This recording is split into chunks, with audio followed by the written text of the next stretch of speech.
Alright, what's up everybody? It's Lids, and we are back for some more Pyre Community RITE Night, which of course means we are playing some good old-fashioned multiplayer Pyre, featuring first and foremost the members of the RITE Club Discord server.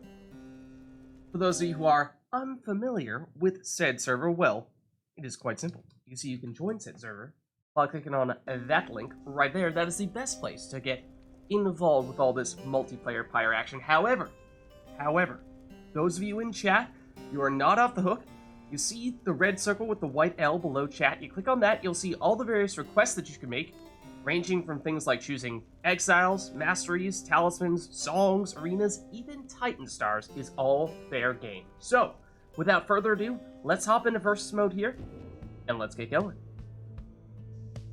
So, chat, let me know who would like to get us started today, and I'll reset us to our default settings here, and I'll hop into said Discord group.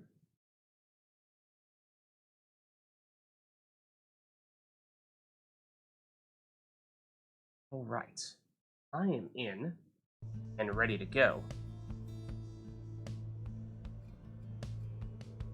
And who would like to get us started?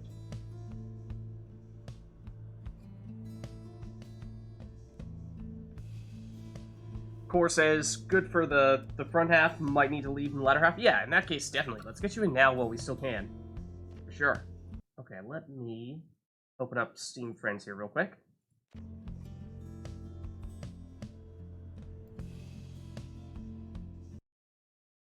Alright, there we go. Invite sent.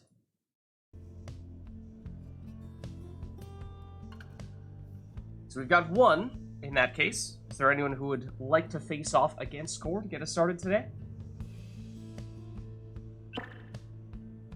Sounds like Core's in.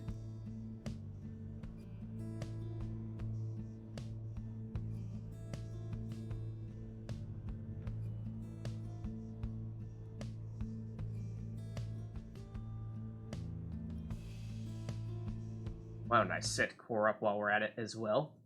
So we're looking for one more to go against Core at the beginning here. Let's see. Oh, and as it turns out, Core was player one at the end of the previous stream. So that makes things easy. Huzzah! I assume you'll be Pie Hearts today, Core? Yeah. Sounds good.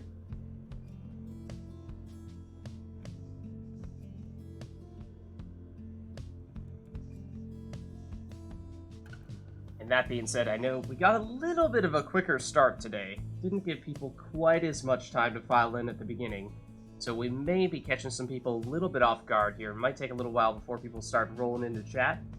So, I mean, I can jump in as the second person here. Of course, though, I would prefer to get as many of you in from chat as possible. So if there is anyone hanging out who'd like to do so, then now is a great time.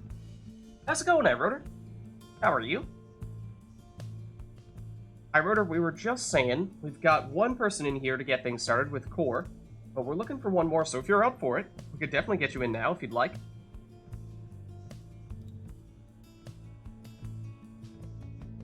Up to you, of course.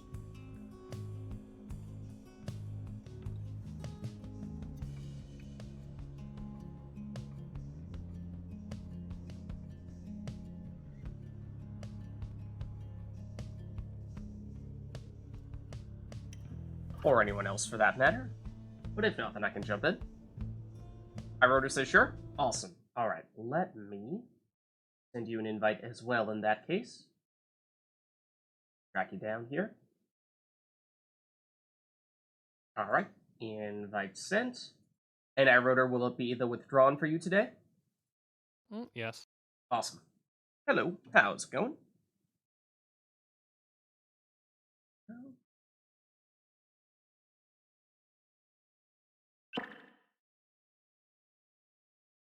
Okay.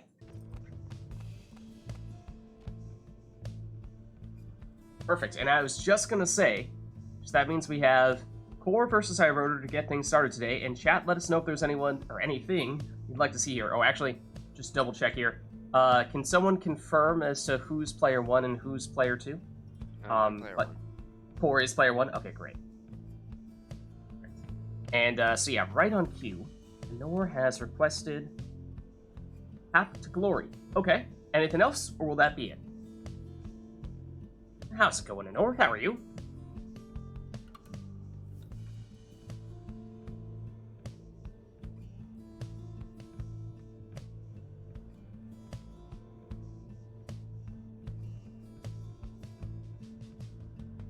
Looks like that'll be all for now. Oh, hold on. What is this nonsense? The essence?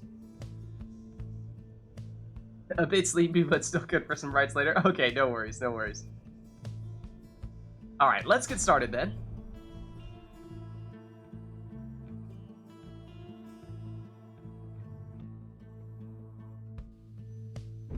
The time is nigh, exiles. Oh, I think it's the Glade of You Liu. stand upon the glade of Liu. Here you may yet prove your worth. We soon shall see who is the most deserving. Pyre hearts, stand prepared. The withdrawn, stand ready. Alright, so no requests here from a team composition standpoint, so take whatever you'd like.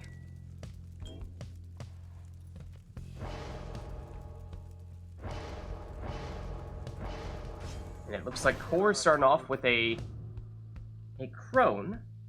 All the way down on the left side means that whenever iRotor is in the lead, he will deal 10 less damage. Stubborn Flame. And, okay, now here we're seeing an all left side Harp for iRotor, which means that he has the speed, but perhaps more importantly, has the Harp Salute so he can switch places with his nearest teammate, which can allow for some nifty combos.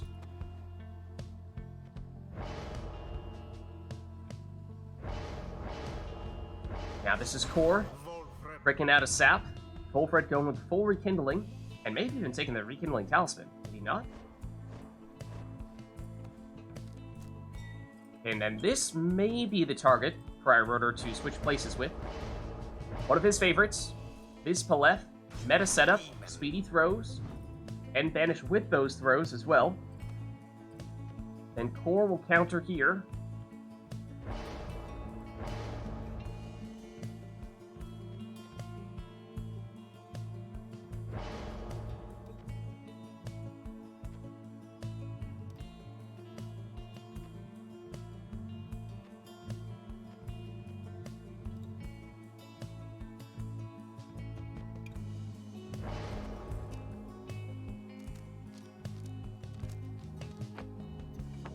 With Jody, and it looks like Core is loading up on the starting Pyre life and also that rekindling. So bear that in mind. The number that you see initially on Core's Pyre may be a little misleading.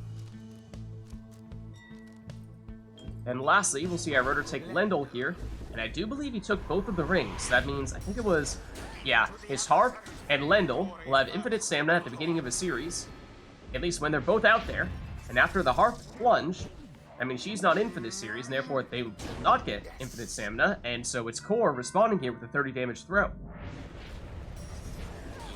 Now they're back, though. Here's the speed, and there's the switch. Getting Vids over there, but she can't make it in. Ametha is blocked. She still has it now. He goes down. It's Lendl. He has some time, but he's perhaps waiting for some friends to return. Gets rid of it. And goes down here. Ametha taking his place, bringing him back. Runs out of stamina. Now switches with Lendl. Lendl down. Jody trying to get rid of his Vids, but cannot. Ametha on the move now for iRotor. Switches places. So it's Lendl. Back to Pamitha. Pamitha charging up the throw. Core trying to block. Oh, but look at that. Is that a Harp throw going over to defender? Don't see that every day. Not even sure I knew that was possible. Now, throws going over defenders from a crone, that's a different story. Ametha switches to Vids. Vids tries to banish with the throw, but that throw was too short. That means time here for Bertrude. For a 30 damage throw. The orb into the flame. Or building some momentum here. It's nearly ended. Ametha. Over to Vizpaleth. Banishes with a throw. Then banishes Jody. Knocks back one defender. And throws this one in for 30 damage. Bertrude versus Pamitha. Pamitha wins out. Goes to Vizpaleth. Banishes the defender. Goes for the throw. Now it's Iroder with the momentum here. Pamitha goes down. Vizpaleth picks up the orb. Looks to banish and does a little pinball with that banishment, but does make it happen. And follows up with the throw here. That's 90 points in a row here for Iroder. So remember, as we were saying before, Core loaded up on the rekindling. Goes for a throw here with Jody, but that's intercepted, and here's Vizpaleth. And she does make it in again here. So now next score from Iroder would very likely trigger that rekindling. And again, of course, next score for Core could be game. Vizpaleth down. Ametha, oh, brings back Vizpaleth. Undefended here. Here is the rekindling. And it's 70. Full rekindling from Volfred along with a rekindling talisman. That's where all that Pyre life is coming from. So as we were saying before, Core is certainly not done yet. Oh, and banishes all the defenders. Look at this. Jody, plenty of time to throw it. And does so for the win.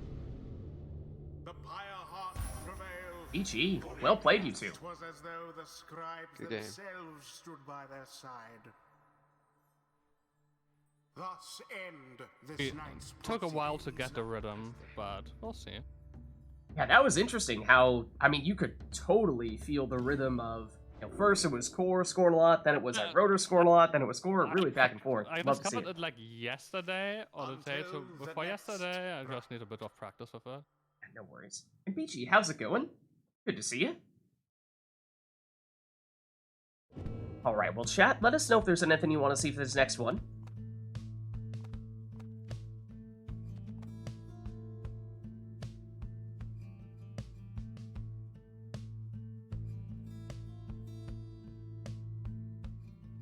If not, of course, then we'll just let these two take whatever they want to take, which is what we had for the last one, just with a specific song. Awesome. Well, happy to have you, Peachy. Happy to have you. Just so you know, if you are interested in seeing anything in particular, what you can do is you can click the red circle with the white L below chat, and you'll find the various things that you can request. So things like choosing choosing players' exiles, masteries, talismans, songs, arenas, and Titan stars, all that stuff on there. So if there's anything that you have in mind that you feel like, I really want to see someone try this, and that's the way to do it.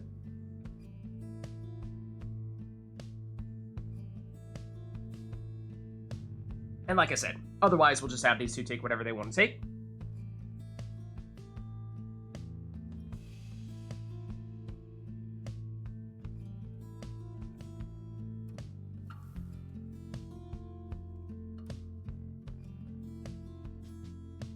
No worries. No worries.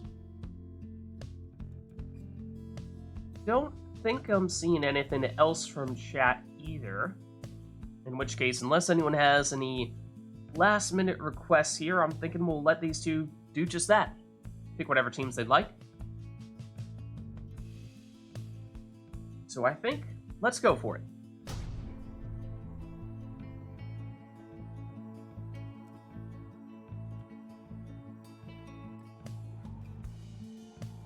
The Pyre Hearts Okay, shall take on the Ridge of Gold. the withdrawn. Welcome.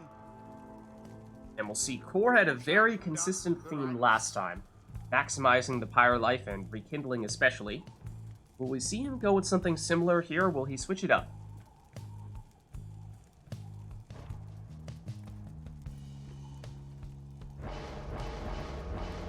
Now, he is a big fan of using Gilman, but I don't think we saw it in the previous match.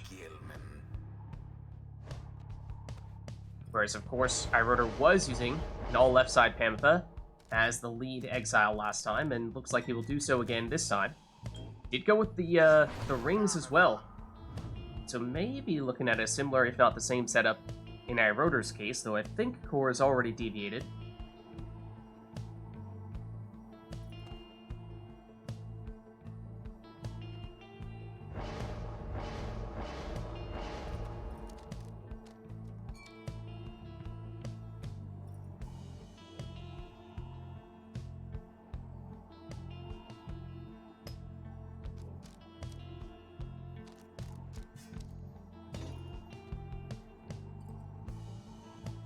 Looks like Core wants to use Headwind, just a matter of how best to set him up. Question of, do you go for the Power Cast with Gold's Bracer? Do you play it safe? Use something like Typhoon Bottle? No, it's Gold's Bracer for the Power Cast.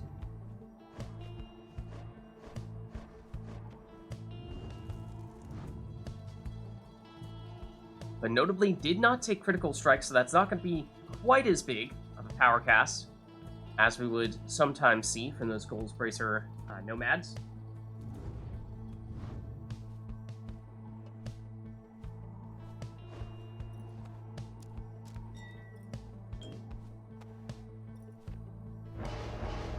And this does appear to be the same setup we saw Iroder take last time. Again, Vizpoleth, the meta demon setup, vanishing with the throws and quick throwing talisman.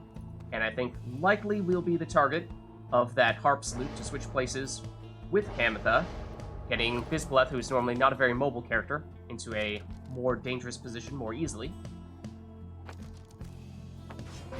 And it's Jody for Core, who we did see him take last time. And yes, Lendl here as well, it looks like, for Iroder. Second ring, so looks like an identical setup in Iroder's case. Of course, different arena. And Core switched things up, so we'll see how the matchup fares this time. Oh, and that, I believe Core took Titan Tooth on Gildan, so there you saw Iroder was getting stunned for a minute there. Of course, this is Core's team theme going here. Vizpoleth, though, gets rid of all of the defenders here. Has plenty of time to throw this one in for 30. So it's Iroder off to the first start here. And there is the switch we were talking about. Hamatha trading places with Vizpoleth and setting up a throw. So that is likely the combo that Iroder is looking for. Or with Heelman. Not this time. Vizpoleth vanishes Jody with the throw. Perhaps looking to do the same to Headwind here, and does so. Or trying to get in the way, but no, Vizpoleth is quick enough to get the throw off. Iroder off to a very quick start here. There's the stun from Core's Titan Tooth. And his throw, oh, must have been just short there. Intercepted. Hamatha flies over the cast, switches with Vizpoleth, and gets 10 extra damage in the process, of course. Vizpoleth capable of dealing the 30, whereas Hamatha only 20. Here it is again, but this time, Core able to stun, now banish. Heelman avoids the banishment there, has an avenue, and seizes it with a 15 damage plunge. Hamatha switches. Vizpoleth misses the mark. Over to Headwind. He gets rid of it, sets up the cast, picks it back up, gets rid of Hamatha. Oh, but Lendl gets rid of Headwind. And then the demons get rid of each other. Now it's Lendl here with time and space, and he finishes it with the throw. GG. Good game. The withdrawn prevail. And what a crushing victory it was. Thus end this night's proceedings. GG. Alright, oh man. That Path to Glory with Lendl's extra spice to it is so good. That's still one of my, probably my favorite Triumvirate theme, Path to Glory. And then just add in the extra attitude to it. As you heard there with Lendl. It's good. It's so good. Full Banish doesn't really work yet. Sacred Bond, oh.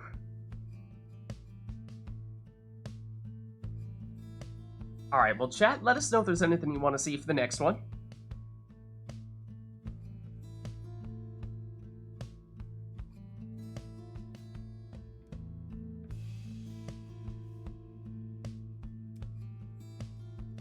Does Titan Tooth prevent you from saluting? I think so?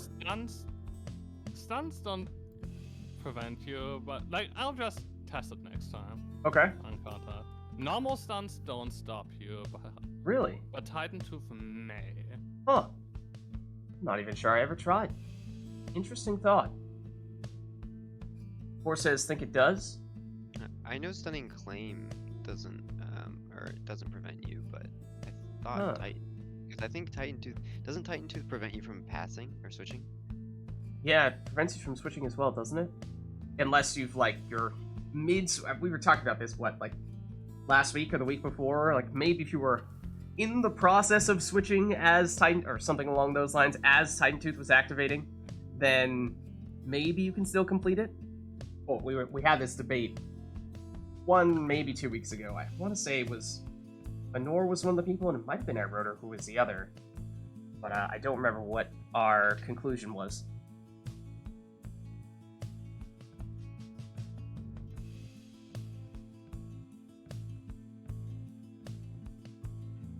I mean, that's easy enough to test. If it doesn't come up today, I'll have an update for you tomorrow or whatever.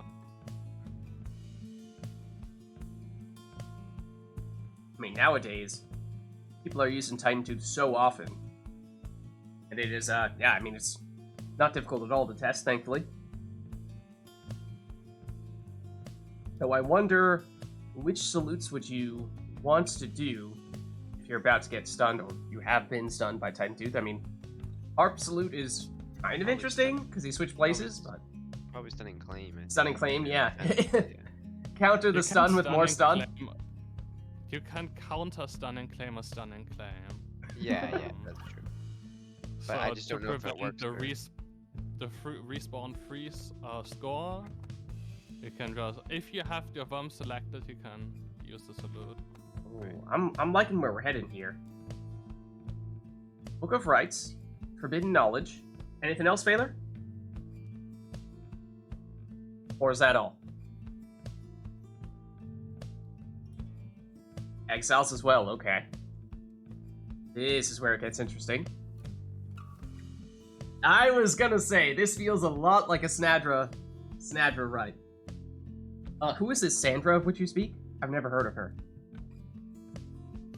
I don't believe there are any characters in the game of Pyre named Sandra. I'm unfamiliar with this character. Oh, Core, is he referring to Snadra? Does he mean Snadra? Snadra in the first spot? Ah, okay, why didn't you say so? Why didn't you say so? He'll learn. That's right, he'll learn. The spectral shade, like the phantom shader, Sander or Snadra, depending on your preferences, use look quite interesting if you actually add different colors to them. The, like the changing colors that you were experimenting with mods earlier? I mean, it's done. And yeah, and I have not checked it out. Of, I've not tried it myself at all, but it yeah, looks cool. No problem. But Snadra or Sandra, it's Snadra. It's okay. We can settle this. It's Snadra. Okay. Okay. But I kept the shader for her, and now she has like the shader with team colors, and that actually looks quite cool. So you can have a deep green, nomad with phantom shader on. Alright, it sounds like this is it for this next rite, so it'll be, obviously, the song, the Book of Rites, and then Snadra in the first spot. So why don't we get going here?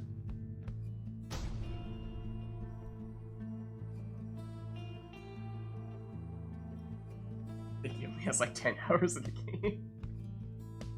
The Pyre hearts shall confront the withdrawn. Welcome. Alright, so it's Snadra first, but other than that, Who it's shall up to them. conduct the rites? So we'll see how they choose to build their team here. We did see both of these players choosing a lot of nomads earlier. Saw Core using Headwind a bit. Saw I wrote her on both occasions, I think, using Lendl. He's pretty new, guys. It's okay. We'll give him a free pass. I agree with core setup. Not necessarily because I think it's the most effective, but because it just fits her. Like the all-out aggressive style. I mean, it is fun to play that way. I do like it. So I'm not sure if you would use gold spray, so, but, well.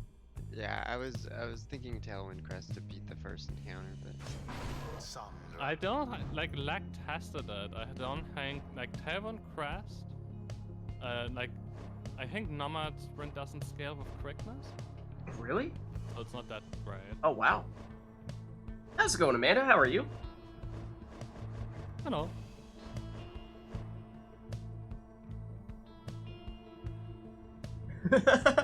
Amanda knew. She knew. You could sense it.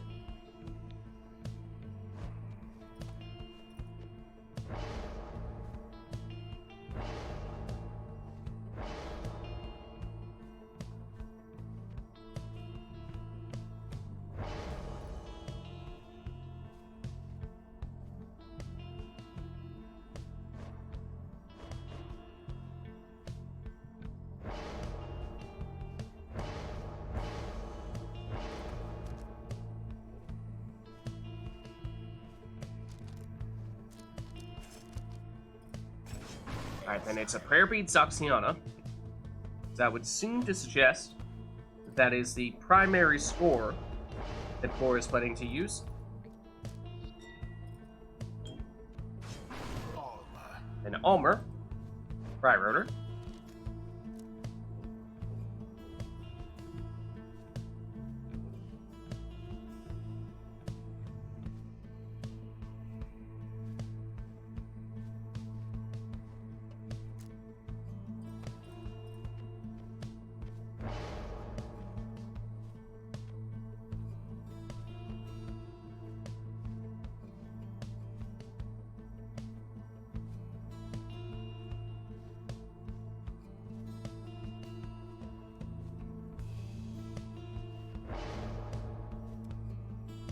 Saw Core going all out on the rekindling with Wolfred before and does so again this time, okay? Typhoon Bottle as well, so if everyone on Core's side is banished, then Rotor will not be able to sprint, jump, throw, or use any other special abilities.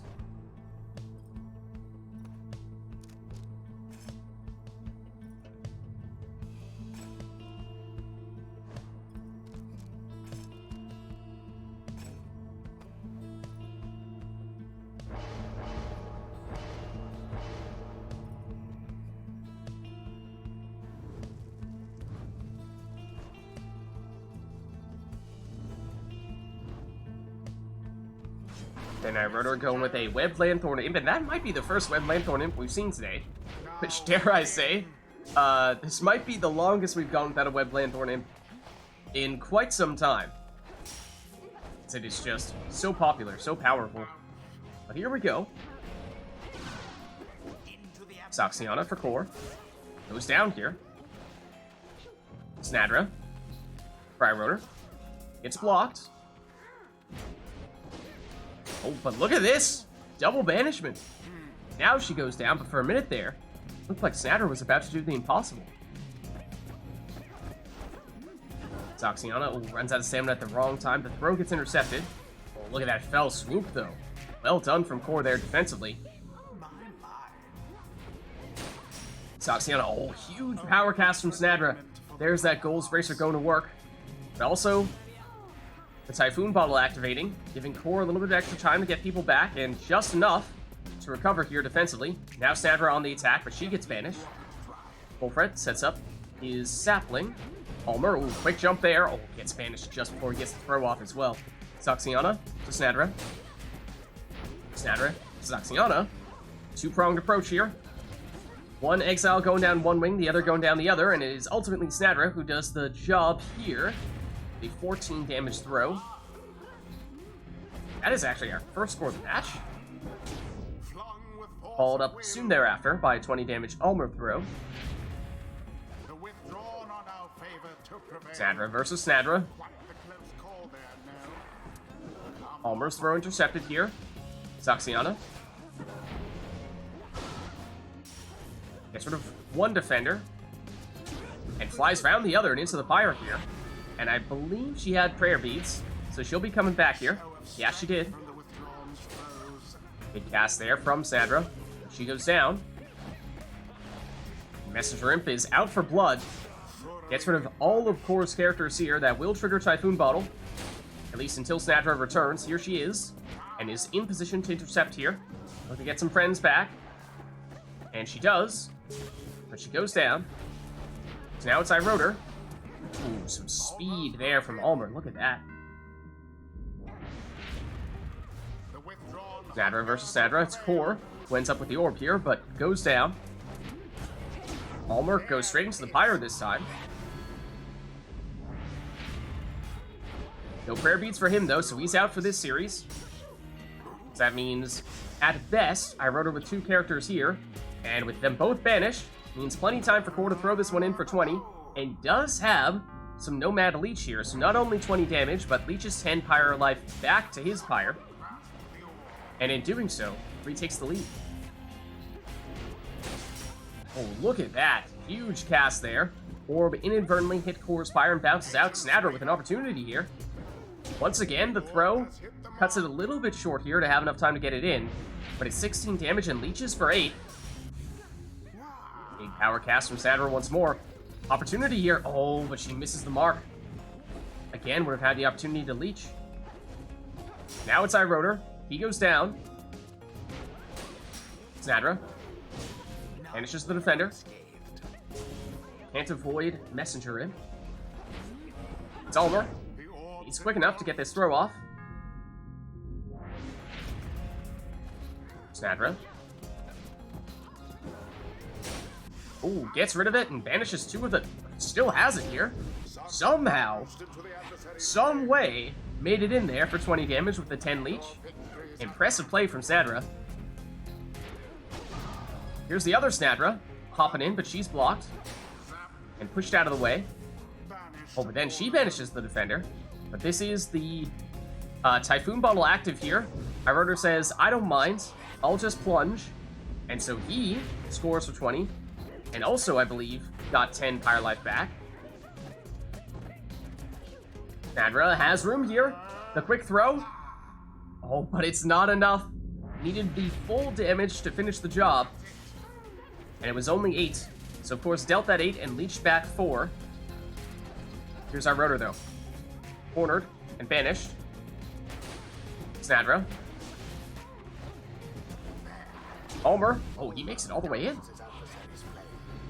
I thought he was going to be short, but no. But once again, means that he'll be out for this series because he does not have prayer beads. That means we are tied at 12 apiece here. No one back to defend. Opportunity here for Zaxiana. And she plunges for the win. PG. I thought for certain they would not. The rite is ended. Alright, let's head on back. Until the stars align. Yeah, clutch shield from Volfred, that's true. Setting up the score for Snadra. Or Zaxiana. Alright, so let's reset ourselves here. But chat, let us know if there's anything you would like to see for the next one. I liked how not only was that a Snadra-themed rite, but it happened to be a Snadra-themed rite in which Snadra definitely was one of, if not the most important characters on both teams.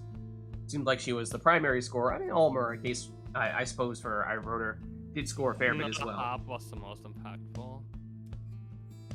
With the, Pulse Swoop. Yeah. Because that's really hard. Small arena especially. So little room to escape. Did I get that many banishments with the Fell Swoop? I thought it was like a 1 or 2. Was it a lot? The point is, even if you don't get banishments, just the threat of it. Yeah, the threat. Yeah. Alright, and we have a request here from Peachy for Exiles.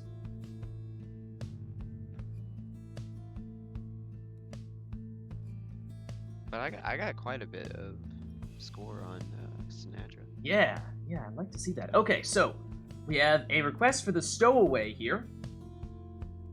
Will that be all, Peachy? Does it matter if she's in the first spot or just anywhere on the team, and that's fine? Like we had in the previous match, it was Snadra, but it was specifically Snadra in the first spot. Does it matter to you? Any spot? Okay. So just the stowaway somewhere on your team. Rogue people.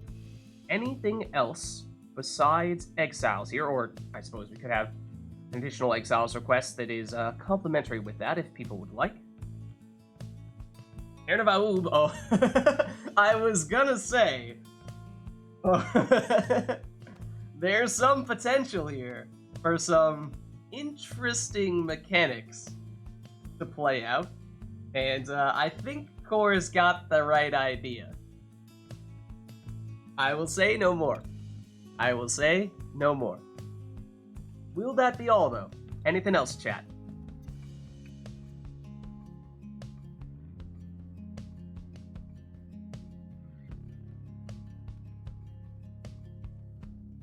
Let's just say Core is good with the stowaway.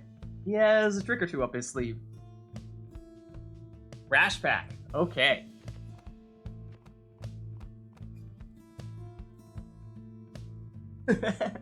Anything else? Anything else?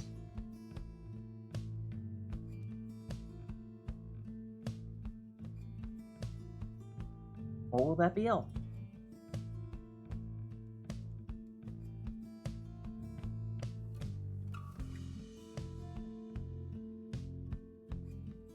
Looks like that's it. So let's get started. And we will see what these two have planned for the stowaway. So again, it's each team must have the stowaway somewhere on your squad. Versus the withdrawn. Welcome. Who shall conduct the rites? And so Core will lead off with the stowaway. Takes false step. And bottled void. And let the memes begin.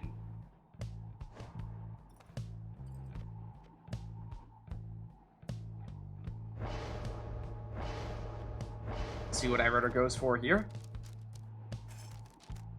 Looks like it'll be a plunging stowaway. And perhaps a more straightforward, traditional type of savage.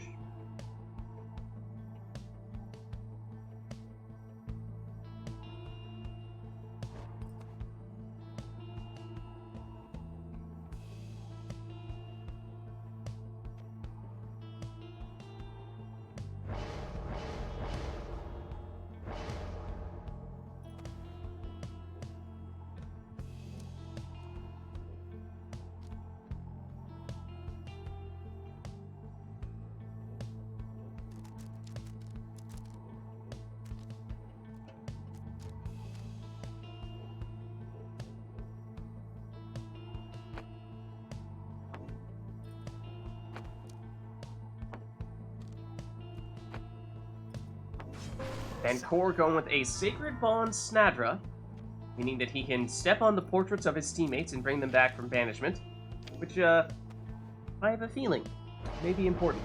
So keep an eye out for that. Then we see iRudder breaking out the Nutrition Stick Palmas. Seen a few saps, but that might be the first time we've seen Nutrition Stick today. Then last spot for iRudder, rather for Core here, Stunning Claim Gilman. So he'll be able to use that salute to pause everything.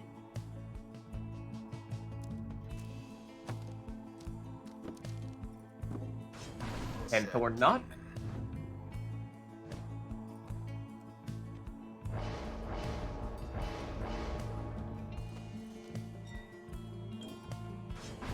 And a second savage for iRudder.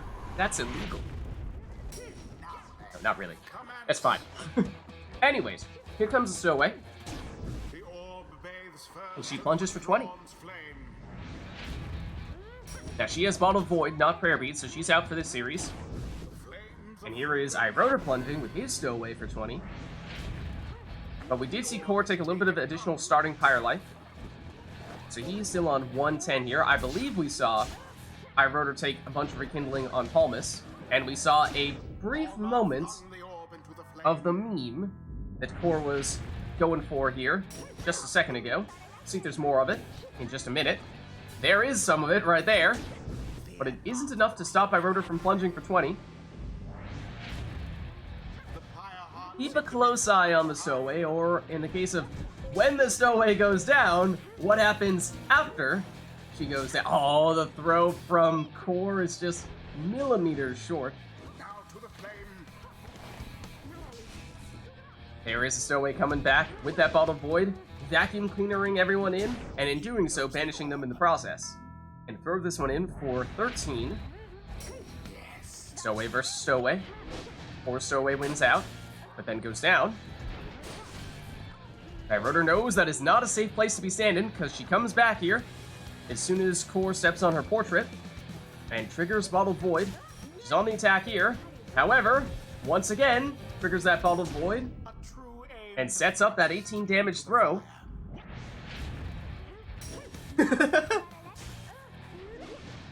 No, it's the stowaway with Bottled Void, and then, what is it called? False Step, where when she jumps, if she gets banished at the end of her jump, she comes back from banishment from where she began her jump, and you just saw it there, and when she comes back, Bottled Void triggers, which will then vacuum cleaner suck people in to her aura and banish them, oftentimes. So we can do it that way, by jumping in and getting banished. You can also do it with, when the stowaway gets banished, reviving her by stepping on her portrait, since he used Snadra's Sacred Bond ability. So there are a few ways to make it work, but we've already seen him put it to good use. So like here, you might deliberately see him jump into the defender's aura. But iRotor able to fend it off this time. Palmer against Snadra. Snadra shoulder smashes him out of existence. And there is Bottled Void. It's enough to throw off iRotor and give Core just a split second to get a quick 7 damage throw. Not enough to finish the job here. But as I was saying before, I do believe that iRotor has significant rekindling. Usually does take the full 50 on Palmas. So iRotor is probably not done here. And there is Stunning Claim. And there is the rekindling. So that time Core freezing everyone with Stunning Claim, except he had one person who was banished, and when everyone was frozen, this person came back from banishment and was the only unfrozen person, giving them a free run-up to the Pyre. Here's Gilman. He goes down, though. Stowaway versus Almer. Brings back her friend, but leaves the Pyre unattended. And iRotor throws in for 20. And that means we are tied at 50 apiece. Stowaway for iRotor. Oh, sneaks under Snadra that time for a 20 damage plunge. Stowaway for Core, and oh, look at that. That's devastating. Banishes the entire team with Bottled Void, and then just waltzes on in for a 20 damage plunge. We're tied at 30. Stowaway blocked this time. Banishes one defender, make it 2. Gilman comes back with Valiant Return, and saves the day, perhaps, for Core. Gilman's throw, it's unblockable. It's 7 damage, just a quick one. Stowaway versus Stowaway. It's Core's that wins out this time. Has the orb here. She's dangerous, as we know. Triggers Bottled Void. Almer in a dangerous spot here. Palmas as well. Palmas goes down, so does Almer. Snadra looking to bring back a friend. Stowaway has returned. Here she is. Back at it. She goes down. Opportunity here perhaps for iRotor. Gets the throw off. 14. That is enough, though, that a full damage throw, or full damage score of any variety from any of his characters would finish the job. Whereas at the moment, Core would require 2 from anybody. Gilman. Oh, look at that. Bottled Void again. Banishing everybody, this time setting up a Gilman throw for 15. So that means we have ourselves a game of sudden death here. Next score, regardless of who it is, regardless of which player it is, likely would finish the job. Unless we have a very quick throw from my rotor. Still away, trying to nab the orb does. Brings back Yeoman as well. I think was trying to jump into the defenders. No, jumps straight into the Pyre. And takes the win. Good game. Okay, now I need to just start actually using effective compositions. But I wanted to use the double savage, so... I mean, savages are fun. What was the idea behind sudden grasp prayer beats? Was it just to get it And first? you grab the orb, and then because you don't want to miss out on Traitor's Flight, so you just go for the plunge instead for the throw. Okay. And like if you have I switched up the order. Normally I wanted to take armor as second priority, but I ended up using the sap as second priority, and that was a bit like unoptimal, because with going on with a sap is a bit more difficult, as if your other exiles on prayer beats cooldown. Alright, well, I'll reset us here back to our defaults. But chat, let us know if there's anything else you'd like to see.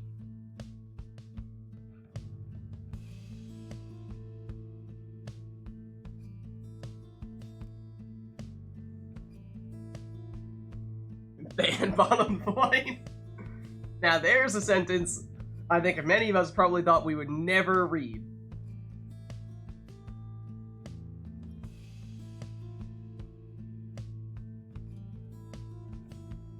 What? Don't think we've ever seen that one before, I wrote her. I mean, I cannot start. I need to I need to start using effective compositions, and then have something like triple worm happening. You know, like Whoa, just- whoa, whoa, whoa. You trying to say that triple worms are not extremely effective? There are some silly strategies out there. Triple worms is not one of them. Triple worms is perfectly viable. Thank you very much. I know, but I'm not used to the salute. I just wanted to try it. No Takes a worries. bit of practice. Like, I also regularly forget that I took stunning claim on my worm, so like there's some practice to be done there. Alright, we do have a song request here. Let me set that up with the Tariq bot real quick. I've got a question. By serious composition, do you mean Tizo? Probably.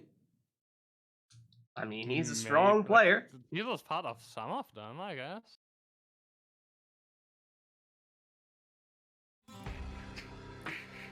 There we go. Anything else? I mean, I suppose with I wrote this request for nothing except for songs, and then Artemis Fowl making a song request, that just about covers everything here. In which case, why don't we get going?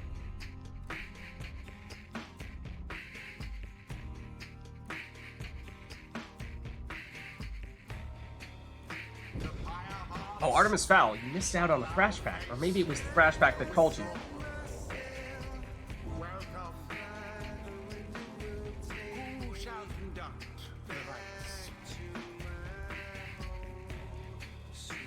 So no requests from a team setup standpoint, so you're free to take whatever you'd like. Okay, I have to know what's up with the shooting star cross. Of all the exiles I would take shooting star on, the chrome will probably be the last one. What's up with that? I guess the idea is,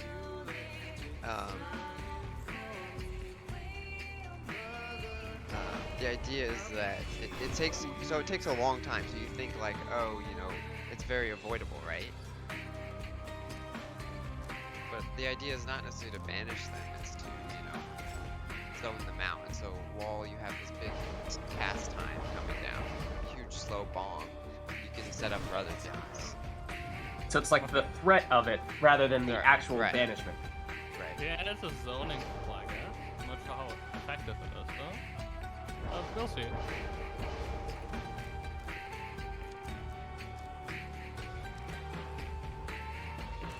And I was gonna say that Iroder had made a request that we only have song requests here, but with the idea being that, you know, that way we can make sure that we have a more serious setup. But I was thinking to myself, I mean, we could probably still do an arena request, right? I mean, I suppose both could potentially throw a monkey wrench into things, but Pin Elite does have a lot of potential for some fun memes. Arena request to get the ball. Let's just not go there. Not this ride. Yeah, but this is one of my favorite arenas because there is some serious potential for some fun stuff, but at least initially by the looks of things, don't think either player is trying to go that route this time.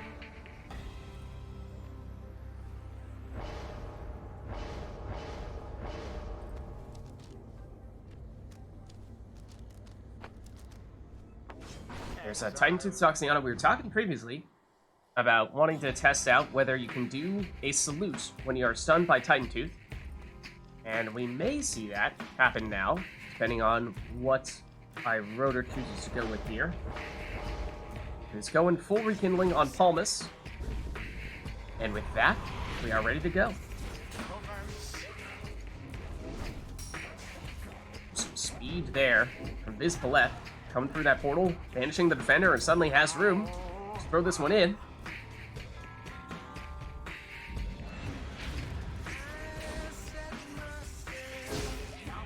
Double banishment that time, but again, that sets up the portal, letting Vids go through and nearly makes it in there, but she does get stopped by Pamitha, who has a lot of speed here. Wow. And a quick throw for 8 damage. Hilda down. Toxiana down. So just Pamitha back to defend at the moment, and Core sees this coming, knows to be wary of that portal, but takes the orb in the meantime, and Hart pushes his way in for 20 damage. Hilda, she goes down. This left vanishes with the throw. Well, could do so again this time, but Pamitha able to block her. She goes down. Core defenseless momentarily, but now has Milda back. Toxiana as well. Gets rid of Vids. Has the orb here, and here is that threat of the shooting star crone throw. Oh, Toxiana goes with the throw that time for 9 damage. With Milda, she's down. Pamitha down as well, just Toxiana for Core. And she goes down. Opportunity here for Iroder. And Vids seizes that opportunity with the 30 damage throw. Milda down. Pamitha versus Raji. Raji flies over and then gets rid of Pamitha. And Toxiana returns the favor. Oh, it just misses Vids, but stuns her with Titan Tooth. Oh, what? How did she get banished? I'm not entirely sure, but speaking of banishment, there's the banishing throw. And there's a well-timed shield from Iroder, blocking the cast there from Pamitha. Toxiana able to sweep up the trouble there, though. Gives it back to Milda. She goes down, though. Ooh, Toxiana does as well. That leaves only Pamitha back here. But she's enough to get rid of Vids, and Hart pushes her way in for a 20 damage plunge. Ah, this is such a good song, right? And once again, Titan Tooth stun. Means plenty of time here for Core to plunge. But of course, Titan Tooth means no prayer beads, so that means Core is without Toxiana for this series. So numbers advantage for Iroder. Oh, but goes down. With Vids at least. With Milda.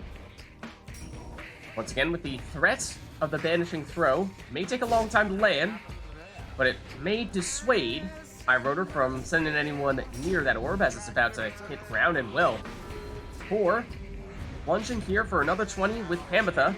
She comes back with prayer beads. Remember, though, that I do believe we saw Iroder take the full rekindling on Palmas. So we may see a large second life bar for Iroder. Titan Tooth stuns. And Core, rather than going directly for the score, goes for the banishment. Banishes 2 out of the 3 defenders. But Titan Tooth again. Oh, look at that! Core got the throw off, but got banished, and then the throw got intercepted. And now it's Vids thrown it in for 30. So what looked to be a sure score there for Core suddenly turns into a high damage score for Iroder. And like we said, I think Iroder has a lot of rekindling, whereas Core I do not believe has any.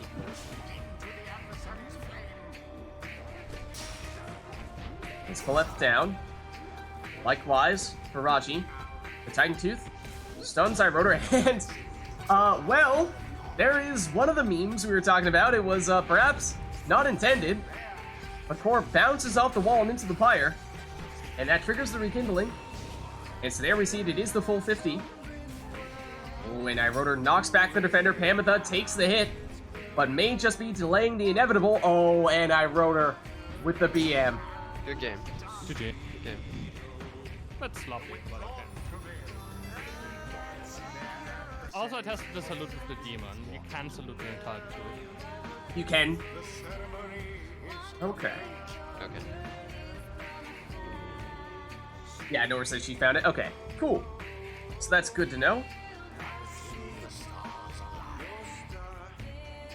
One thing I don't like about shooting stars is that if you die, it's no longer it no longer vanishes. Really? Yes, but if you Only if you grab it. Only if you grab it. If the orb gets knocked out of your hands, or like over your head, I guess, the landing orb actually vanishes. Oh. And it technically does not have your aura anymore, but it still vanishes. Ah, no, I wasn't fast enough. Darn it. I saw the opportunity, but I wasn't quick enough. End the song right as it was reaching its natural the conclusion. demon with Celestial Spike, and someone jumps against me, and the orb lands, the orb actually vanishes.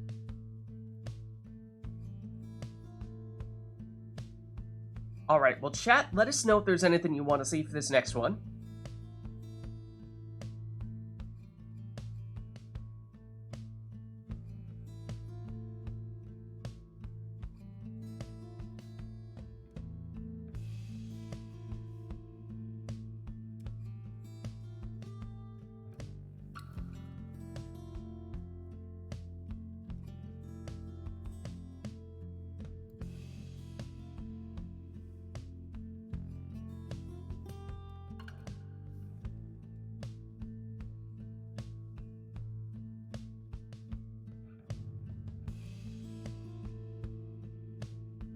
But not seeing anything at the moment, in which case, why don't we have these two take whatever they'd like to take? Is it intentional that it's on preset team instead of random team? Oh! It was song was preset? Yeah. Yeah. Doesn't really matter. Yeah, so be it. Fire hearts shall confront the withdrawn. Welcome. Who shall conduct the rites? So no requests here, so take whatever you'd like. It's a Luminous Idol Pamitha, which means when she gets the orb, we will get back up to full stamina. All left side, so she will be able to salute, switch places with her nearest ally.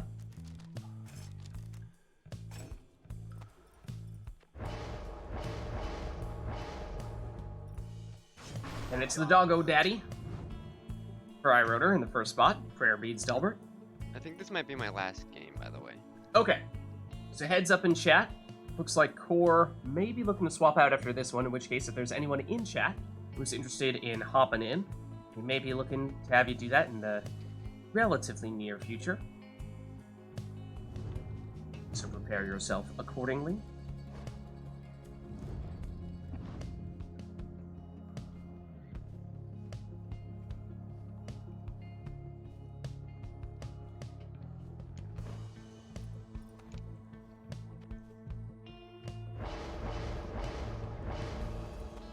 it's a Stubborn Flame Bertrude. So it means that if Iroder is in the lead, he will deal 10 less damage every time he scores.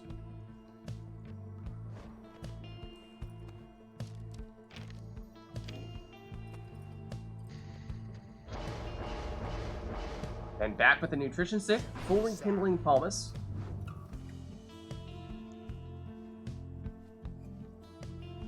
It's so weird as player 2, because the priority on some stages is also different. Like on the boat, it switches after the first round. Yeah, I know the boat is different. I think on Pit of Meleef, your exiles also get switched. Does at least it really? from top to bottom. But I don't know if the priority also changes. I really have to go through all the stages and. Yeah, I knew it happened on the boat. I did not know it happened on Pit of Meleef.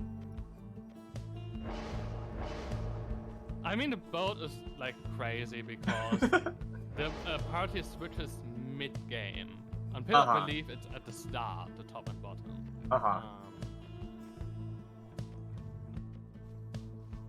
Anor says the priority doesn't change on Pit of Meleef, but the order in which you are picking them does.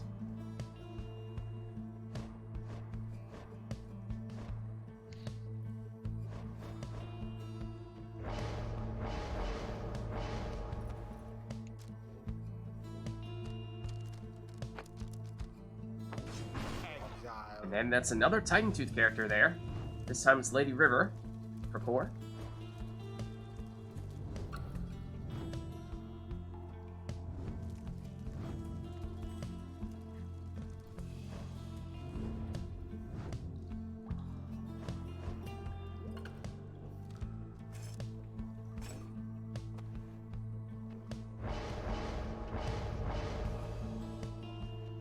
And then finally a Web Lanthorn Raji to round out Iroder's team. So here we go. Ametha.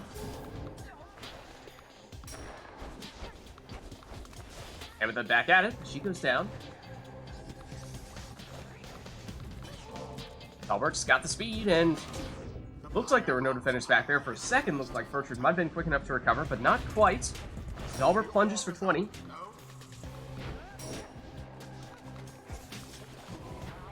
Bertrude banishes one, moves in, does get a throw off, but it looks like it was just a little bit short. Lady River back to defend, and well, that's not usually her strength, but she does get the job done. Ametha down. Bertrude back to Lady River.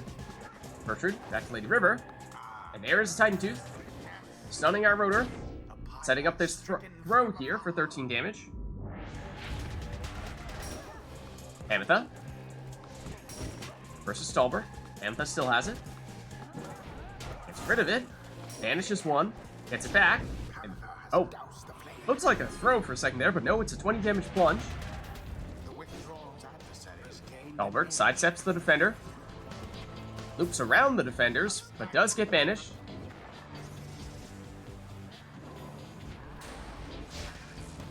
Almas moving in. Has that nutrition stick. Core knows he needs to be careful, but intercepts the throw. Lady River trying to avoid Palmas, but cannot. Palmas locks down the orb with the sapling. Oh, except look at that. Both characters going down here. That leaves Dalbert. He's undefended, so he'll plunge for 20. Ametha. He goes down. Dalbert goes down as well. Has returned. He's off to the races. Makes it all the way in. But that Stubborn Flame activating, remember, when Iroder is in the lead, he will deal 10 less damage per score. And that can certainly start to add up. Because at least in the case of Dalbert, that is cutting his damage in half.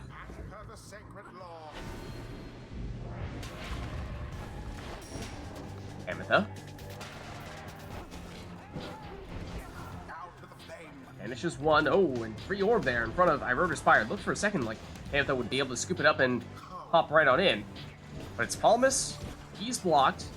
Now Core back with Ametha. And makes it in.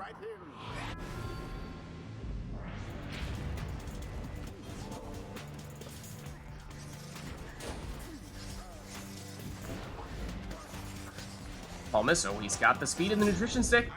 And that's enough to get into the Pyre gear for 15 damage. And Core being down at 25 would normally be enough for, say, a Palmas plunge to finish the job, but again, that Stubborn Flame is enough to make it so that, at best, iRotor would need 2, if not 3 scores to finish the job.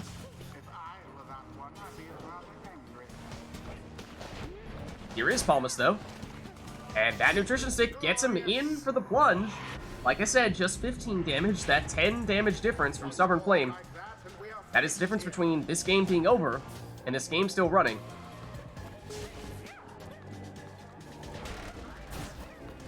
Gertrude still has it here. Talbot back to defend. She hops over him. The throw. Makes it in for 26 damage. That means almost any score here from Core would trigger that rekindling, but as we were saying before, I do believe that iRotor has full 50 rekindling. So there is a second life bar, and that second life bar is quite big. Oh, but look at this. Perhaps an opportunity. Oh no! Talbot able to get it back.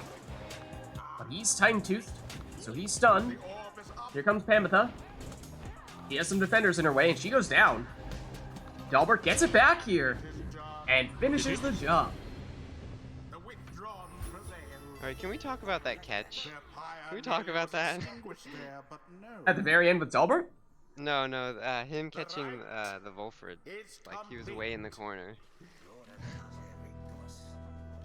I think I might have missed it then. Okay. Not exactly sure what you mean, but like you can do some crazy stuff. So. I don't know, it just seemed like you were way up in the top right corner, and I was like, you were nowhere where you should have been. I would have to review that. Yeah, it's fine. I'll find a clip.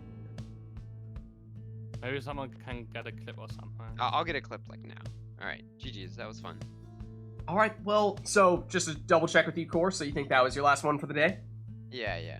All right, well, no worries. Thanks for stopping by. Happy to have you as always. It was fun. Thanks for the games. Hopefully, I gave a good show. Yeah, some good matches for sure. Some really good matches. All right, so in that case, we will see you around, Core. I will give you the boot here, but it does mean that we're looking for someone else to swap in for Core. And iRotor, just to check in with you, are you good to stick around? You want to swap out as well? How are you feeling? That's fine. I can stick around. Okay. So in that case, we're looking for one more here to swap in for Core to go against iRotor.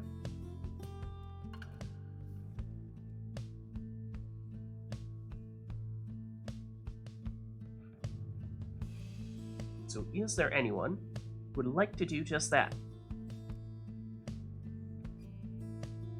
Nora says she can. Taylor says he can as well.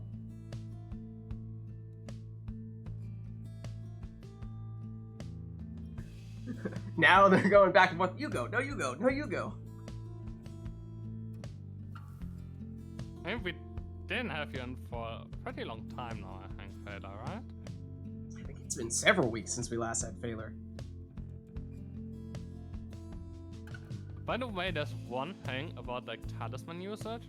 The point is that like we're only a couple of regular players, so like if someone gets a new idea, like or finds something, then that's basically already a meta shift on its own, because we're just like 1/6, 1/8 of the total player base. So it's not so surprising. We'll probably see different stuff as well. Okay, I'm always a fan of whenever we get a new player in, seeing what their go-to strategies are, because there's always the chance that they're using some kind of technique, some kind of approach that we haven't seen people do. Taylor would like to watch my broadcast. It's okay, Taylor. Don't worry. I'll get you in here. I'll get you. Don't worry, Taylor. There's one thing I still do not get.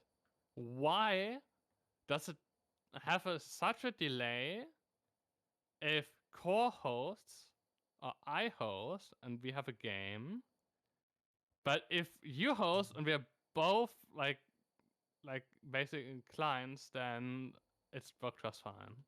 I have no idea. I may be closer to you. In theory, I'm just about as close as you can physically get Europe while being in the United States.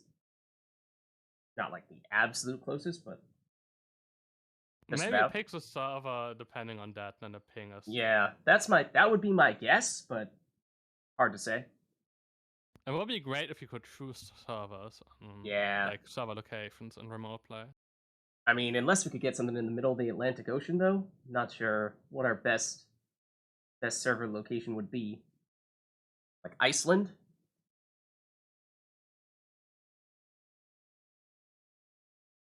Iceland might be the closest thing to a middle ground between most of our players. That'd actually be interesting to see. We tried to take an average location of our usual players and just figure out where that would land on a map. My guess would be somewhere around the middle of the Atlantic Ocean. Phelan needs a new invite, I think. Huh, invite didn't work. Interesting. Interesting.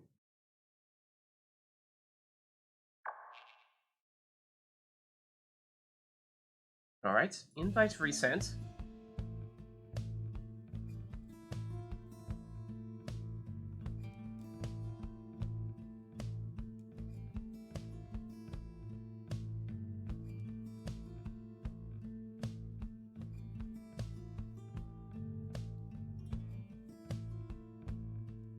Did that one work? We have to be careful if Phelan comes in. Who is controller 1, controller 2?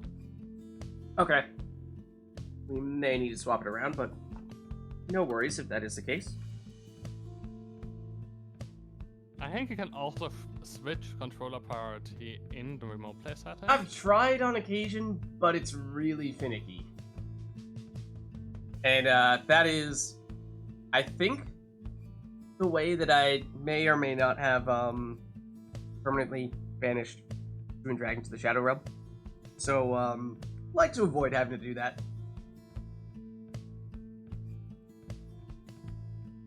Sent the clip in Discord. Okay. Let's see. Give it a look. Yeah, Favor, let me know if I need to resend that. I wasn't sure if that second round was you saying that it still isn't working. I mean, Alright. Thank you. that was quite a lucky timing with the blink because like basically like the sub catches the orb as like the distance from the sub position to like the line is minimal. So there you have basically like you're just in catch range, but that's okay. The catch range is deceptively large. All right, so so I'm looking at the clip now that Core just made. So we're keeping an eye on Palmas, right? And the weird thing is the way in which he caught the orb. That's what we're looking for, Core. Is that right? In the middle of a dash. Okay, so let's just keep an eye on Palmas there in the right side of the screen. I think in the blink delay he can still catch. So there's a second life bar, and that second life bar He is just quite big. cannot So he move. has it there. Oh, so did he catch it as he was? Okay. So there is a second life bar. So here, I'll pause it right there. So he was there. Ametha was throwing it, and then Palmas blinked from here over to here, and yet still caught it when the direction of the throw was more so right here, and it didn't seem as though Palmas was directly in the line of fire of the throw. So it seemed a little odd that he was able to intercept. Is that sort of the idea? The distance is shorter than you may think because like distance from top to bottom appear larger than from right to left.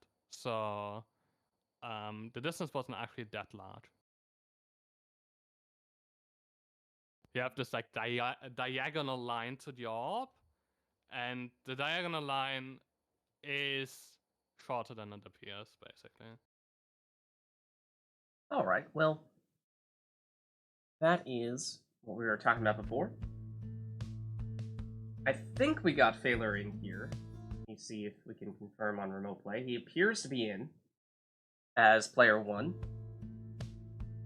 Steam is continuing to insist on letting me know that Phaler really wants to watch our broadcast. I appreciate the enthusiasm, Phaler, but Are you sure?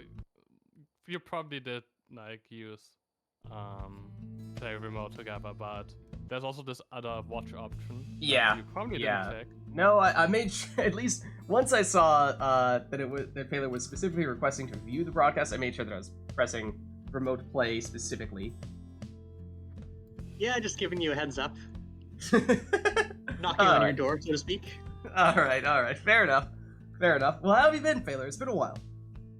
Yeah, I've been out of the country for a couple wow. weeks in a row. Wow. A couple weeks in a row. I went like twice for 2 weeks each time. So, yeah, it's been good. Oh. Well, good to have you back. Hope That's been Good quite to a be while. back. yeah. Hope you enjoyed your travels. Hope they went well. Yeah, it did. It was really fun. Nice. Awesome. Okay, well, chat, let us know if there's anything you would like to see between these two here. As Phaler was just saying, it's Should been a probably make while. my controls keyboard, or not keyboard, Yeah, controller. let's make sure we got you both on controller here.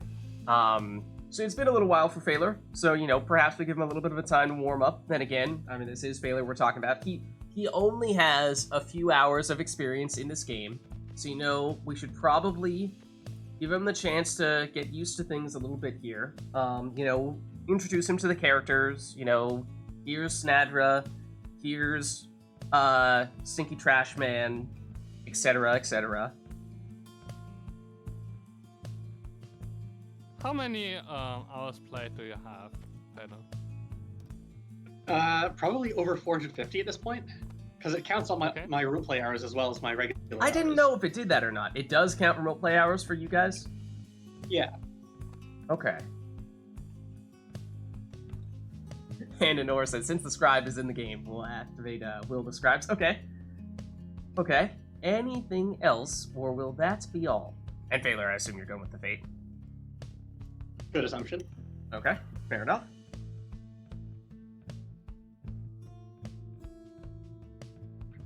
Looks like that'll be it, so why don't we get going here?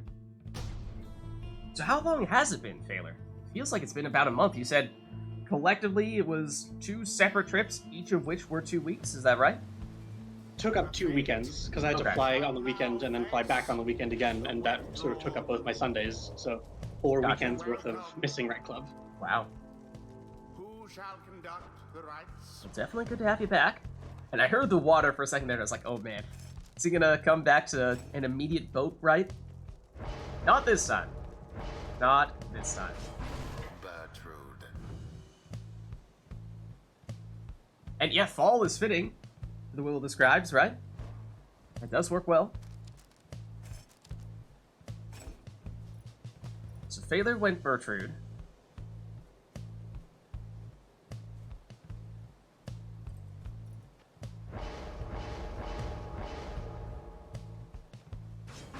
And Rotor is going Hamatha.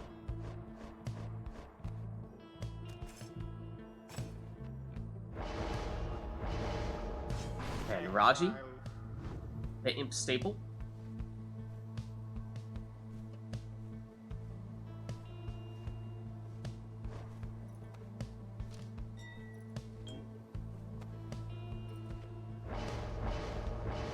And it's looking like one of Irota's preferred combos here. Using... Oh, I Can just you heard someone reinvite me? disconnect. Yeah. I had pretty low FPS. Alright, no worries. Let's see if it gets better. Back.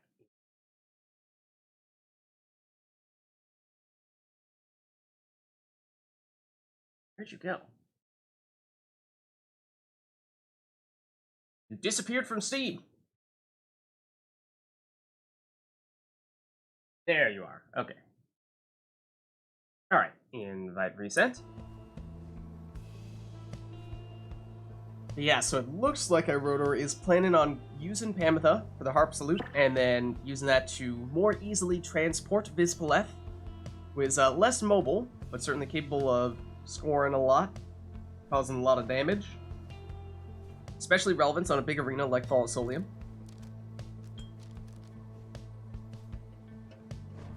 Oh, so perhaps a slightly different setup. Oh, going big or going home. The Brazen Manor, maximum leech with the Flame Leech here.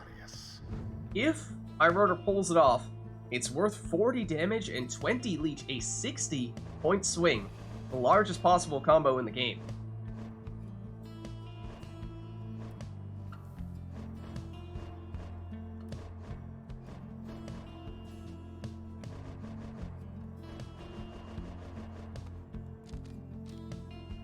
And it's looking like, in Phaler's case, oh no, for a second you thought maybe it was going to be his standard Fate team with just Dalbert swapped out for Bertrude, but no, goes with Ignarius as well.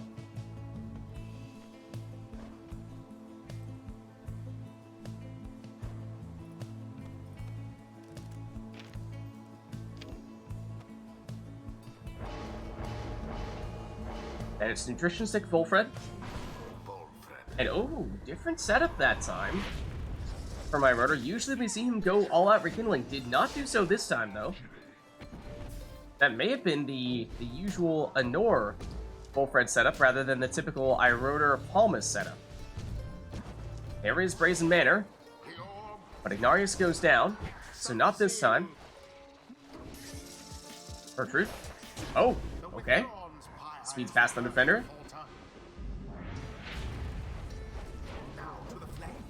Here's Ignarius. He goes down. Bertrude for Phaler. Gets close, and speeds past. Does a 180 plunge.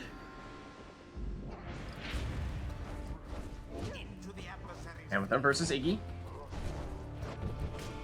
Panther swaps into Iggy, knocks back the defenders, and scores for 30 and gets a 15 leech out of that. But remember, it is only with the Brazen Manor that you get the increased damage and the increased leech.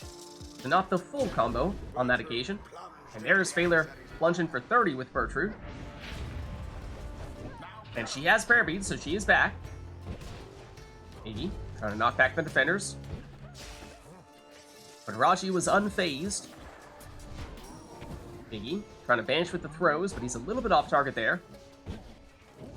Volfred, he goes down. Iggy for Phaler. No, he goes down as well. Bertrude versus Ignarius, and it's Bertrude who wins out here, and no defenders at the moment. The Volfred does return, and just quickly enough to stop Bertrude. Ametha, waiting to get the stamina back, has it now, and makes it in for 20 damage plunge.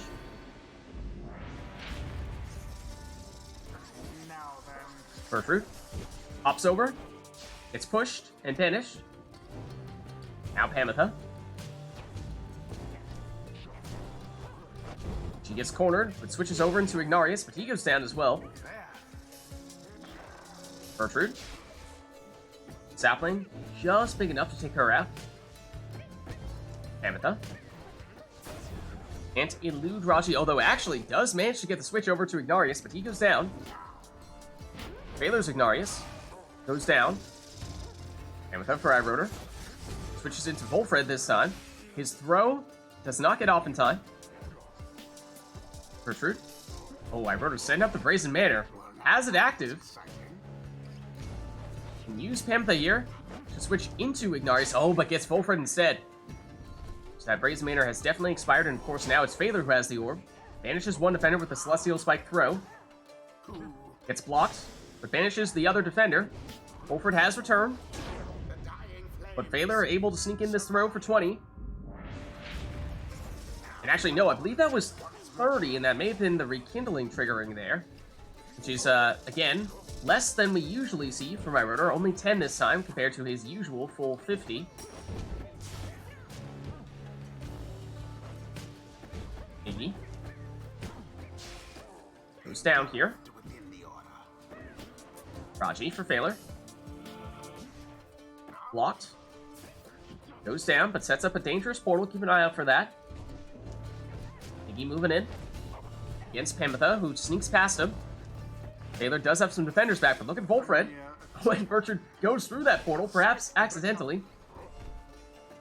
But she did not have the orb at the time, of course. iRotor sets up the Brazen Manor, but here comes Phaler. And throws it in.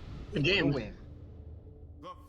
I totally took the wrong card as well on the heart, so I had them for that. But okay. What did you want to take? I want to take the ring. I want to practice that composition. Well, I Gigi, had not enough practice to set the harp link up with the harp link.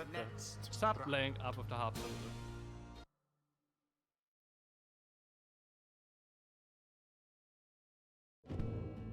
alright, well, chat, let us know if there's anything you want to see for the next one.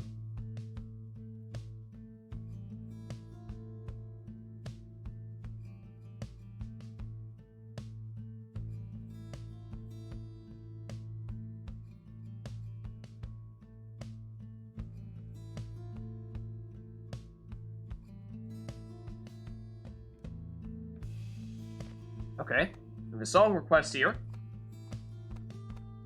for Knights of the Sea.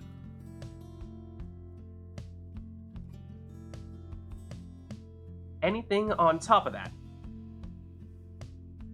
Oh, that's Vids.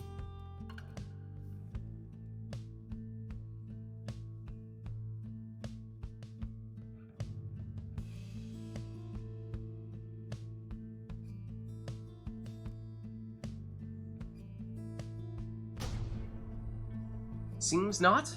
Or seems as though there's not anything else, so let's get started here. And you can hear the imps.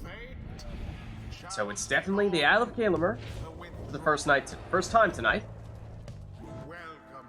So yeah, that influences the teams that these two opt to take. Conduct the rites.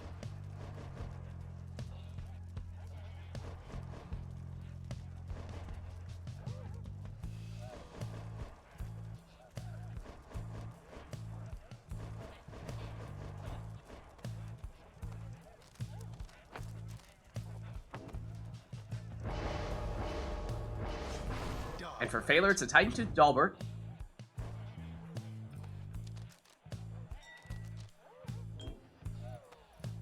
And Iroder was saying last time, he was keen on practicing more of using the ring on Panther in the first spot, giving her infinite stamina at the beginning of a series, as long as her partner, whoever has the other ring, is also in.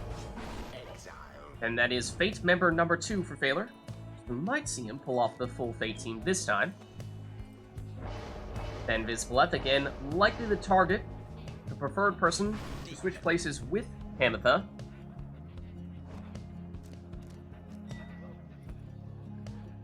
That talisman doesn't go there.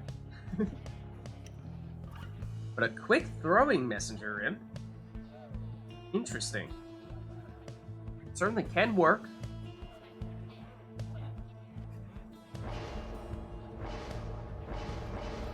But not the defensive setup that we tend to see.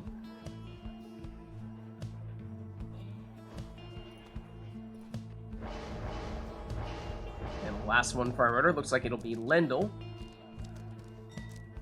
And he'll have the other ring. Alright, and here we go. And Pamela able to actually outspeed Dalbert. Switches places with Vids, and she scores for 30 here. Wall of imps in the middle. Iroder's still able to get the orb, but needs to find some way through them. Does have it with Vids here. Does make it in. Once again, a wall of imps, although not so much blocking the orb this time around. It's Lendo who switches places this time.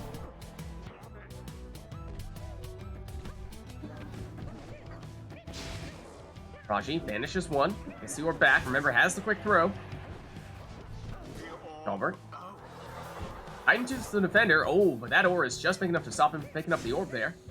With Raji down. So he comes back quickly. Banishes two of the defenders. To Dalbert with a little more space here. And stuns the one remaining defender, so he has plenty of time to rush on in here. But remember, has Titan Tooth, not Prayer Beads. So he'll be out for this series. Hamatha. Ooh, the throw just a little bit short there. Or at least one of the defenders taking the hit, preventing the score, but it only delays that 30 damage throw from Vids. Now, end this ouch!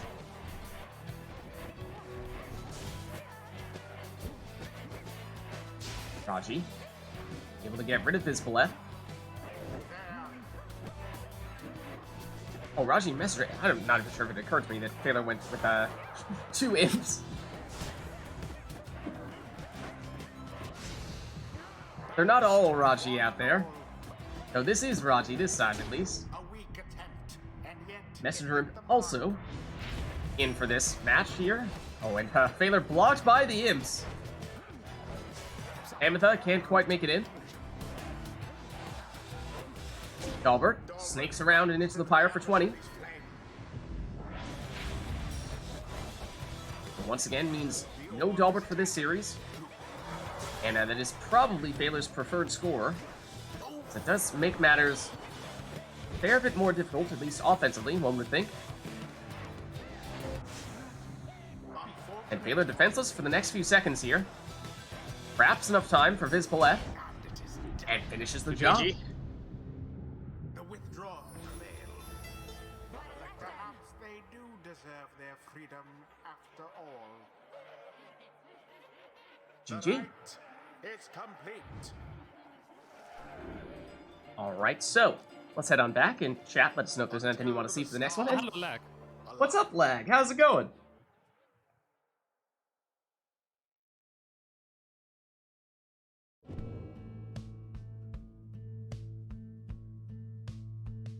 By the way, there was one instance where the air collision into drop orb into banishment happens in this game.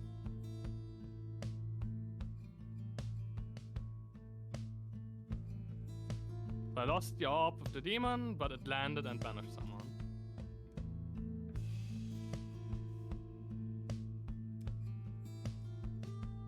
Of course. Well, good to have you back, Lag.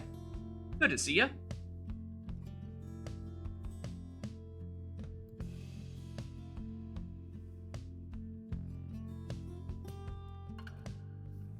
Let's reset ourselves here. But let us know if there's anything you want to see for the next one.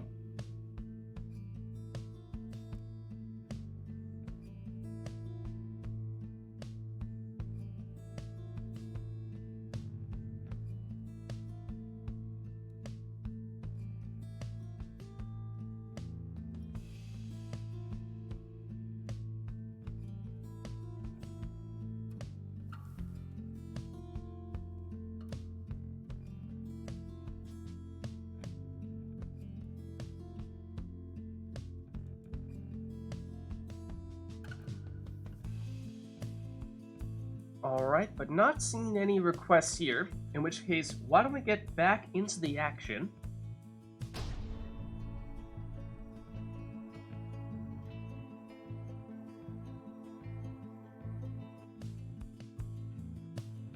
The fate And we're at the book. versus the withdrawn.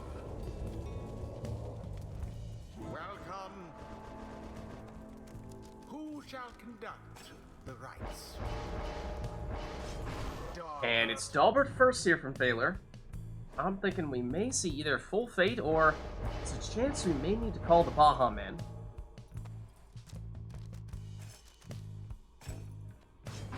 Dalbert.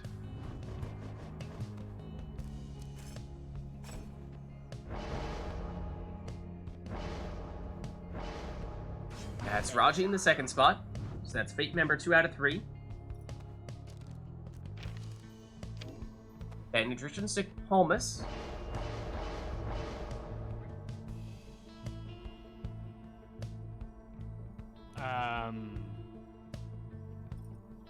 Is that just on my end? Oh, I mean, I'm seeing that too.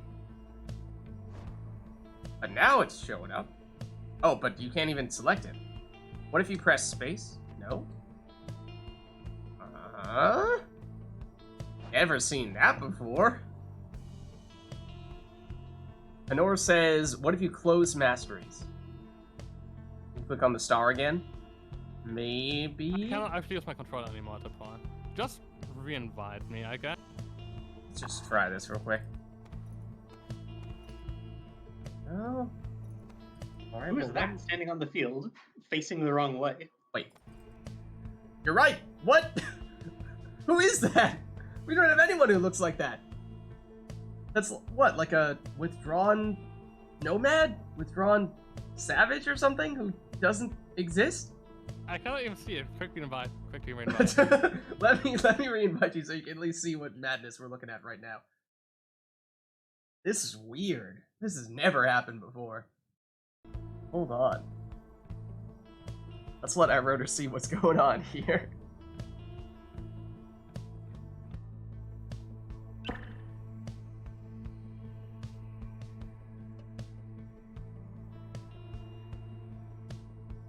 Okay. So, let's just. oh, I was gonna say, there's Palmas. Now, oh, Did hold anyone on. do Now it anything? looks normal. Go back to Palmas. You saw Okay. nothing, apparently. Who knows what that was all about? Just a brief cameo appearance from Gareth's second cousin.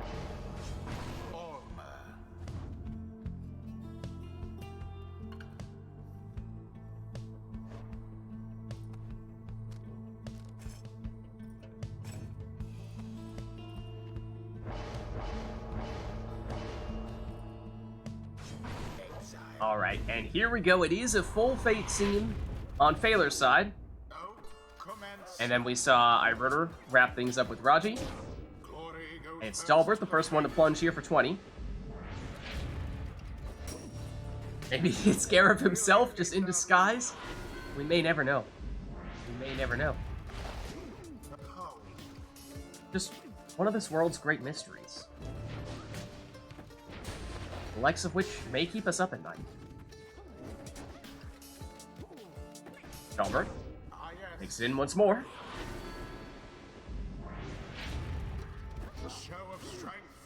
The other Dalbert blocked and banished. Palmer looking for a throwing angle and gets one. Dalbert versus Dalbert, they collide mid-flight. Taylor gets it back. And hops over the defenders on a couple of occasions, but his throw gets intercepted. Now it's Palmas for Iroder. Charges up the throw, but doesn't have enough time to get it off. Dalbert goes down. Dalbert for Iroder. Speeds on in. Dalbert still can do some work. Yes. Palmas gets rid of Phaler's Dalbert. Then Phaler gets rid of Palmas. There's Raji left for Iroder. And he banishes and brings back Iroder's Dalbert.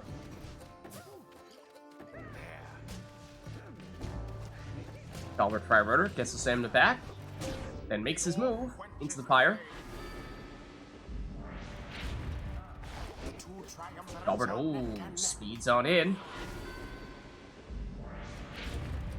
No more than a lick of flame remains. Raji explodes on everybody except for Dalbert.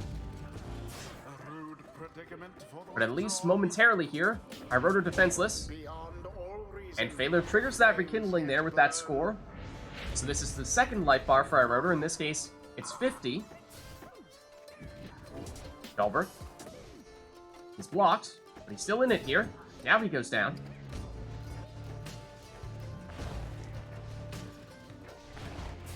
Dalbert goes down. Iroder still has it here. But loses Palmas. So it's Phaler on the counterattack. His Dalbert goes down. Iroder looking to return the favor. But not this time. Palmer. He's down as well. Iroder waiting to get the stamina back with Dalbert, but doesn't have enough time for it to recover. And it's Phaler who makes it in with Dalbert. The withdrawn's adversaries gained an Close edge. call there, but Dalbert banished before he can make it in. Phaler blocked, now banished. That gets Iroder back to full strength. Looking to snake around the defenders, but can't get the job done this time. Dork and Phaler. Dalbert. He's banished by the other Dalbert. There is the other Dalbert. Ooh, and he sneaks under the defender for 20 damage plunge. And of course, this is Iroder's second life bar. So that means one more score from Phaler could do the trick. And now the same could be said for Iroder. In the case of Iroder, does need to be a full damage score, at least if it's Dalbert. Whereas Phaler has a little more luxury, but there it is! GG. That'll do the trick. GG. Withdrawn prevail. They That was somehow close. managed to scrape by despite their adversaries' efforts. The rite is ended. Well played. Alright, let's head on back. Until the next rite.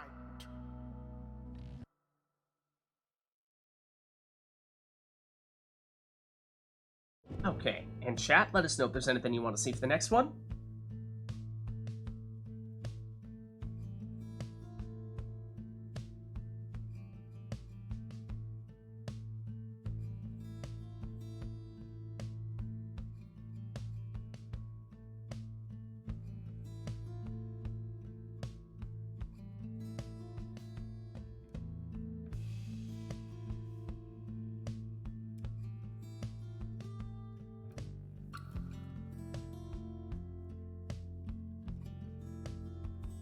And will we see a brief appearance, surprise appearance, from a mystery nomad or savage this time round, or will that be all from our star, our guest star for today?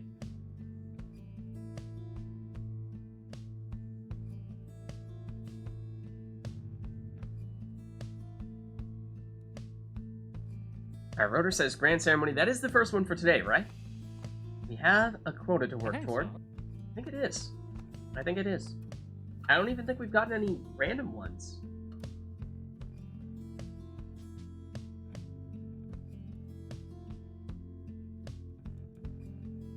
So anything else on top of the song request, or will that be all? Oh, yes? Sermon intro, says Phaler. Okay.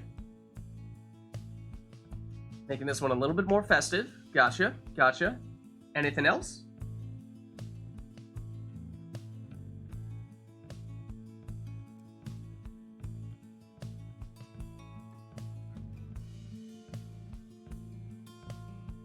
Looks like that's it.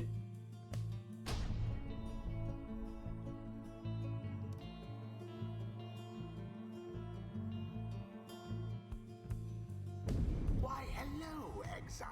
And it's the Glade of Liu again! Welcome to the Glade of Liu. Grand ceremony and all. You now have this So fitting. chance to prove yourselves.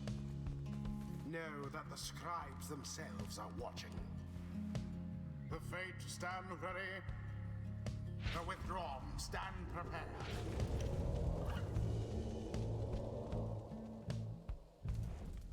Who shall conduct this rite?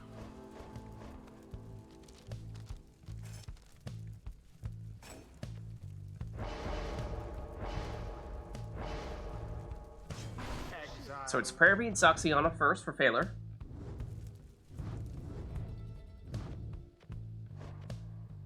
Now I'm trying to think of... Since it's been so long since Phaler was last year, I'm trying to think if there's been anything big that has happened since then. Any major discoveries that we've made or anything along those lines.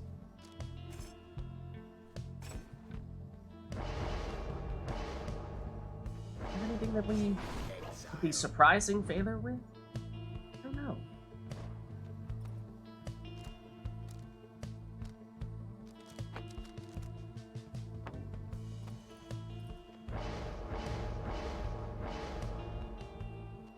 And it's Titan Tooth Tizo.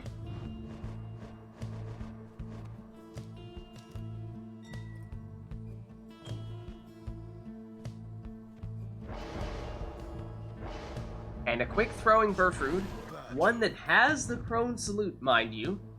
That means that Phaler can turn all of Iroder's characters into defenseless Howlers on one occasion during the rite, which is more or less an automatic score. So we'll see how this one plays out. Oh, and then we see Iroder also come with the classic Withdrawn setup here. 1 Crone plus 2 Imps, although no Udmilda. It's not quite the pure Withdrawn theme in that sense, at least.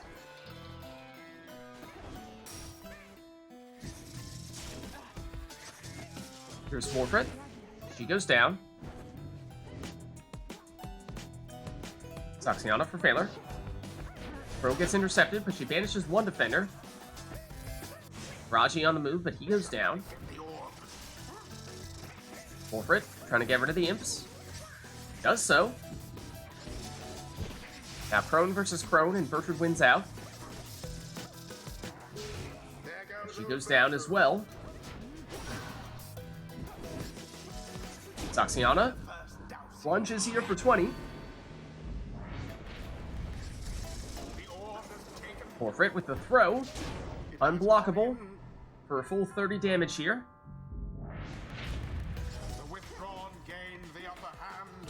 And Saxiana makes it in once more for 20.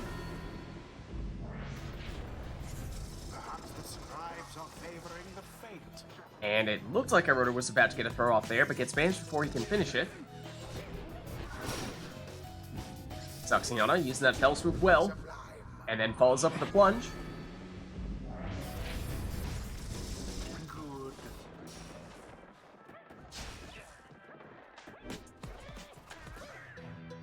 Titan Tooth there. Iroda stunning failure. And has a dangerous board position. Combined with the Titan Tooth. It's a dangerous combo. Failure able to fend it off for now. Saxiana has returned. Gets Titan Tooth as well. Failure with Raji. Back just in time, but once again the Titan Tooth means not going to be quick enough to respond to this attack here, and Iroda able to get a full 25 damage throw. Oh, here is Iroda using the Crone Salute, making Failure defenseless with a whole bunch of Howlers. That means a quick and easy 30 damage throw from Forfeit. So one more score for Iroda would do the trick. But now Failure plunging for 20, and that means that one score for Failure would also be enough. And now Failure returns the favor with his Crone Salute and finishes the job. Good game. And that is why we have banned triple Crone Salute for any competitive play. Thus end this night's proceedings. GG.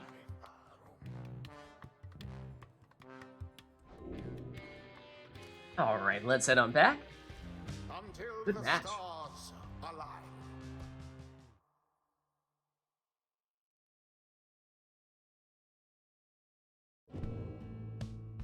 Okay, let's reset ourselves here just a bit.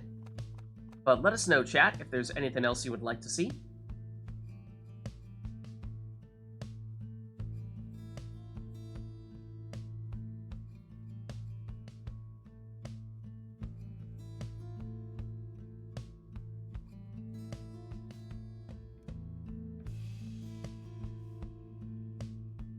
Glorious Tradition. Okay. That we can do. You could say he's tempting fate by picking that one. It is a little odd choosing your opponent's theme.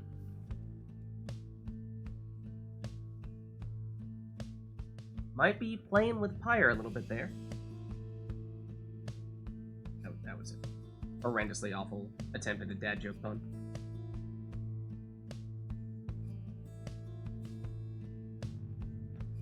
I mean, it's a good welcome back song, I guess. That's true. That's true.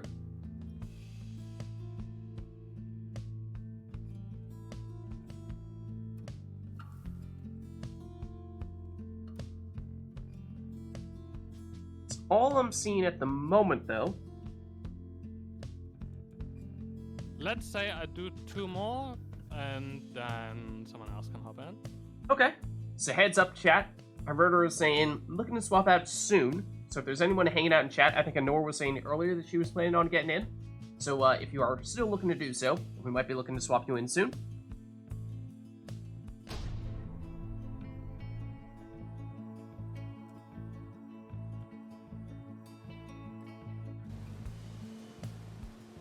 I hear the water. Oh no, it's false, Salim. Okay, I thought we were gonna get the boat. I thought we were gonna get the boat. Who shall conduct the rites.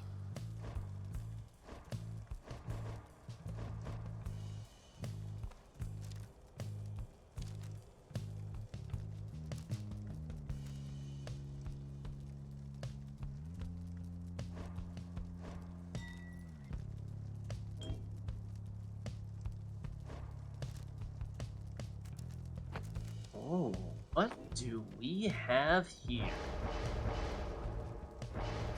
Well, if it isn't the most stylish man in the downside. Now, did we see him earlier today masquerading as a member of the Withdrawn, masquerading as Palmas? Alma, The world may never know. But theorize, we may. exile.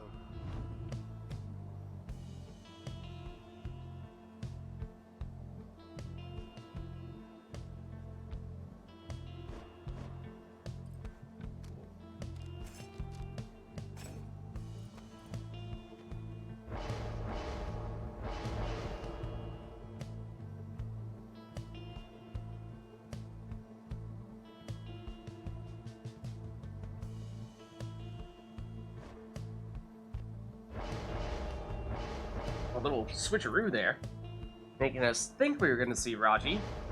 Are we going to see Vids? Are we going to see Jody?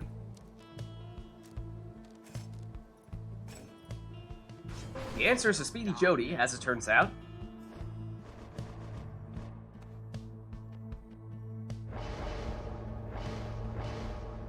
And Baylor going with a quick throw on Bertrude.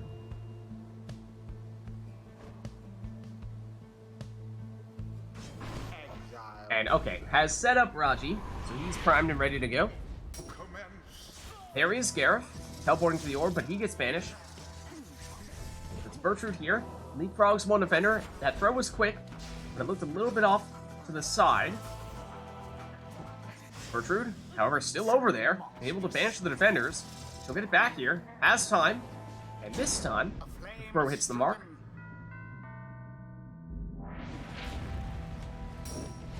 Gareth, teleporting to the orb once more. His throw is intercepted, though. It's Ulmer. Looking to do the same. His throw is also intercepted. Gareth is still over there, though. Now he goes down. Bertrude. Approaching from the other side and leaps on in for 30 damage. I believe she had a throwing talisman, though. I believe she's out for this series in that case. Yes, she is. So Phalar down to just, at best, 2 characters here.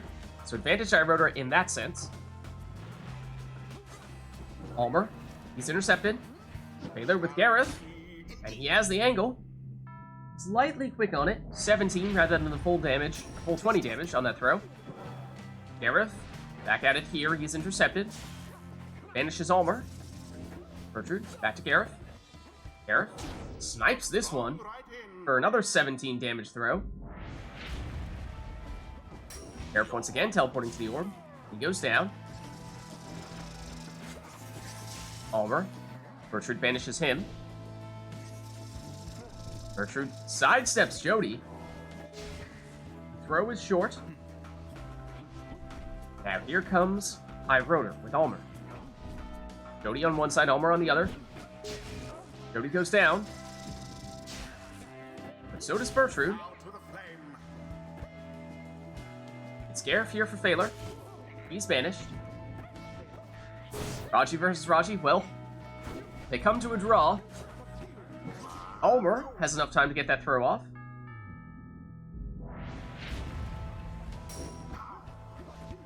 Gareth once more. He's intercepted, though. But he turns around and banishes Ulmer. Oh, but accidentally double salutes there. Gets banished in the process, and Phalar currently defenseless. Pyre going through his portal, and that sets up Ulmer.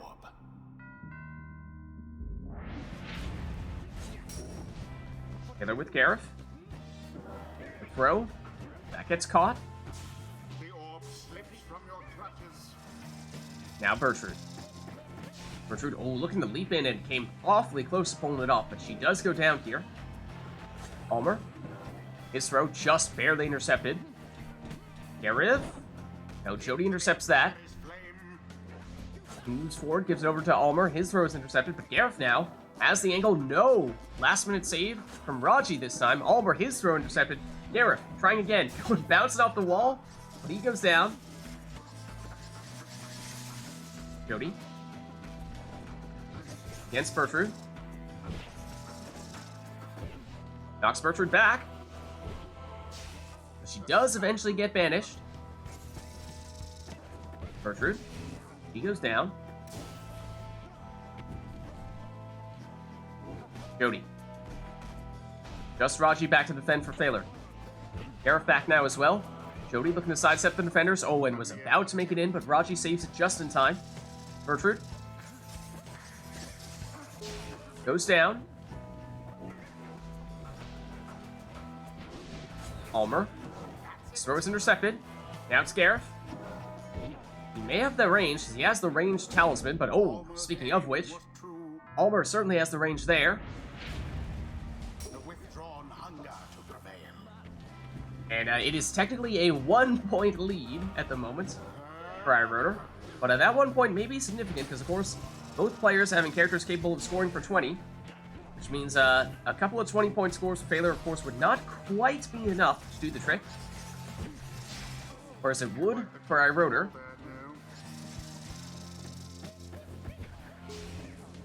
Bertrude down. Now Almer. He's banished as well. Gareth. Trying to find a way around Jody. But cannot find it. Almer. Jody. Back to Almer. Almer one side, Jody the other. Who's it going to be, though, who makes the move? Well, both of them banished by Bertrude. Big play from her. And now it has some room here. Does that throw enough on it? It does not. It falls just short. Almer, he goes down. That brings Bertrude back. He's the one to push it forward here. She's out of stamina, though. She goes down. Jody. Knock back the defenders, but can't do so this time. Bertrude taking it out. Gareth. He goes down. That means just Raji for Phaler. And iRotor looking to attack with Almer. But Phaler up to the task. And Bertrude, can't escape from Raji. So once again, just Raji back to defend for Phaler. Has the orb here, which may not be what he wants to have at the moment, because maybe more so in defensive mode, but does have Gareth back. Now he gets banished with just Bertrude. She has the orb and has seemed to escape from right up next to his Pyre, where Phaler did seem to be stuck for a little while there. But iRotor back on the attack and sneaks into 20 damage throw there. And like we were saying, that means one more of those would be enough to do the trick. So Almer particularly threatening here. And almost made it in that time, but does get stopped. Bertrude. To Gareth. Bertrude, now it's Phaler with the two-pronged approach. That throw is short. Almer. He's blocked. Gareth for Phaler. 17 damage. That drops iRotor down to 24, which means only Bertrude for Phaler would be able to finish it in one score. Whereas in the case of iRotor, just about anyone could do it, as long as it's a full damage score, or at least, depends if Raji has the additional damage. He may not. Good game. Going back to defend, so iRotor finishes it. That was exhausting. That was a good one. Well done. The ceremony is complete. I think zoning with the imp in the middle of the map is pretty powerful if you can position yourself in time. Because you can cut off movement options of the opponent, especially if you have like a crone that plunges and then has no stamina anymore. Can proactively force them to do something and then cut them off. I was trying to do the same thing with your Jody. I was trying to force you to jump, land, and then kill you on the cooldown frames. And what Savages don't really have that though, so it's a little more difficult. It's harder. You have to be pretty close. But if you're close, you have the danger of colliding, actually colliding in the air. And then the danger is that the demon recovers first, and you have a whole lot of trouble. Yeah, with savages you just want to like get under them and make them land in your aura. Demons you have to like watch out for that stun. Very difficult to play around. That's true. There's like plenty of practice to be had with all these interactions. Well, chat, let us know if there's anything else you'd like to see between these two, because I believe iRotor was saying this was probably going to be his last one. If there's anything... I mean, I can continue, but on this I'm not gonna occasion, force you to leave. I think we have enough people that want to play, so... No, Anor said she'd jump in. Yeah, exactly. And Lack may want to play, or may not want to play. Maybe Amanda, not sure. Yeah, we definitely have some familiar faces in chat, so we may see people looking to swap in soon. So yeah, I think acting on the assumption that this may be iRotor's last match, let us know if there's anything that you are dying to see between these two. Lag says I can join after Anor. Love to get you in today, Lag. That'd be great. I also practiced a bit of always getting the power jump and the power cast with the Savage, but I definitely have to do more hours into that. Power jumping is harder for me than power casting for some reason. I've got the power casting timing exactly right, and despite the fact that it's the same timing, just like a half inch to the left on the controller, power jumping is way harder. Yeah, but if you do it differently with your fingers, then it's basically different timing, because you Yeah. have to do different stuff.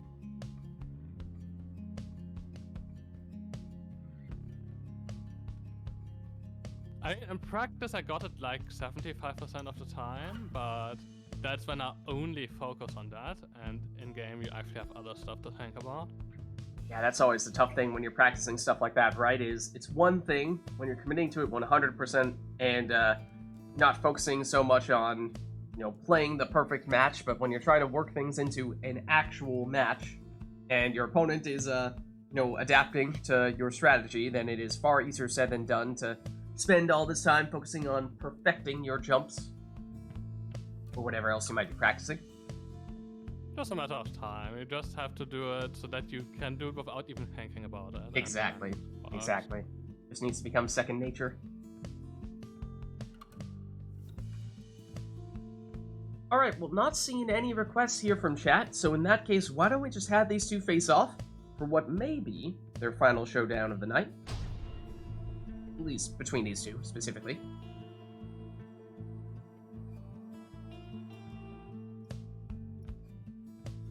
The fate shall confront. Nest and Triessa, have we seen this yet tonight? We may not have.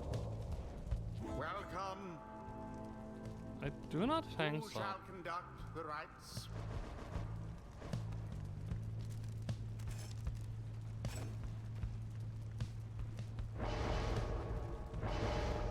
And in that case, fitting to see Baylor go with Pamitha here.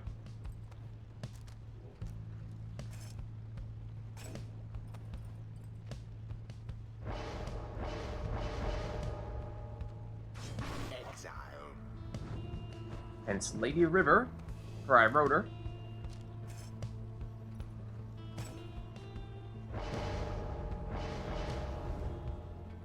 Or rather, Raji, I take that back.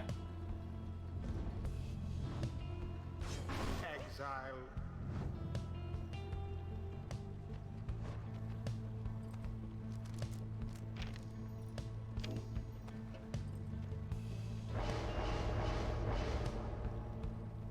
And maximum rekindling there on Nutrition Stick Holmus.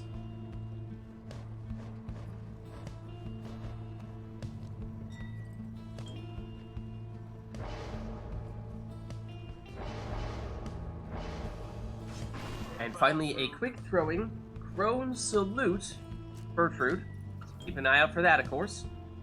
Likely to see all of iRotor's characters at one point in time during this match turning into defenseless howlers. And last one is Vids. And here we go. Now begin. And we got a Thrash Pack as well. Imp versus Imp. iRotor wins out that duel. Sets up a dangerous portal. Vids goes down here.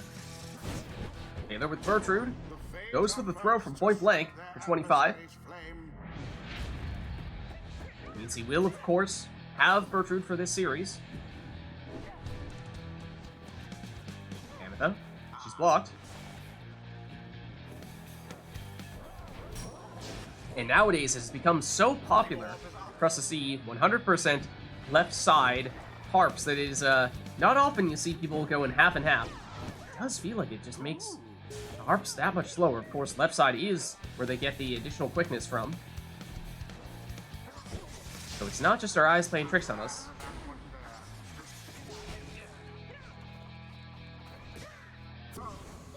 Oh, look at that! Iroder's imp falls in the lava, and in doing so, implodes and takes out the remainder of Baylor's defenders. You don't see that happen every day.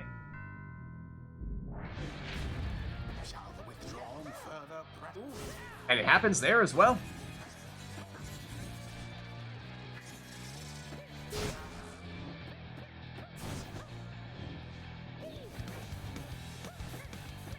Raji.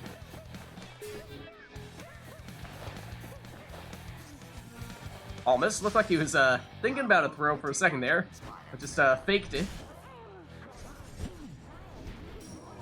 His Paulette, though, she certainly does get a throw off.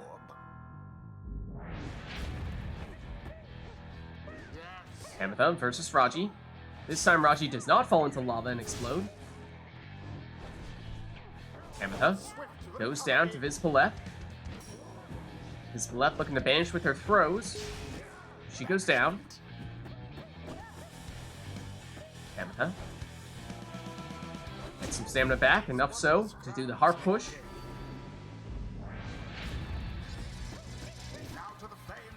Bertrude speeds on under Raji there. Raji explodes on Vids Paulette. And Bertrude goes down to the sapling. Bell swoop, unable to hit the mark there. I think that was because of a well-timed shield there from my rotor. Almost. Vids Paulette banishes the imp, but goes down when the imp explodes. Ametha. Blocked. Still in it here, where Rotor has recovered the orb. Good. Bertrude down. Ametha gives it to Palmas here. He gets banished. Then Taylor to Bertrude. Finds an angle here, and does that have enough on it? It does. 30 damage throw there from Taylor. The fate have gained an edge for now. Ametha in a strong position here, but she does get blocked. And now banished. Is Paulette looking to banish with the throws, but not this time. Gets rid of Bertrude the old-fashioned way, but then Raji returns the favor. Ametha swoops in. Can't quite make it in with that last-minute dash. Baylor defenseless for the next few seconds here. But Iroder has the orb back by his Pyre. Not enough time to launch an attack. Vids Paulette moving in now. And Phaler sacrifices Raji in the name of defending the Pyre. Keep an eye out for Iroder's portal position there. It's relatively dangerous. Ametha banishes one defender. Gets the orb back and has the speed boost now after doing that banishment, but it's not quite enough to get her into the Pyre before she gets banished. Almas gets rid of Bertrude.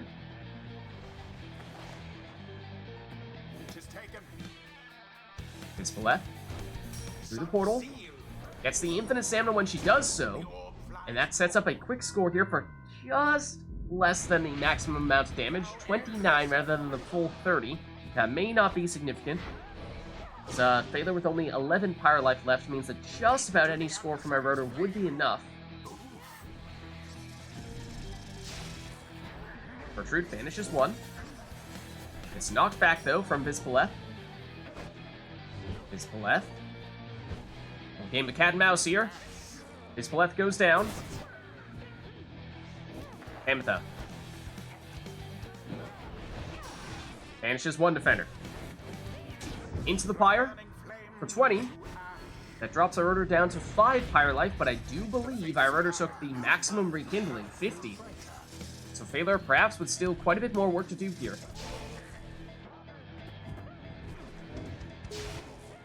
Ispaleth down. Bertrude against Raji. Raji down. Bertrude with a hero, not for long. Almost rescue. Except, oh, look at this. No one to stop Hamatha, and there is the rekindling. It is 50.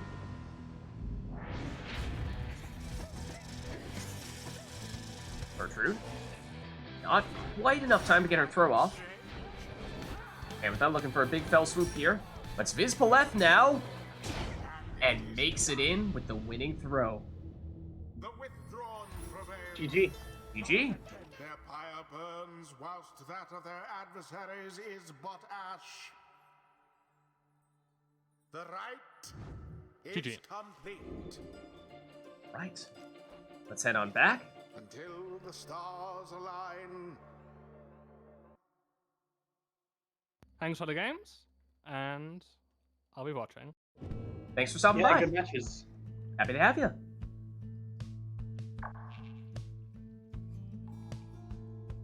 Zero chances. How's it going? You're looking for someone to play as the Beyonders.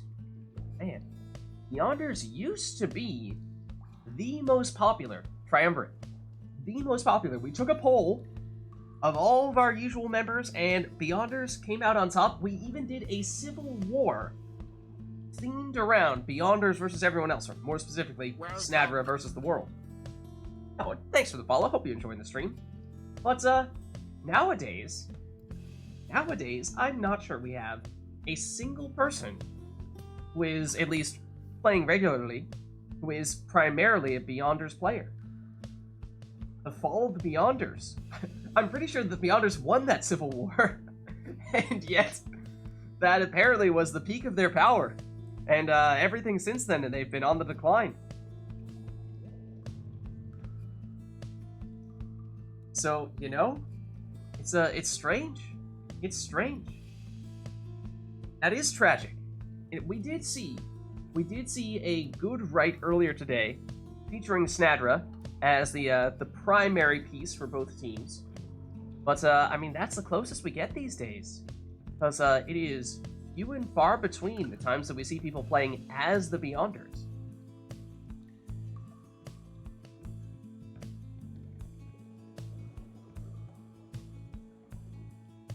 Ah, interesting. I wrote her. You got that. That's the person that we rated last time, is it not?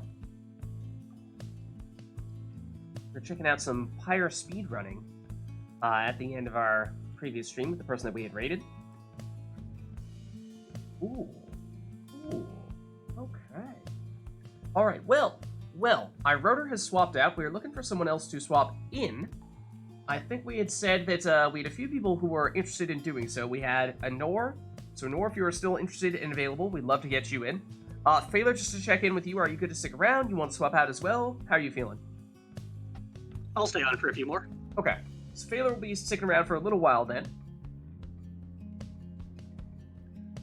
Yeah, why don't we get Anor in here to swap in for Iroder, and then when Phalar is good to go, and he's swapping out, then we can get Lag in for Phalar, if that works for you, Lag.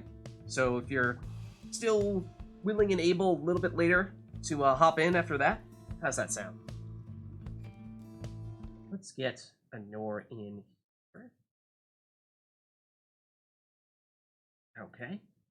Invite sent. Let me set you up as well. And Anor, I assume it'll be Nightwings for you.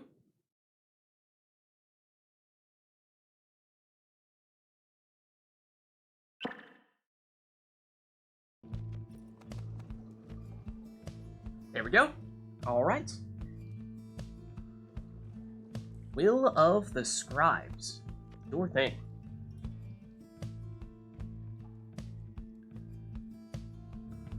Okay, hold on. Let me check Steam Remote Play. Okay. That should be fixed now. And let's do a quick double check here. Just make sure her controls look right in order. Who is Falcon Ron? Oh, man. Very good question. the single most important person on the downside. Some might say, at least. The master of chaos and entropy. Others may say. Will of the Scribe's acoustic. Okay, that was an Irota's request. Okay, so it was Irota's request, so we can push that up. Okay, so in which case we'll go to Reekbot here. Set that up. Okay, to Reekbot. Reekbot, we have a request for you. It's okay. He's already had one earlier today, right? At least one. So he's been warmed up. He should be good to go.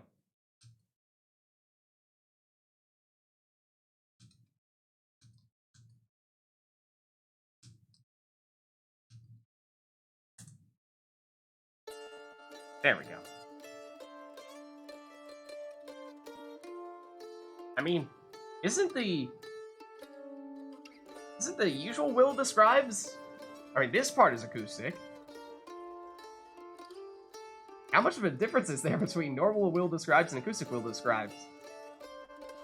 I guess maybe once it starts to pick up a little bit more, does it change a little more?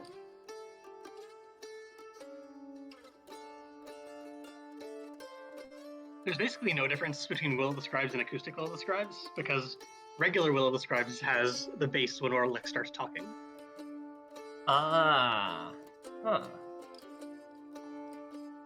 Just the bass is missing? Okay. Interesting. Yeah, otherwise very similar. So, okay. Anything else we'd like to see here, or will that be all?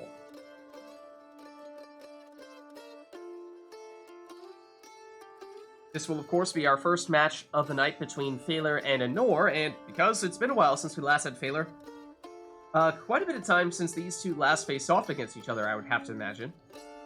Don't know if, you know, the last time Phaler was here, if it just so happens he was going up against Anor, or maybe not, in which case, who knows? Could have been 2 months since these two last played each other. I see what you're saying. So without it, it's basically, without the bass, it's basically the Nightwing's theme, whereas with it, it's basically the true Nightwing's theme, or Warleck's theme. I mean, in some ways, I almost feel like, what is it, Surviving Exile? I almost think of it as the Nightwing's theme. The one Surviving that has... Exile is the Nightwing's theme, and yeah, then Will of the Scribes is the true Nightwing's theme. Because you've got each of the, or at least 3 of the instruments are sort of associated with the original 3 Nightwings. So I feel like that's sort of, you know, that's the one that I associate most directly with the bass Nightwings. By bass Nightwings, I mean the normal Nightwings. Yeah, Surviving Exile. But anyways, let's get going here.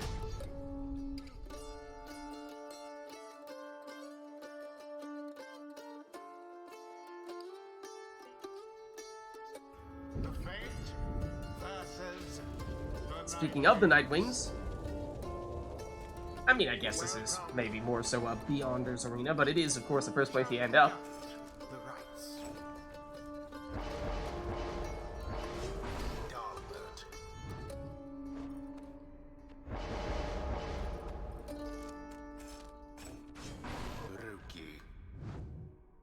Both players leading off with a Cur. And I can guess what we're going to see from Phaler. Although, I now have a suspicion what we might see from Anor as well. The Cur mirror is interesting. Yeah, especially in Book of Rites. I think it's a very interesting place for the Curs. And I'm wondering if we may see Anor go with, of course, Rookie first, yes. Oh, and just to clarify, no requests for exiles here, so you can take whatever you want, or no requests at all for your team. So you can take whatever you want.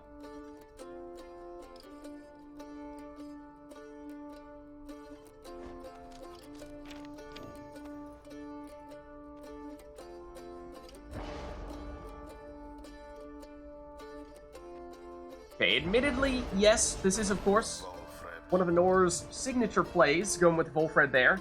But for a second, I thought after talking so much about the Nightwings that perhaps, after taking Rookie in the first spot, she might have been planning on going with the original trio, but of course, Wolfred is not on that list. But I think we've seen, or at least last week, I think we saw Anor starting to use Rookie much more regularly, which for a while it seemed like was not one of the characters in her usual cast. But perhaps he has now made his way into the regular team.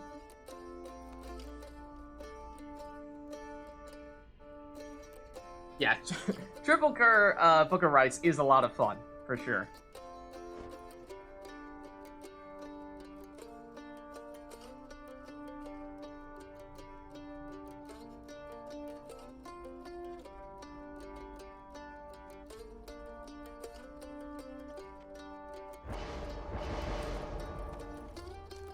Oh, and Anor going with some super portals here. And extra damage on Tizo, so keep an eye out for that. That is not necessarily your typical defensive imp. That is a much more offensive imp that Anor just set up there. But it's Dalbert first here for Phaler. Now Rookie, but he's blocked and banished. Dalbert's back. And back for another plunge. Rookie for Anor. Snakes around, makes it past some defenders, but can't make it all the way into the Pyre. Dalbert cannot either. Raji down, or rather, Tizo down. Wolfred, thinking about the portal, goes through it. Has the nutrition stick, so he has the increased mobility. Has the infinite stamina as well. And look at this. Ooh, nearly outmaneuvers the defenders. Which I would say is normally not something you would hear, but then again, this is Anor we're talking about. That is her specialty, but it's Rookie who does the plunging. Oh, and look at that well-placed sapling. Gives a safe space, or at least looked like it was a safe place, for Wolfred to set up shop and power up a throw. But not this time. Speaking of throws, all were able to sneak that one in past the defender. Dalbert. Ooh, for a second looked like he was going to find a way in between the two defenders, but not quite. Wolfred shields off that cast. Shields off this one as well. Not the third one, though. But Rookie's back. And was thinking about that portal, but then saw Almer was standing on top of the other side of the portal and thought, well, how do I escape this situation? But here's Tizo.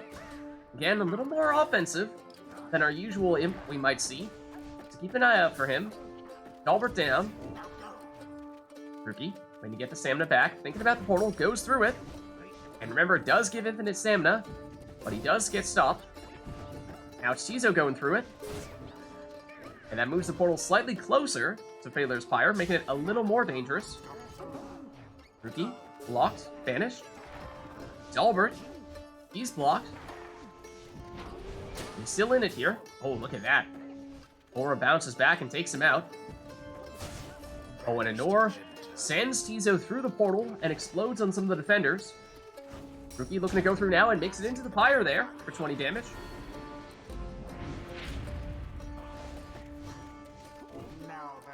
Dalbert, hops over the defender. That means, well, it would normally be one more for Phaler would finish the job, but I do believe Anor has 10 rekindling as her usual setup. Ooh, look at that. Wolfred able to sidestep the banishment, but not the second time around. So Phaler with Dalbert here. Tries to go around, but does get banished. And Anor can go through the portal. Doesn't take her far, but it does give her the infinite stamina, and there's something to be said for that. And remember, took the extra damage on Tizo, so that's 23 on that plunge. But certainly no prayer beads for him, so he's out for this series. Dalbert makes it in and triggers that rekindling.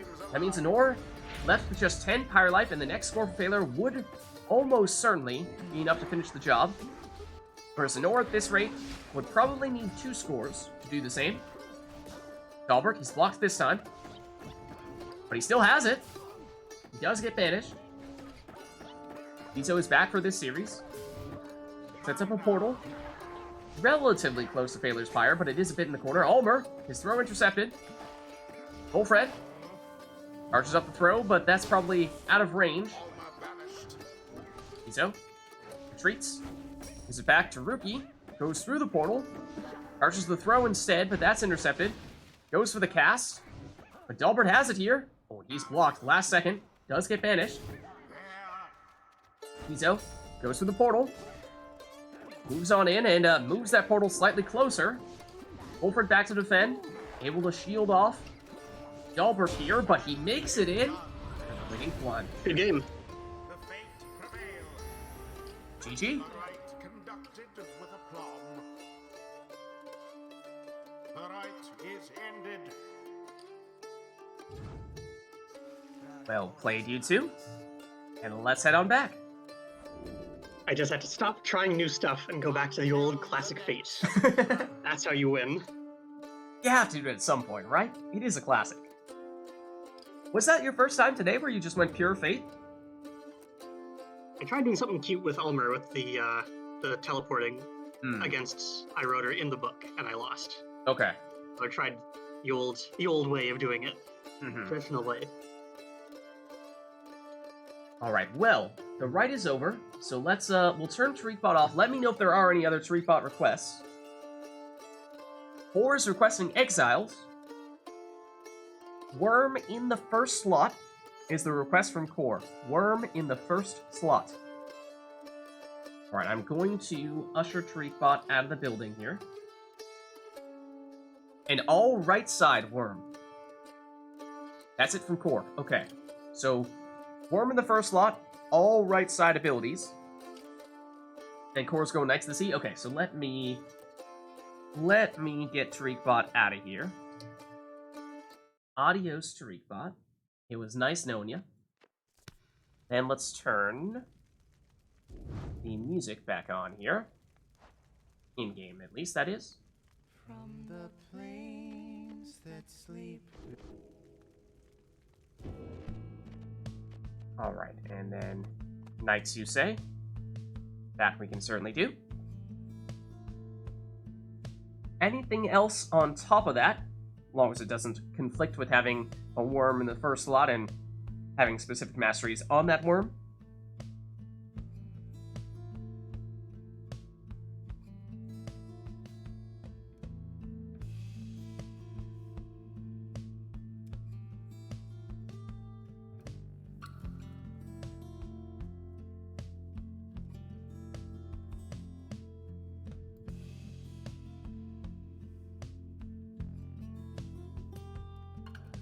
Now, looks like just Core's requests here. Oh, hold on. Core says, you've seen me do my right side worm many times. Now let's see you do it. Well, that we shall. That we shall.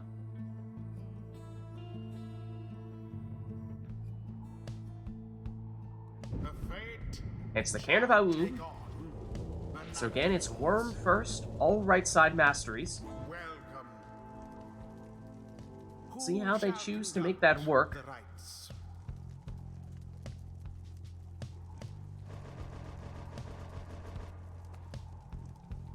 So Failure will make that deluge.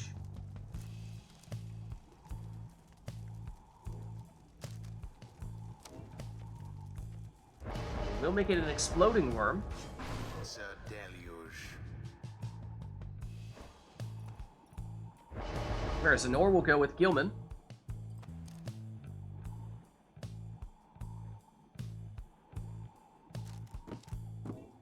And go with the Thorn Knot. Now that, is it usually, I mean, you use Thorn Knot a lot in your worms, right, Core? But is it usually when you're going all right side? Is that the combo?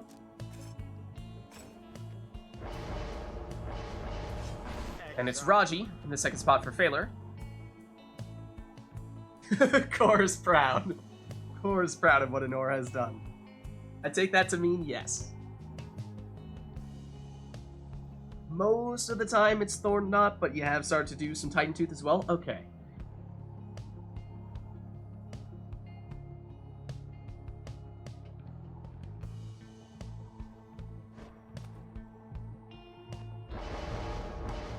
And then here is the classic full Fred Nutrition Stick.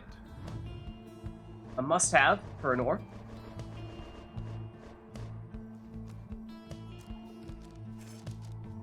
And for Failure, last one will be Tamitha here, it seems.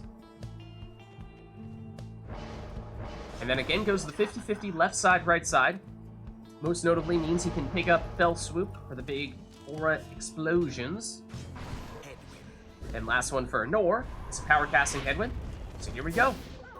And I think both worms exploded on each other there. Tamitha down. Big power cast there from Headwind. Gets rid of the last of Phaler's characters. Nor looking to banish one more. She knew that someone was coming back. But, well, now they're all coming back. And now it's a Nor who's defenseless. But she did take Numbing Gust, which means that when everyone is banished on her side, Phaler cannot sprint, jump, throw, or use any other special abilities, which slowed him down. But he does still manage to get in there with Tamitha for 20.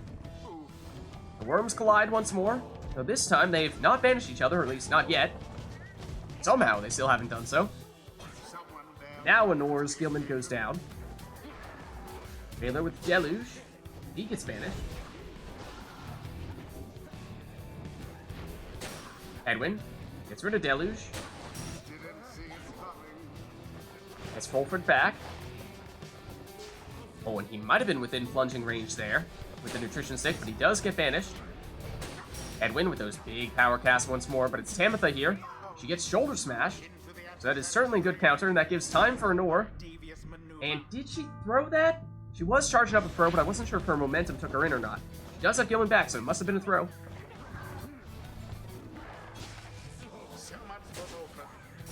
Oh, big power cast there, but Anor is defenseless here. Once again means Numbing Gust is active. Phaler sidesteps one defender and makes it in for a 20 damage plunge here with Tamitha.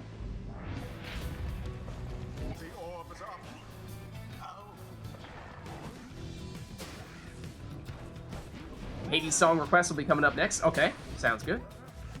Tamitha has just enough time to make it in there.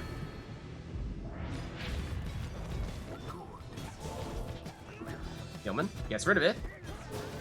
And does banish one, I believe?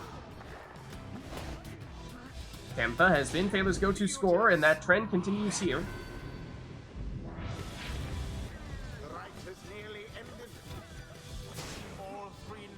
Oh, and no one left for Phaler here. Or rather, for Anor here. So opportunity potentially for Phaler, but once again, that Numbing Gust slows him down. But there is the Heart Push into the Pyre for a 20 damage score, and that triggers the Rekindling. So this is Anor's second life bar. And this does mean one more score for Phaler would likely be enough to finish the job here. And this may be his chance. Numbing Gust will slow him down. He does get banished, but look at that portal. That is almost directly on top of Anor's Pyre. So that is extremely dangerous. Volfred, zigzagging. Gilman down, Volfred down as well. That leaves just Headwind for Anor. But that is enough at least to stop Tamitha here. Though he gets banished. Time for Phaler perhaps? And he does it. Good game. GG. They overwhelmed their adversaries utterly. The ceremony is complete. All right. Let's head on back. Until the next rite.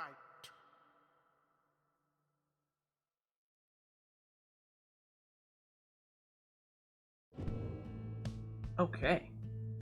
And, well, I'll take us off of Knights of the Sea, although I think we were saying, I think it was Core was saying that we might have some incoming Tariq bot requests.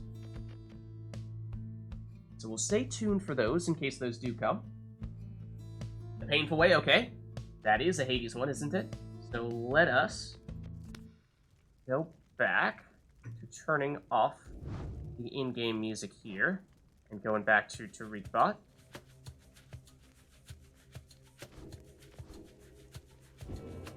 There we are. Anything else we'd like for this one? We've got the song. Yeah, the thing with the Hades songs is that so often they have like the first half where it's relatively quiet and relatively calm. And then partway through, they switch gears, they pick it way up, and it gets way more energy, and that's cool. Especially when we happen to time it perfectly, and we have the more calm, quiet parts at the beginning when people are setting up their teams, and then as soon as the rite actually starts, then immediately once we do that, the music starts picking up. It's like awesome. Love to hear it. So perhaps with that in mind, let's get started here. See if we can get our 2 players here to 713s in time, so that It's the too right bad can they start. didn't do it like FTL, where they released the non-combat and combat versions of the Yeah. song like separately. Yeah, it's a little surprising in some ways that they didn't. Because they almost are 2 separate songs in many cases. Who shall conduct the rites?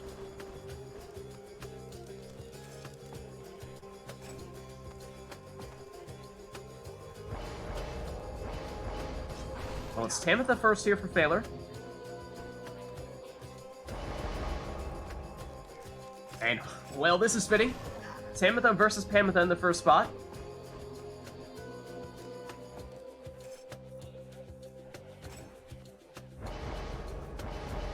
Then Raji.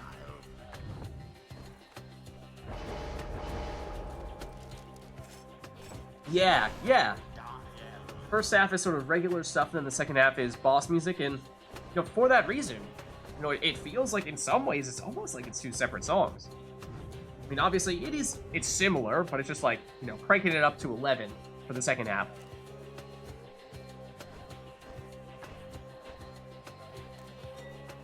Oh, yes, and the dynamic versions of the songs, those are so cool. That's right. Actually, I think... Oh, Never to Return doesn't have that for Pyre, but the built-in songs, the ones that we don't need to repot for, those actually do have some dynamic components to them. It is all based on one of the players. I forget if it's player 1 or player 2, but I'm thinking of like the claps with Skydance. Basically, whenever one of the players gets the orb, the claps kick in.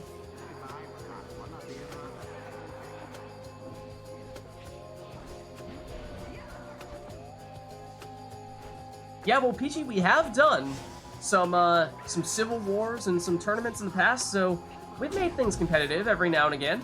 These days for just your typical RITE Nights, it's a little more casual than that, just having people do what they want to do, or having chat get the opportunity to request specific things, so that way people can experiment a bit.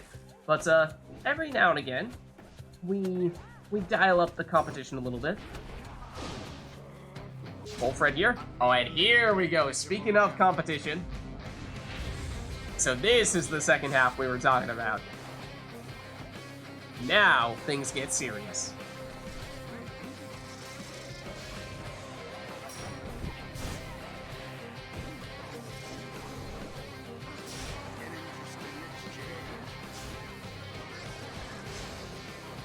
Numbing Gust active here as everyone on Nora's side is banished, although Pamitha has returned.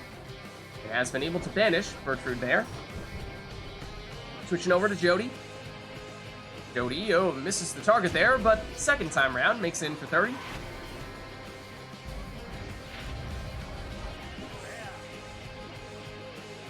Tamitha, sneaks under her sister for a 20 damage plunge. Tamitha versus Bertrude switches over to Jody, and she plunges for 30. That drops Phaler down to just 2 Pyre life here. Wolfred, the one who gets switched in this time. Has the orb back. Tamitha on one side, Wolfred the other, then they do the switch. Wolfred gets banished. An orb banishes 1, make it 2. No one back to stop this attack here for Phaler. Opportunity for an orb, and she plunges for the win. Good game. GG.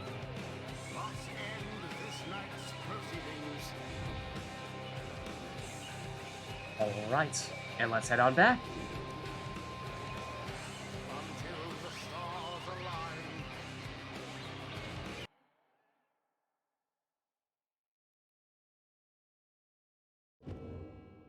Alright. Let's turn on the in-game music once more. But, chat, let us know if there's anything else you'd like to see, or hear for that matter.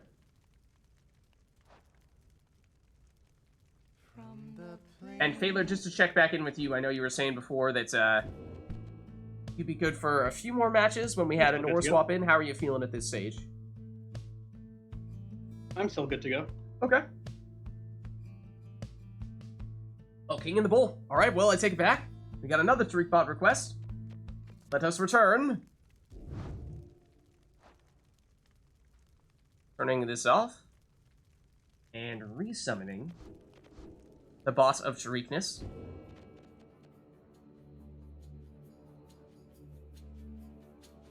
And we're also good to go? Okay, awesome. So it looks like we've got these two in here, at least for a little while longer, so let us know if there's anything else you'd like to see between them.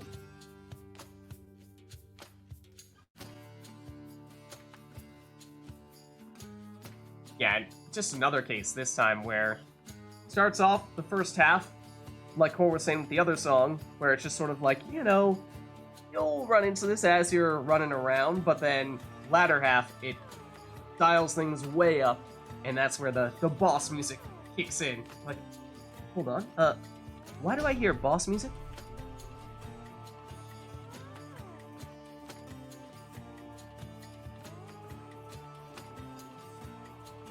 The fate shall take on the Night Blades.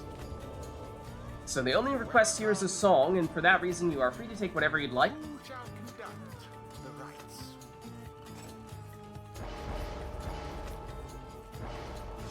So Thaler goes with Dalbert.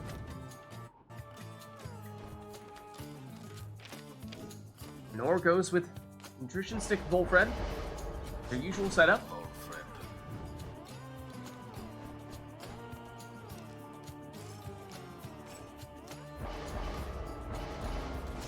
Exile.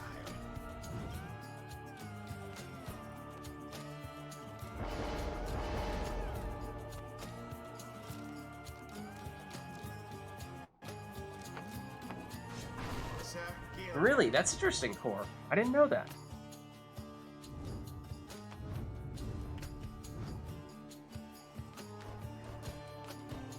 Most of the time, he starts with the acoustic version and then makes a harder metal version of it, but this time he went the other way around.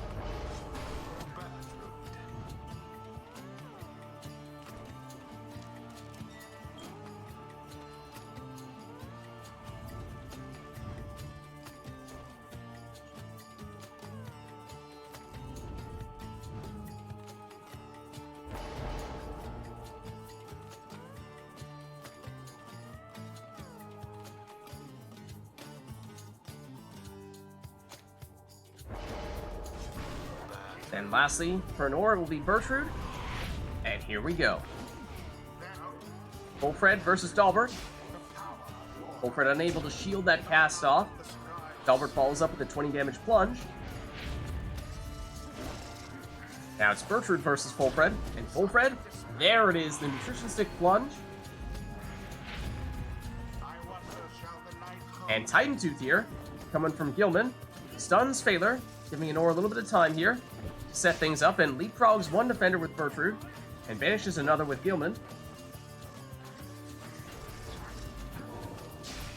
Phaler's Bertrude gets banished here. Now it's Nor's Bertrude on the move.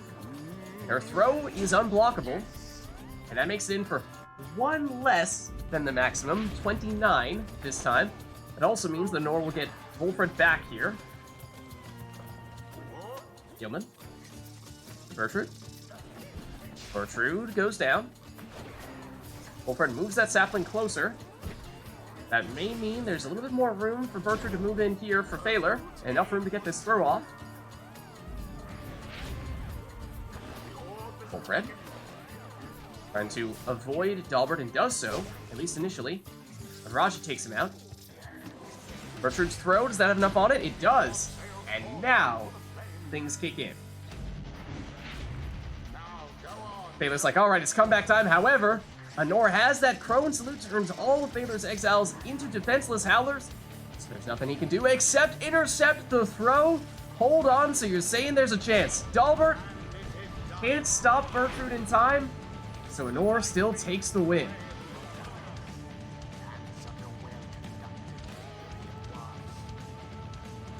GG. Good game. That was unexpected. That was not how that was supposed to go. But at the end, does work out according to plan for Nor. Until the next rite.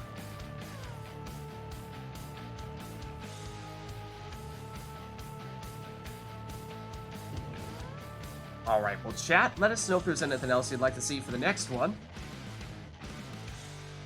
Including whether you'd like to have a TariqBot song or not. Otherwise, TariqBot will just keep on rocking here.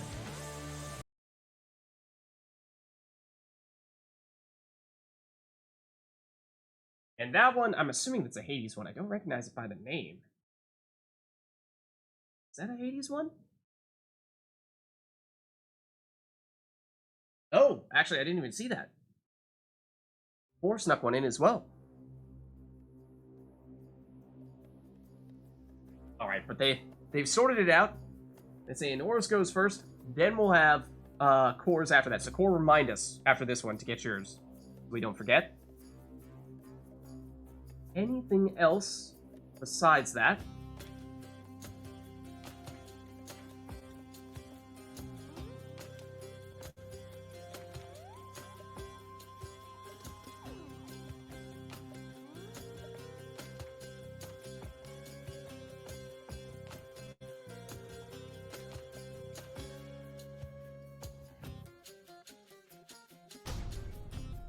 Looks like that'll be all. So let's hop in. The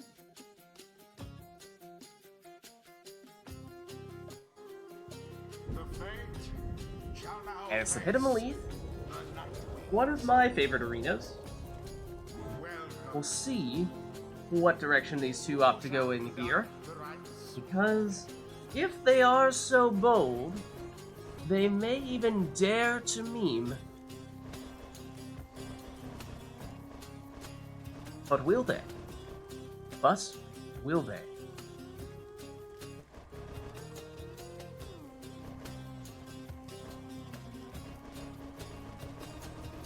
Taylor mulling over the options.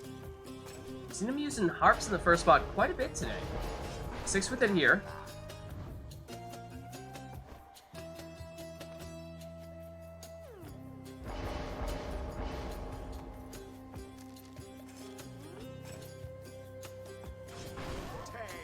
Then for Nort's the stowaway.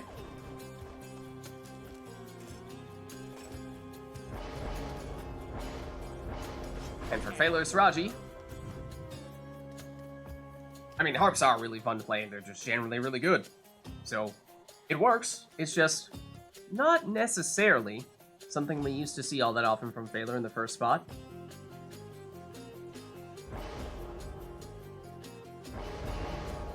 Phaler, not usually known as a harp player. Not that he can't, but more of a Kerr type person in the first spot, or Savage sometimes, with his Fate team setups.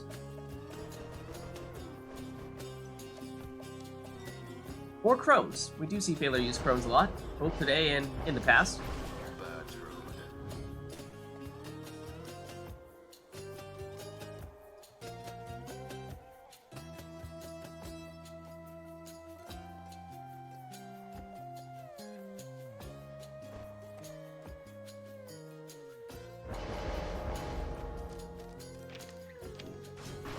And then it is Intrinsic Bullfred, of course. And here we go. Stowaway makes it in here for 20 damage. And she will be back. She had prayer beads. Bullfred. Over to the stowaway. She retreats. Back to Bullfred. Back to the stowaway. She's blocked. Bounces off the wall and gets banished. Tamitha. She's banished. Stowaway. Hops in for 20 damage here. Imps and Harps the only S tier? That's a really tough question to answer. I mean, if we're talking about the best team, the meta team, and the answer is 1 Imp, 1 Worm, and Orlek. So I feel like if we're talking about S tiers from character standpoint, or class standpoint, then I feel like you have to at least consider including those in the list. But it is with a specific composition in mind. But I mean, it really just comes down to people's playstyles. I mean, there really are reasons to use any of the classes. You know, once upon a time, I think we might have thought saps maybe at the bottom of the list. People would use them defensively, but not for much else. But we've started to see a lot of people use offensive saps, and so even for that purpose, you can't write them off.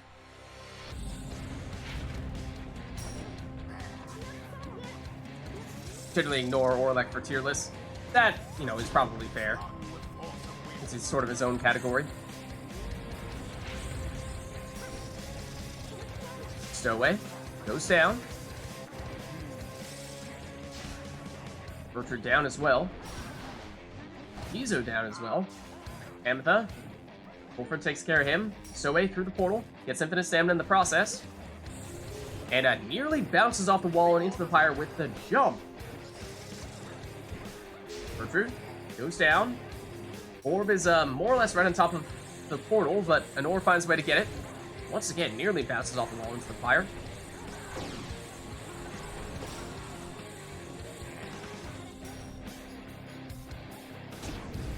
Tamitha makes it in.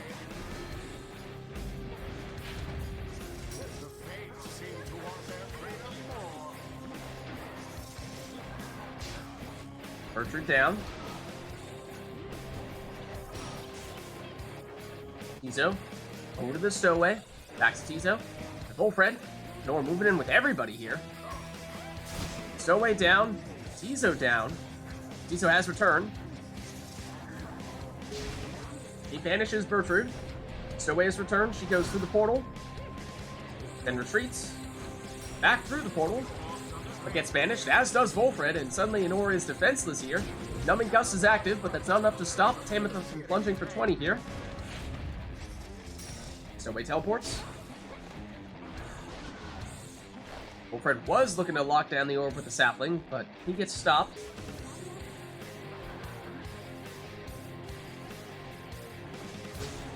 Wolfred down. Stowaway looking for a way through here. May have found one, but she gets banished. So now maybe just trying to buy some time to get some friends back. Wolfred has returned. Stowaway. Now she's by herself here and nearly makes it into the fire, but she gets banished. Tizo's back. He goes down, but he brings back the Stowaway. Stowaway past one defender and into the Pyre here for 20 damage.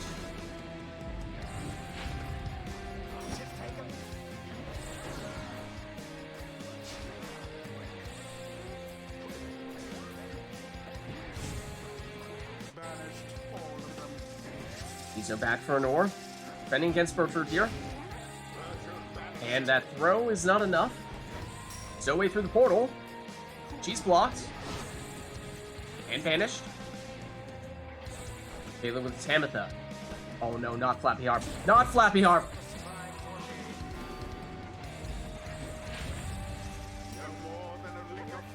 Stowaway falls back, but gets banished. Wolfred against Bertrand. Bertrand goes down, but that was close.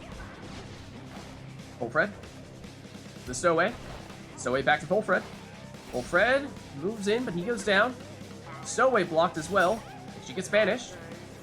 That leaves just Tizo back to defend right now, but he's enough to stop Bertrand. Stowaway picks up the orb and avoids banishment there. Has Wolfred. Gets infinite stamina from going through the portal. Blocked. Now banished. Bertrand. Attacking with some speed here. The throw. Intercepted. Stowaway. Oh, once again, looked like that time Anor might have deliberately tried to bounce off the wall into the Pyre with a jump. Try to get around a defender. I mean, as much as I meme about it, there are, on occasion, some times in which it might actually be worth trying to do. Get around a defender, and Anor potentially showed us how to do it here. But eventually the Stowaway does go down. Here's Wolfred. Time to charge up a full power throw for 25 damage. And that drops Baylor down to just 6 Pyre life. So this one is awfully close. Full friend.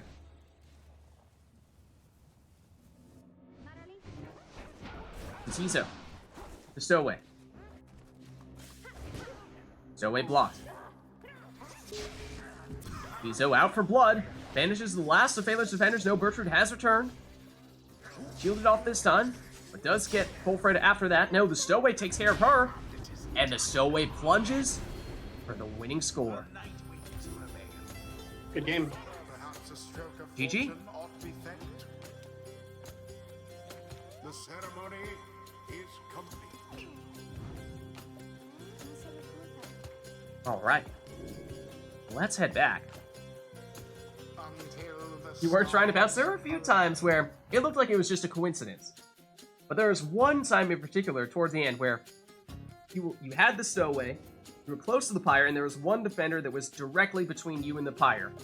So it looked like, okay, you tried to jump straight into the Pyre, you were clearly going to get blocked. But maybe, just maybe, if you deliberately jumped on the or to the wall, you could bounce off the wall and around the defender into the Pyre. And I was thinking, you know what? Maybe it's crazy enough to work.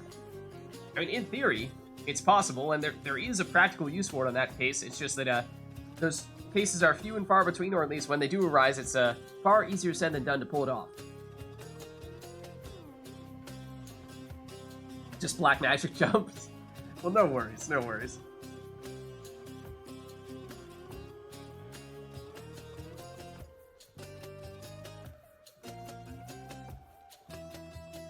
Well, at the very least, chat, let us know if there's anything you'd like to see here. Or here, for that matter. Otherwise, we will usher Treekbot out of the building.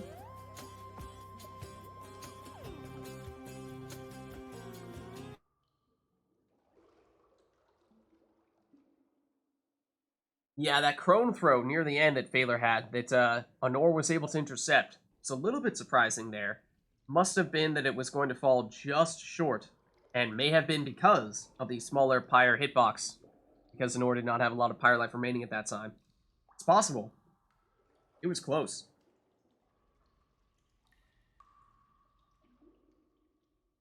Okay, and let's turn back on the in-game music. From the plains that sleep below.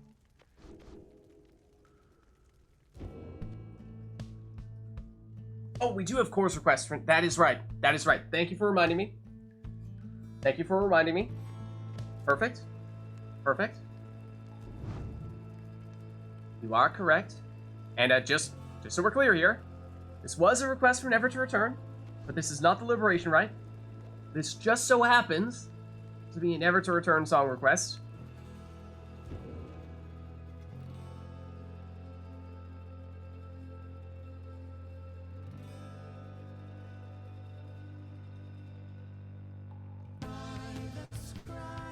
So anything else, or will it just be that song?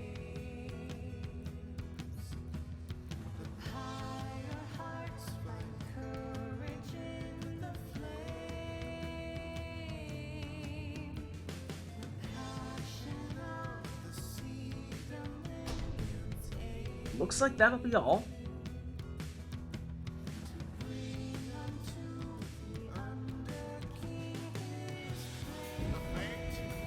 Oh, hold on, we have a last-minute Exiles request here. Should still have time to do this one. It's 2 imps for each player. 2 imps. And a non-imp for the third. So it must be specifically, exactly 2 imps.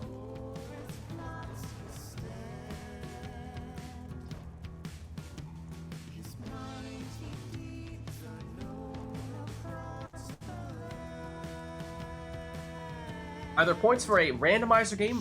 If you want to, what you can do is you can go for a random Exiles request, a random Talisman request, or a random, I guess, Mastery is a little bit tough to do randomly, but we've done random Exiles and we've done random Talismans before.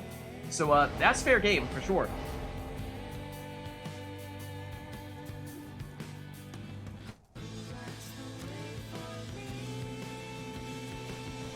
Yeah, So, yeah, that's true. There are a few ways you can do it. You can specifically, say, request talismans and say random talismans, and we can do that.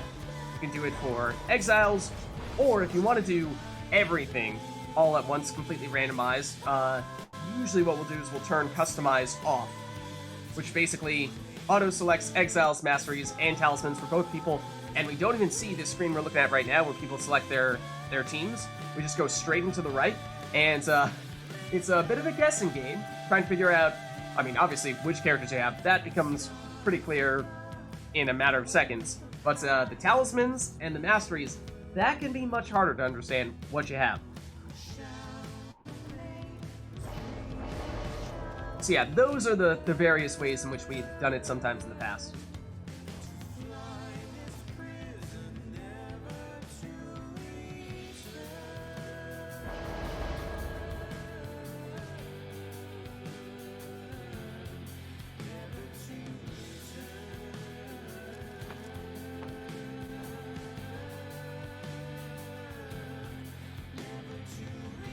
Nor debating between Bertrude and Wolfred here.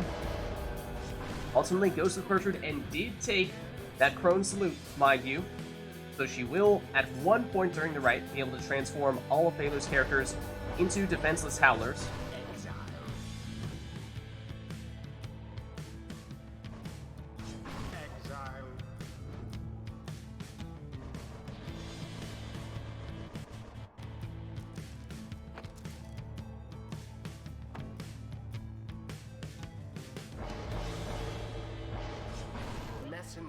And Messenger Imp in the last spot for Phaler. In the case for Nor, it's Tizo. So here we go with double imps, one non-imp. In Phaler's case, the additional character is the one you just see right there, Lady River. In case of a Nor, it's Bertrude. So we'll see how they fare here. Of course, the imps are naturally very good defenders, but it may mean that both players are relying on that other character who is not an imp to be their primary scorer. In which case, Phaler with a worm definitely has the speed and mobility to get the job done. Doesn't have much damage, whereas in the case of a Nor, Bertrude has much more damage. Might be a little bit harder to get into a scoring position with her. And then again, of course, there's not to say there isn't the chance for them to find a way to score with their imps. It's just a little more difficult, oftentimes. Lady River down. And that's the last of Phaler's exiles here. So here's an opportunity for Nor. He does get the 30 damage throw off with Bertrude.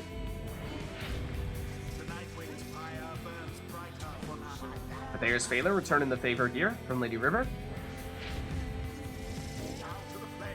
Lady River back at it. That throw looks like it's going to be short, though. Bertrude can go through the portal, but it's not going to take her far. Does give her infinite stamina, though, so there's something to be said for that, but she does get blocked here. Just avoids banishment. The throw is a little bit short. Now she gets banished. And that was the last of Nor's characters here. So used to seeing her having a sap with the numbing gust, but not this time, of course. No Wolfred. So that means Phaler with the opportunity to speed ahead and make the score there. Raji for Nor. Blocked, and, well, that's Titan Tooth.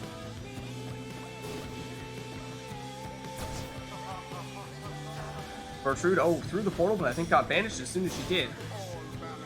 And that's the last of Nor's characters. Going to get Tizo back, but will it be fast enough? Yes, it will be. He does have time to intercept. Goes through the portal as well. And will move that portal further with his banishment there.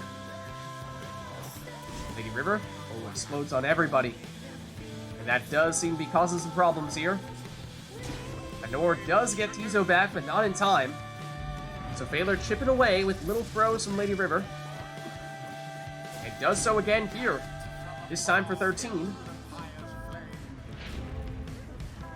It's a war of attrition, it seems. This time the throw is a little bit short.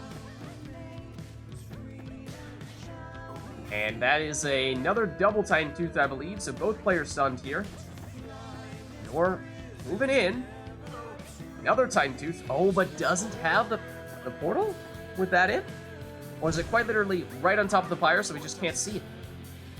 I thought that we had established that if one imp has the portal ability, then the other imp gains it even if they haven't allocated it. But either way, Phaler able to throw that one in. Bertrude. Can't stand up against Messenger Imp. But it's Tiso for Anor who gets it back here. Gives it to Raji. Gives it to Bertrude, going through that portal. And that throw is just wide. That's a dangerous portal for Phaler as well. Both players able to set up some quick scores with those portals. Anor sets one up more or less directly on top of Phaler's Pyre. Will she opt to take it here? Yes, she does. And that is a 25 damage imp. So yes, Anor did make a point of going a little more offensively with Raji there. That throw from Phaler looks a little bit short. It is. Bertrude's throw, does that have enough? It does. So Anor with a couple of quick scores here. And there is Anor's Crone Salute. However, Phaler had prayer beads active or something along those lines because not everyone got transformed. But it doesn't stop Anor from getting the winning score. Good game. GG. Although their adversaries put up quite an effort. The imp salute it was. That's what it was. Thus end this night's proceedings. All right. All right, I'm gonna swap out from here. Good games. All right. Thanks for stopping by, Phaler. Pleasure to have you, as always. Now, that guy did pretty well for someone who's only played a few hours of Pyre.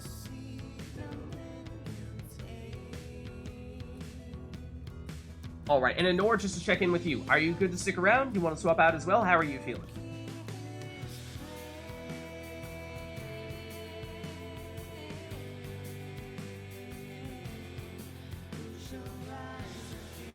Yeah, good to see Phaler back, for sure.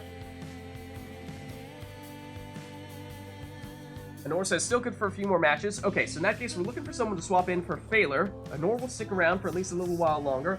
We were talking about potentially getting Lag in here. If he's still around, then we'd love to do that. Ooh, okay, hold on. We got several requests here, including turning Customize off.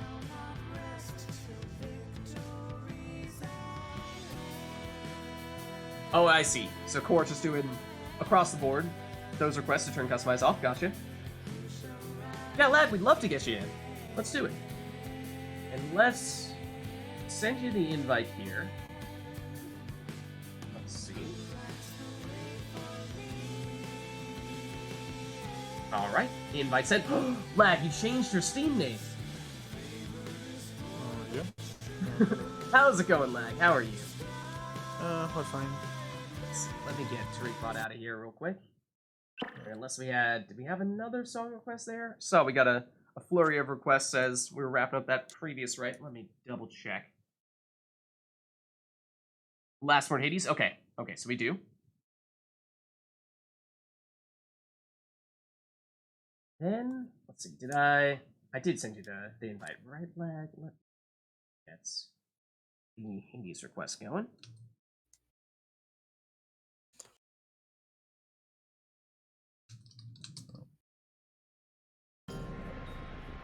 Ah, this one. Okay, gotcha. Okay, so I believe we should have Lag as player 1 here, if I'm not mistaken. Let me set you up here. And it's been a while since we last had Lag as well. That is not how you spell machine. And Lag, will it be Chastity for you today? Pyre Hearts? What are you thinking? Chastity. Chastity? Okay.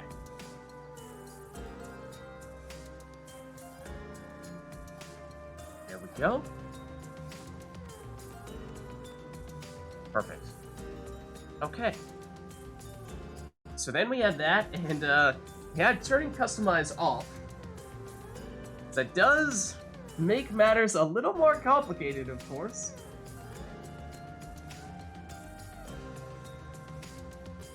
I didn't even think of that this is not what the Hades speedrunners want to be seeing. But I suppose it does make sense.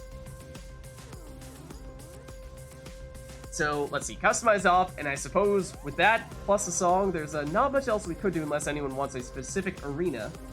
But we are making matters a little difficult for Lag, hopping straight on in here, and not knowing what scene he is going to get. Neither of them will, of course, but Nora's got a warm up, so she's fine. She'll adapt.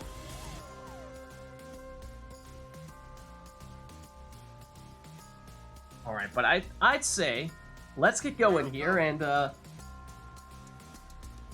and HOSS 00312 Hoss. Thanks for the follow. Hope you enjoyed the stream. So we'll see, of course, if these two try to go just... There's generally two trains of thought when it comes to turning Customize off. Either the players will just start immediately and go straight at it and just figure out as they go along what skills and characters and talismans they have.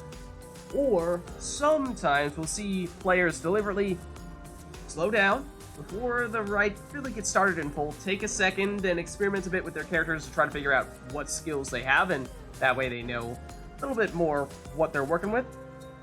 But we'll see what approach they take. Right, no better warm-up than just to throw a whole bunch of chaos into the equation. So, alright, let's get going then.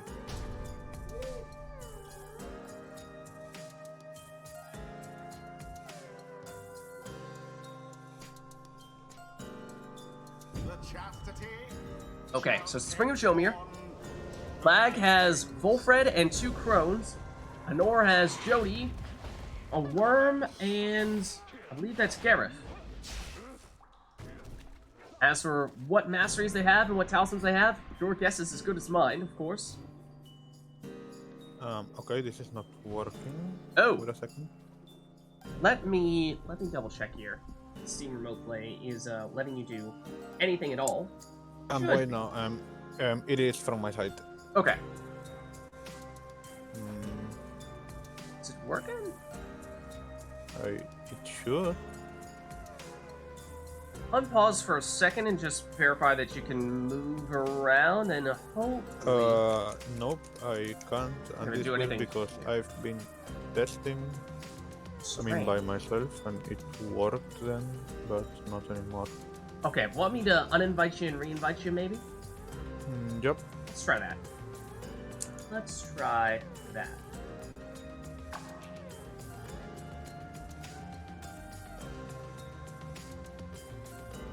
Okay, invite sent. Yeah, and of course the unplugging and replugging the controller, we can try that as well. All of our usual strats. Let's see if this works.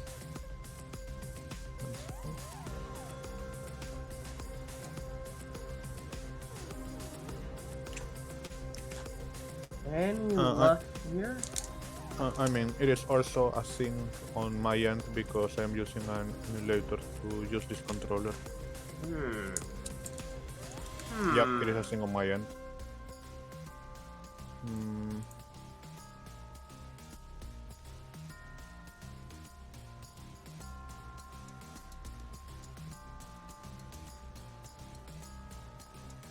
Do you happen to have another controller that doesn't need an emulator? I'm sure if that's no. No, you don't? Yikes. Okay. I'll be off and I'll see if I can fix this. Okay. I tried replugging too, so apologies. Yeah. No worries. No worries. Okay. In which case, Lag will swap out for a second here and hopefully find a way to still make that work with that controller.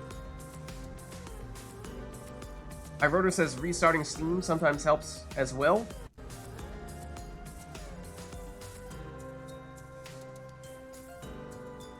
Four says he can jump back in.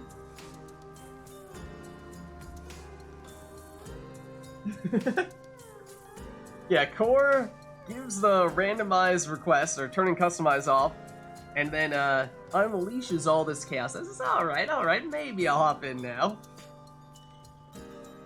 Yeah, Core, if you're up for it, we can swap you in here for a little bit. In which case, let me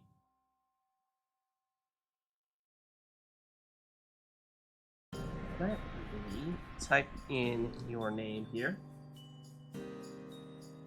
And we'll keep you on the Chastity for now, just because if we're sticking with the current right, then you are, in fact, the Chastity. So... yeah, as long as you seem, then you theoretically can do it. Let's see, Core... let's get Core in for now, just as a quick fill-in here. But if other people are interested in swapping in later, then, of course, let us know.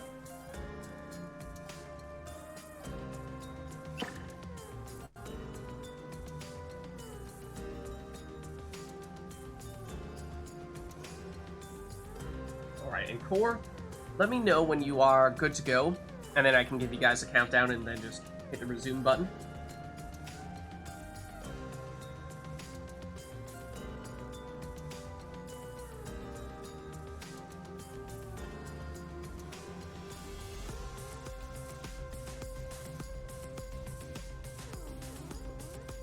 I'm good to go.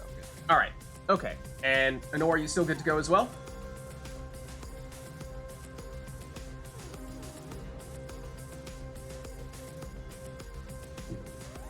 Yep, okay. So I'm gonna go 3, 2, 1, go, and on go I'm gonna hit resume. 3, 2, 1, go. Alright, here we are, and looks like Core does have controls, that's great. So again, Customize was turned off, so nobody really knows what they have. Apparently someone has Fairy Spirit. So there's Infinite Stamina. And Nor apparently has Stunning Claim and Black Heart on Garrett. You're lucky. Oh man. Okay, got some Cursed Talismans with Customize turned off, so well, really will be rather chaotic in that case, I would think.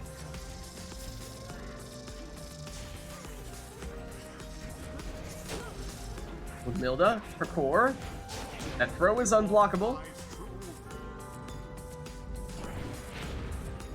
And Blackheart works in Honor's favor this time as well. There's a 50-50 chance that she turns into a Howler instead. But it has not happened yet. No salute for Gareth, it looks like. Oh, what is this? Valiant return for Honor's Worm, yes. But Core still able to score here. There's the Stunning Claim, was it? Fairy Spirit will drop. There it is. An Infinite Stamina little globule. Core has scooped up. It has now expired. It does seem as though Gareth has Infinite Stamina when he has the orb. There's Stunning Claim. And a good one at that. Gives Nor enough time to move Jody in. Jody's blocked. And banished. Time now for Nor, though. And this throw makes it in for the full 15. And of course, Core has a sap, so there is a chance Core has some rekindling. We'll have to bear that in mind as well as we are keep an eye on the score. Gareth down. Forfeit. And likewise, Core with a couple of Crones. If he does have the Crones loot, then that is obviously a very big deal. Throw from Bullfred is intercepted. Here comes Jody. She makes it in for 30 damage. Blackheart on Tarkvicker Savage, that's true. The Blackheart is completely useless. Oh man. Only when you turn Customize off, right? There is Lady River, getting it back with Infinite Stamina, as one does as a worm, and there's Stunning Claim. Oh, well done, yes, waited to get Gareth back, or waited until she was about to get Gareth back. Ooh, but Core able to fend it off. And now with no defenders, time to set up that forfeit throw.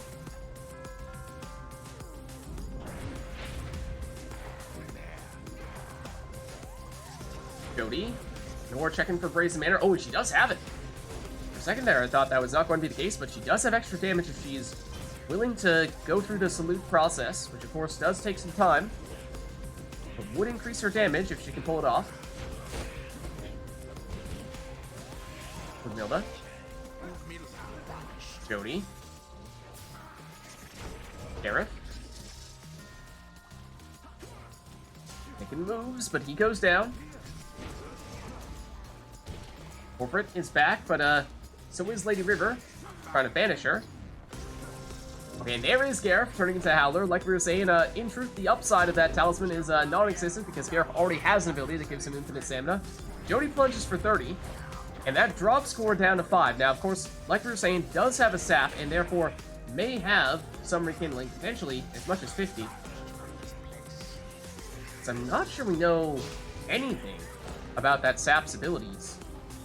Not sure we've seen any indication of what Volfred has, in which case that would perhaps... On right side, because I have Guardians. You do have... Okay. So that would suggest probably does have rekindling, or at least 10, if not 50. And well, we may be about to find out in that case. It's 50. I think I'm all right side.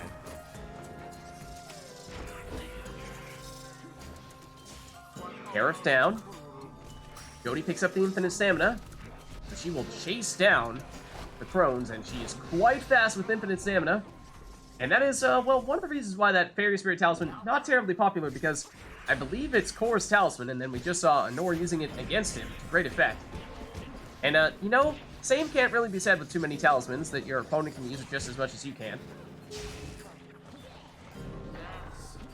Anor stuck with a Howler instead of Gareth. Oh no, this is not good. Jody down. Infinite stamina for Vilda. And the only defender is a defenseless Howler at the moment, so she has plenty of time to throw this one in.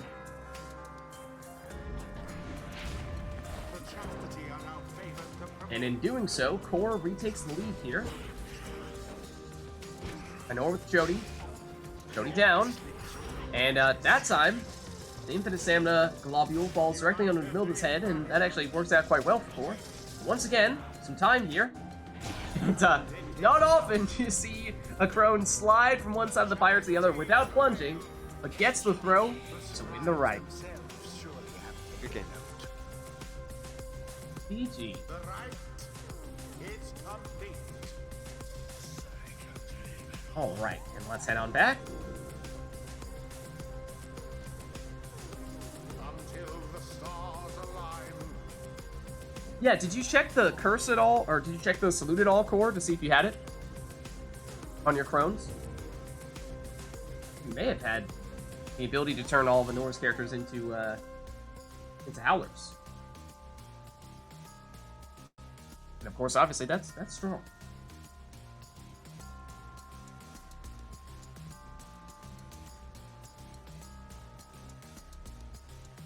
And then do we have another song request here, or were we good? Oh man, I was trying to wait for the song to end, but man, that loops really quickly, that one. Okay, and let's turn the in-game music back on, unless, of course, you guys have another song request in mind that requires Tariq Bot, in which case, let us know. Surviving Exile Acoustic, that would be on the list of Tariq Bot songs then. And we'll have another one after that? Okay.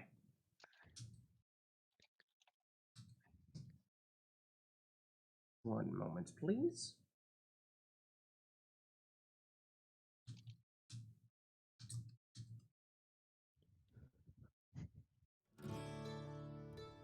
There we are.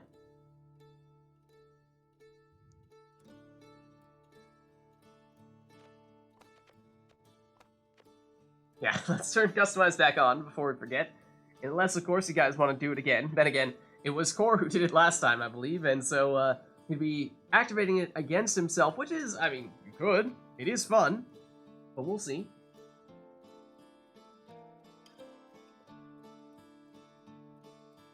No worries, Lag. I mean, unfortunate, of course. We'd love to get you back in, but next time. Maybe next time. Yeah, I hope it'll be better soon.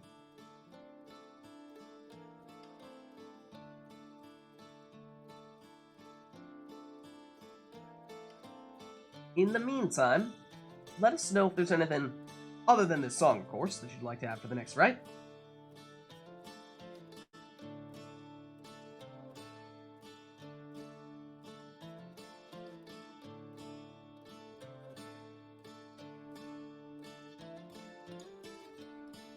That is strange if it worked in single player, but it's not working in multiplayer.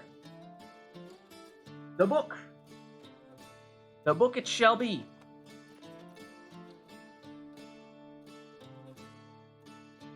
Anything else, or is that it? How's it going, Sakura Skies?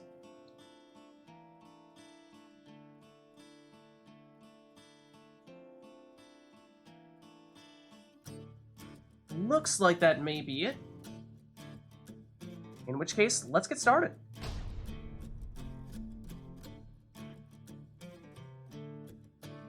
The chastity shall confront. Oh, and we still have core on the chastity. We could change it back. Oh, God. Welcome You're playing in Lag's honor as the chastity. the rites. Alright, so no exile or master your talisman requests here, I don't think. So you're free to take whatever you'd like. Just arena and song this time around.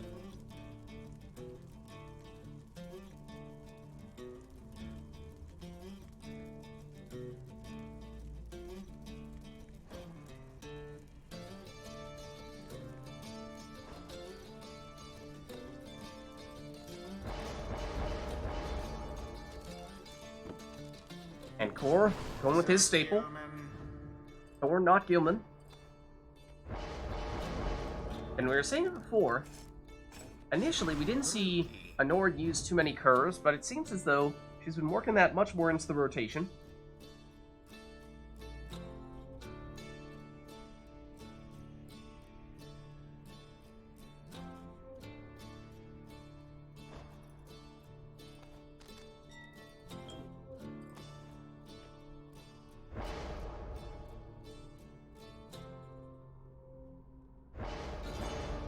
Then for Core, looks like it'll be a quick throwing Gertrude.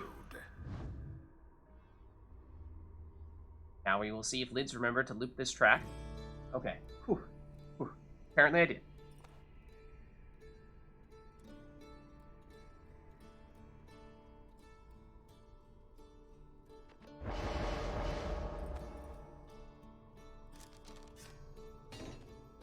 And it's a power casting headwind there for Anor.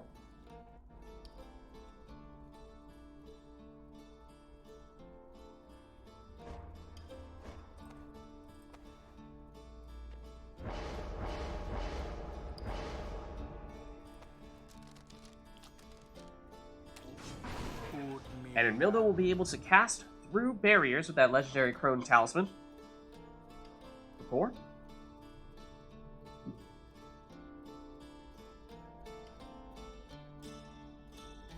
Why would you use anything but the Bracer on Headwind?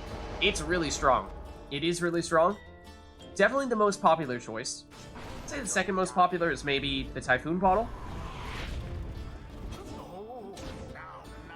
Headwind, or rather, talking about Headwind, now he's in my head. No, that's Rookie, plunging for 20. Gilman's throw is a little bit off. Rookie, back at it here. But Stubborn Flame, we saw Core take, which means that if Anor is in the lead, anytime she scores, she will deal 10 less damage than usual. And especially in a long ride, that can add up quite a bit.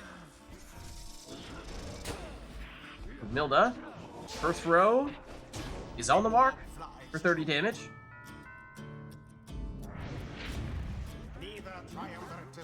Rookie, stop. And banished. Headwind down as well. That means just Jody left for Anor, who has thus far avoided Gilman's attempts to banish her. But not this time. Nor has Headwind. That means Nor defenseless for the next second or so, but Rookie is back in time to stop that throw. He goes down, and Gilman is persistent, and eventually does make the plunge for 15. But he did not have Prayer Beads, so he's gone for this series, and Nor plunges for 20. Yeah, it does depend what role Headwind is playing. Is he a pure defender, or is he more of a general support character?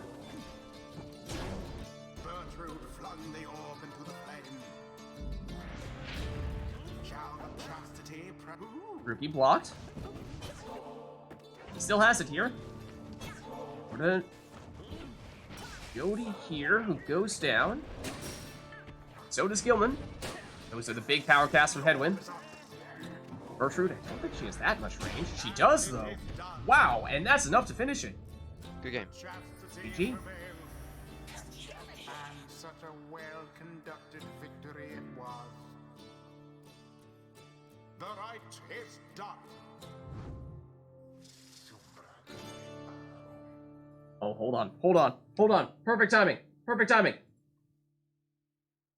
I totally spelled that wrong. Whew, we still got it. Perfect timing. Clutch. Until the next rite.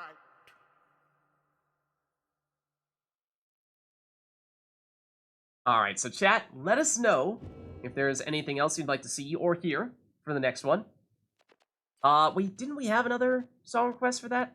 I thought we got 2 in rapid succession. We took one of them, or am I mixing and mingling? That definitely happened on a prior occasion. Honora says, book still her least favorite arena. It's potentially a tough one. It's quite small. And the shape is strange. Field of Souls. Okay, we do have one. We had Field of Souls for my rotor. Let's make that happen then. That's got to be another Hades one, right? Let's see.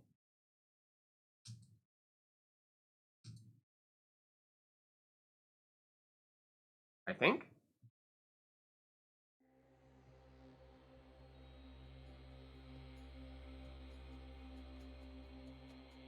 There we go.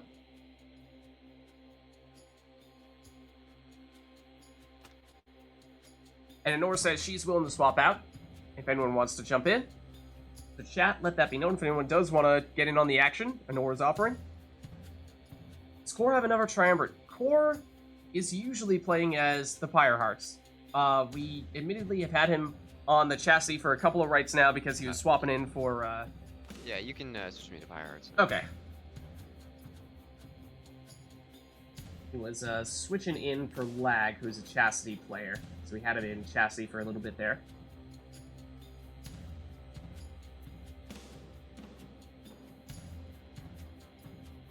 There we go.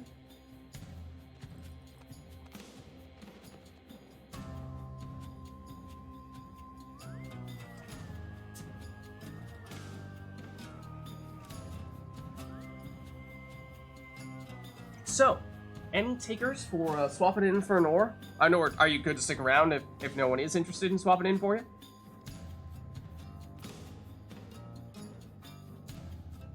So I'm trying to think otherwise.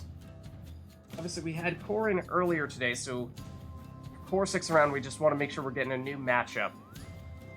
Or who was it who you were playing earlier? Was it iRotor? I was playing iRotor. Yeah. Was it only iRotor? Yes. Okay.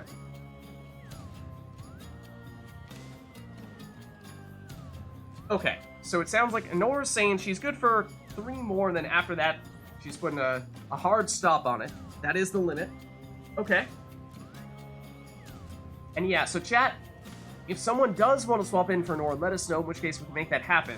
Otherwise, if not, then that may mean that we'd be looking to have the last of those 3 be even the Liberation Rite. Might be a little bit on the early side. We'd like to get someone else in if we can. Yeah, Peach, if you're up for it.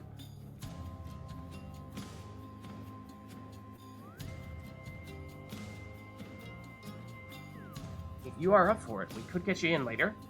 We could even get you in now if you'd like.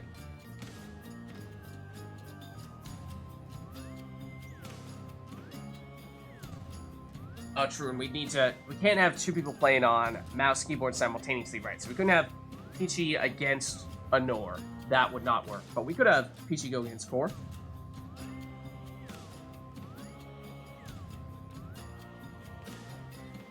So let us know if there's anything else you'd like to see specifically against Core, or between Core and Anor.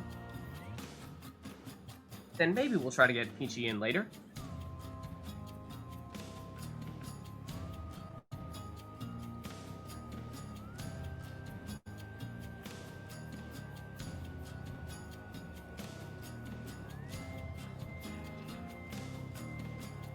Obviously, we have the song, but not seeing anything else, so why don't we get back in?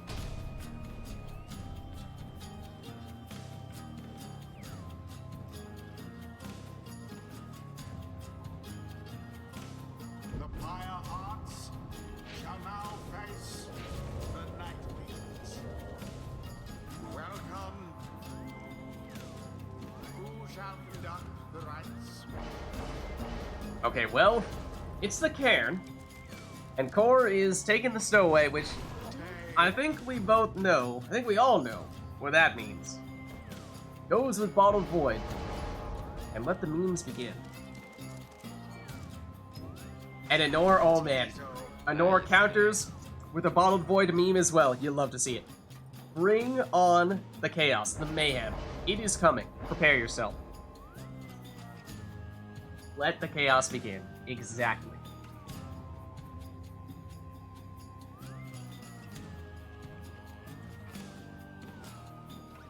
Let's just say there's going to be a lot of banishments in this, right? A lot of unexpected coming out of nowhere banishments.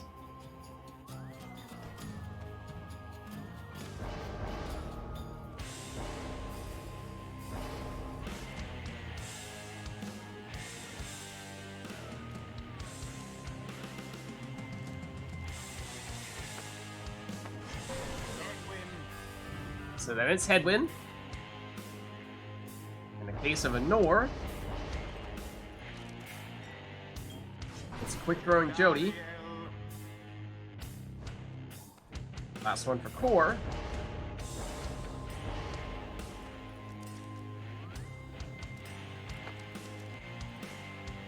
Will be a Titan Tooth Gilman. And last one for Anor is also Headwind. And there you see the Typhoon bottle, so that's an instance where no goals brace are necessary, because they're going to have all the banishment they need, I do think. So brace yourself, because we're going to see a lot of memes today. With some Bottled Void Vacuum Cleaner banishments from both players. In the case of Core, it's going to come from the Stowaway. In the case of Anor, it's going to come from Tizo. And Anor's the first one to plunge here for 30. Wizard Basketball, Air Hockey, bring it on. Exactly. Stowaway. Of course, like, hold on. Hesitates before going into the Pyre. Am I supposed to score with her, or am I just here for the memes? Tizo, in many ways, looking to just get as close to Core's characters as possible, so that Anor can just set up, banishing everyone. The idea for both of them is reviving their character that has Bottled Void and sucking in the nearby enemies with Bottled Void and banishing them in the process. So in Anor's case, she's running over close to Core's side with Tizo exploding and then sending someone through that portal to bring him back and triggering Bottled Void in the process. In the case of Core, it's using the Stowaway to jump into someone and get banished in the process, triggering False Step, which will revive or bring back the Stowaway from banishment, and in doing so also trigger Bottled Void. So, similar end result, but differing methods.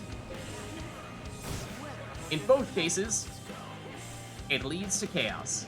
Everyone down on Anor's side here, though, so time for Core. He deliberately goes around the other side, though, as he had the Typhoon bottle active, so he was not allowed to throw until someone came back. Stowaway, not far enough away to avoid getting sucked in by the Bottled Void.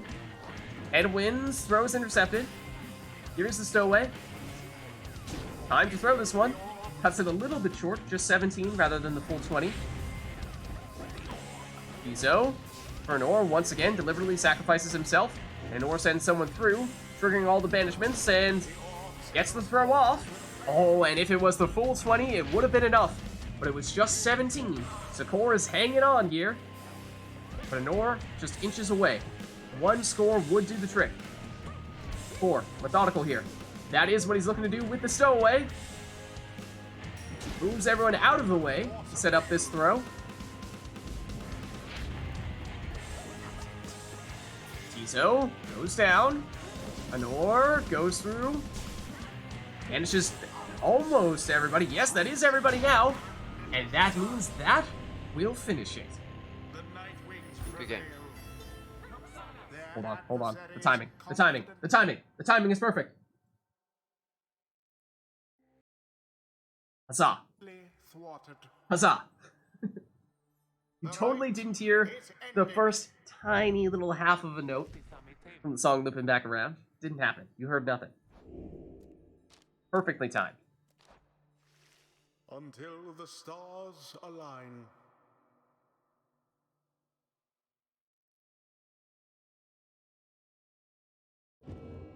All right. Well, I thought we had. You have another song request there, or was that was the one that was waiting in the queue, right? Excuse me.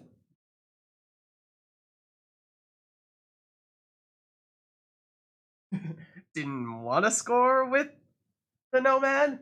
Is the answer? That's fine. Gotta get the big 30 damage Jody scores. Well, chat, let us know if there's anything else that you would like to see or hear here. Turn back on the in-game music in case we are looking at going back to a non-Tariq bot request or just having the base in-game music.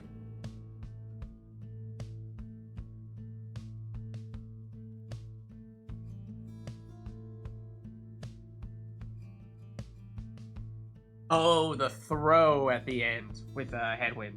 I see. Thought Core had someone. Did Core have someone nearby? Core was close, chasing her down. I don't know if she had time to run it in or not. I don't remember.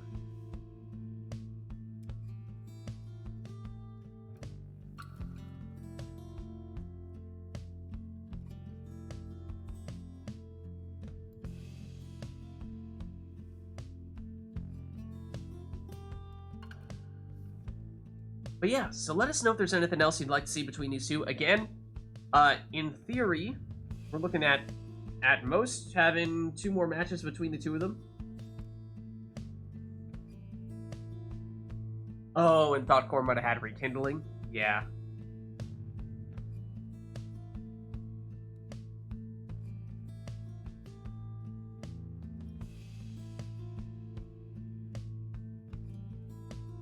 Gotta be careful that rekindling.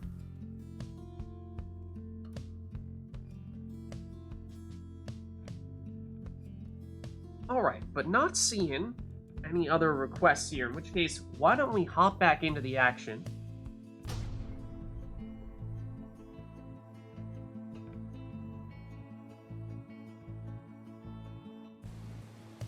And I hear the water.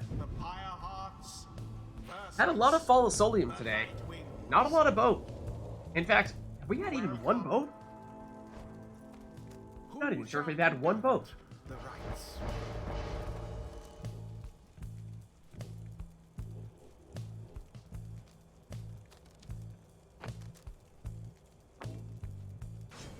The core will start off a luminous idol Amantha.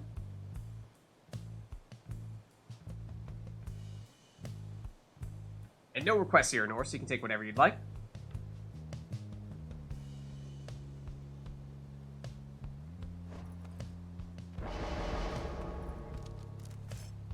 And she also goes Pamitha, but in her case, it's with prayer beads.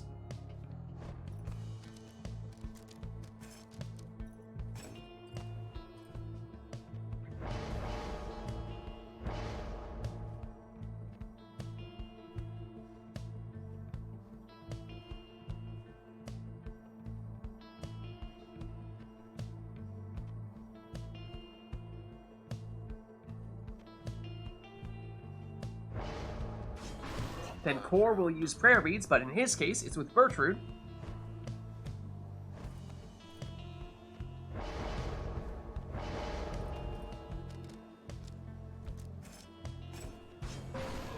And it's Speedy Jody.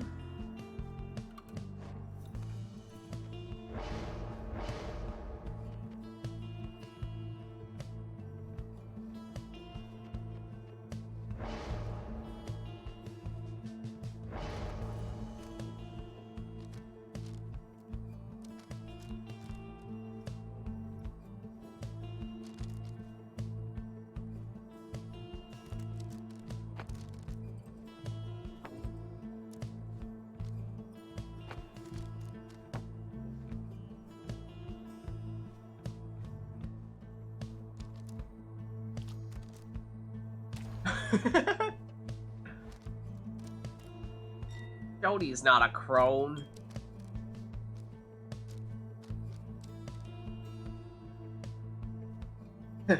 No. That's a quick throwing Jody.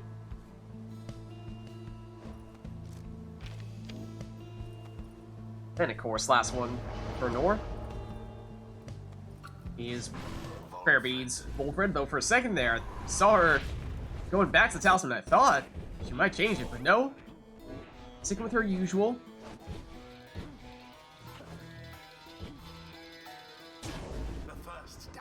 And Jody plunges here, that being Honor's Jody.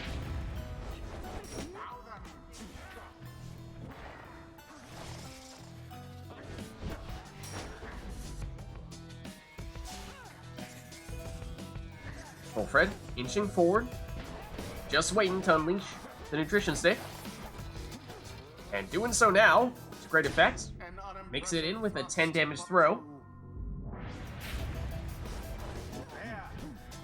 Here's Jody. Nor using that harp salute to swap in to her. She goes down.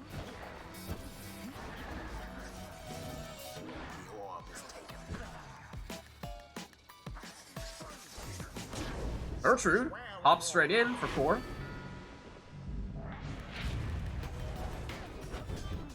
There is the Jody switch once more. And successful at that. Pamitha versus Pamitha. Core who won out there. But Honor places the sapling to get rid of her. Wolfred down. Just Pamitha remaining at the moment for Honor. Or setting up Jody, perhaps, anticipating that she will get it. Planning ahead for a score, but she does get banished. Pamitha here, though. Gertrude is blocked. Banishes 2 defenders, but also goes down herself. That triggers the Numbing Gust, and his core cannot sprint, jump, throw, or use any other abilities. So he can try to get to the orb here. Does still get there first, but by then, Nor has some people back to defend. Jody versus Wolfred. Wolfred wins out.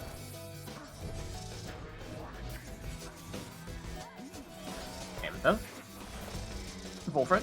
Wolfred on the Pyre's doorstep, but he gets banished. Pamitha switching to Jody. Jody to Pamitha, back to Jody.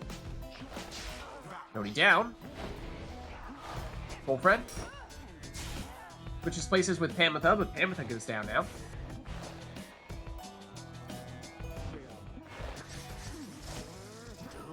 Wolfred from point blank. No, he's intercepted.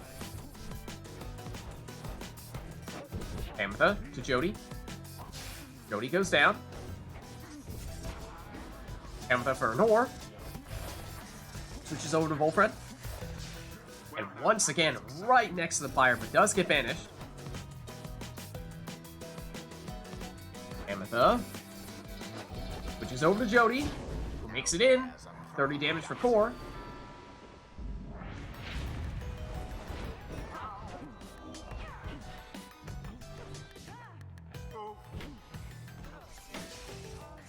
Jody down. Pamitha. Core speeds past Wolfred. Switches to Gertrude, who does get a throw off. Has to cut it short, but does get 14 damage. Core switches over to Jody through Pamitha, but Jody gets banished in the process.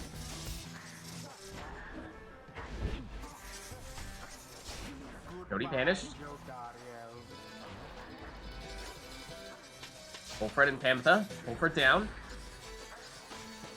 Just Pamitha at the moment for Nor. Speeds forward. Switches to Jody once she comes back. She's blocked. Banishes one defender. 4. Picks it back up.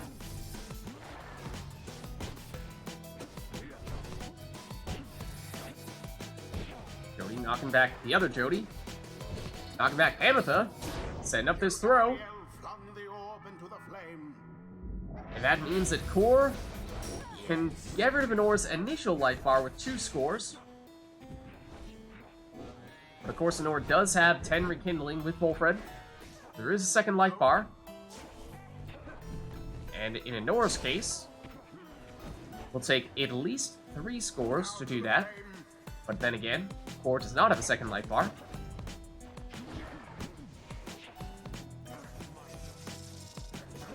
Gertrude, she's blocked. She banishes and gets banished. So that cast just barely missed Wolfred. Wolfred moving in here. His throw is caught. That actually gives infinite stamina to Pamitha, or rather full stamina, I should say. Jody on the offensive. She plunges. That drops Anor down to 1. 1 Pyre life, but again, has rekindling. And Anor plunges here. And so that means in both cases, for both players, it is likely a 2-score game. So despite the score appearing to be quite different, they are rather closer. Look at that. Wolfred plunges here for 25. So that means the next one for Anor would likely do the trick, though she's without Wolfred here. Portrait for 4. Throw is not enough. Means just 1 damage to trigger that rekindling. So the amount of damage for Core's next score does not matter at all. Anything would do. And so goes for a quick throw. Oh, but gets intercepted. Jody. Goes down. Everyone down here for Nor, but that does trigger the Numbing Gust, and so that means Core is slowed here. Once someone comes back, he can go back to sprinting. Of course, that means Anor has someone back to defend. Jody. Knocks Pamitha into the orb, which gives her infinite or full stamina. And that helps her get into the Pyre here. And that triggers the rekindling, and we have ourselves a sudden death match. Next score will do the trick, and Anor does the honors. Good game, good game. I tried to salute to swap. Or you could say they managed to avoid defeat. GG. What a game. The ceremony is complete. Alright. Let's head on back.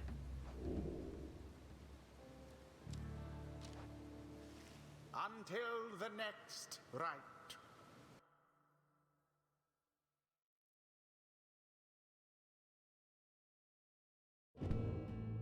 And just looking to get a read from chat here on who, if anyone, would like to hop in to do some matches. Because I know we were saying maybe Peachy. Then I think Peachy was just saying that, maybe not today, but perhaps next time might work for you. So it looks like we should not factor Peachy into the equation this time around.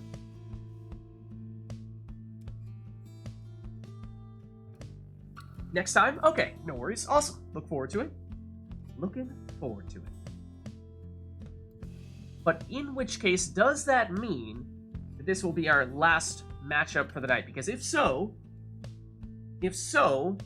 then we will want to prepare accordingly, and we may want to make this our second to last rite, our rite in which we will be, or the last one in which we will take requests, and then of course have a liberation rite after that. So if we don't have anyone else to swap in for these two, then this may be our final matchup.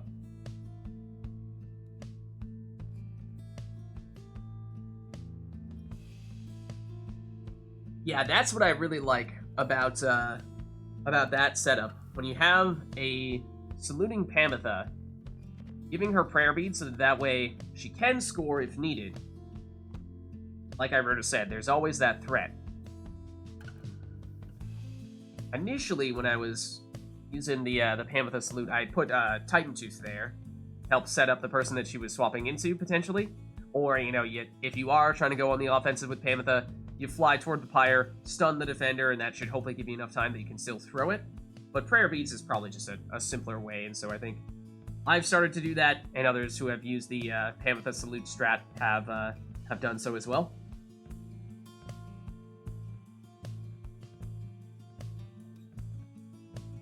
And Luminous Idol did factor in, for sure, for core. Oh, look at this. We have the song, we have the arena. Peachy says turn customize off now. I mean, if we're looking for a way to have our last rite in which we are taking requests, right, that's a good way to do it, I'd say. That covers just about everything. Arena, song, and customize off would affect exiles, masteries, talismans, all that stuff. So there's not much else you can do. I'd say let's go for it. And again, so from what I can tell, it sounds like this will be our last pair, having Core and Anor. So this will be our second to last, our penultimate rite, meaning the last one in which we will take requests, and then for our next one we'll have the Liberation Rite. So let's go for it.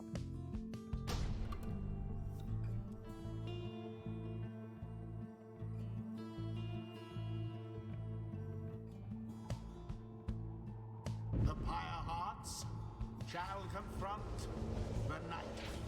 Okay, so what do we have here? Of course, completely randomized. They don't get the chance to pick or even see what they have. In the case of Core, it's Stowaway, Snadra, and Volfred. Looks like a very Anor-like team there.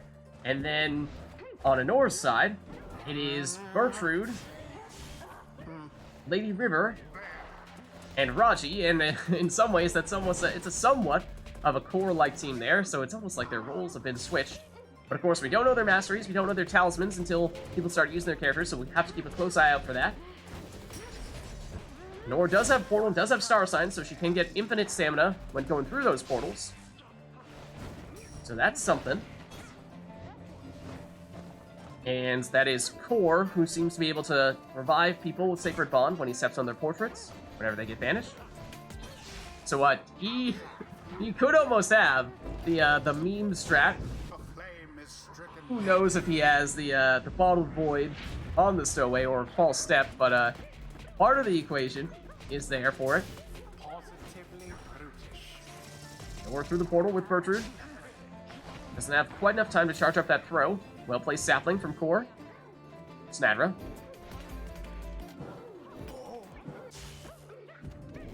Raji gets rid of her. Speed in forward with Bertrude. Trying to avoid the defenders, though. But can't do so. Snadra. To Volfred. Back to Snadra. Gets rid of it. Gets it back. It goes down. Core banishes with the sapling twice at that. Brings Snadra back as well. But now needs someone back to defend. Oh, and I think Anor was checking to see if she could do the stunning claim, because he saw the worm salute there, but it doesn't look like she has it. And oh, that gives Anor some time here. Oh, but look at the orb placed just barely within the range of that sapling. And that is the difference between her getting a free score there and, well, Core being able to scoop the orb back up. Inadvertent orb movements, hitting Core's Pyre, bounces it back out, but still looks like enough time here for Anor to throw this one in.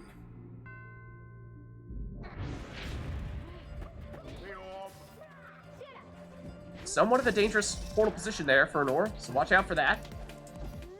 Stowaway. That looked like that number was going up above 20. Does Core have more than 20 throwing damage on the Stowaway? He may. That would need to come from a talisman.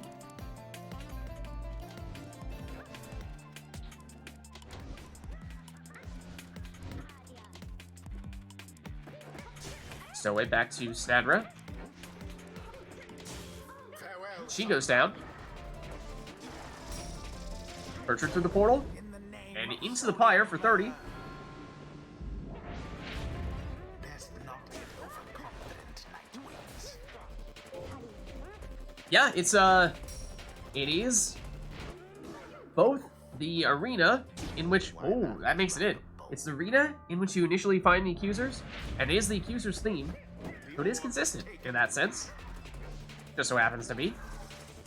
Oh, well, I suppose there was a request for it, so maybe that was deliberate. Sabra, ooh, to the stowaway. She has some time here. Oh, but gets intercepted.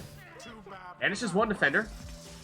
And tries to get a throw off, and maybe I influenced Core, suggesting that perhaps he had more than 20 damage, and rather than sinking in a quick throw, kind of tried to push, see if he could exceed 20 damage.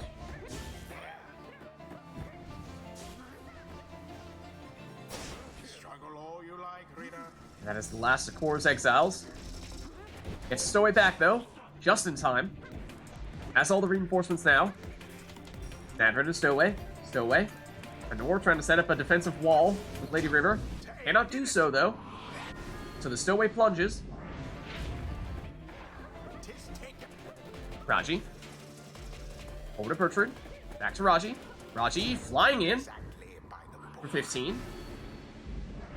And that may mean that the next score could be all that Anor needs. Oh, and she has the Crone Salute. Now, there's a non-zero chance that Core has Rekindling, because he does have a sap. And there it is. It's 10. So he's holding on here. And we know that Anor has now used what was a very strong ace that she had up her sleeve. Oh, and Foxy, thanks for the raid. How's it going? It has been a while. We are doing some multiplayer Pyre. How are you? Banished one and all. And that is everyone gone on Wait, both what? sides. What? Looks like it was Anor who came back first, eyeing that portal, but so is Core. Oh, and she goes flying through it, though. Such chaos. Banishes and gets banished. All three Nightwings. Now it's Core who doesn't have anyone to stop him, and it is just 20 damage on the throw, so I lied. Wait. Why, that was all. I thought it was more than 20, but apparently I was wrong. My eyes deceived me. I thought it was 28 too. Maybe it's the one when you have lower or more. Huh. I don't know. Another dangerous portal position here for Anor. I'm doing well, Foxy. Good to see you. How have you been?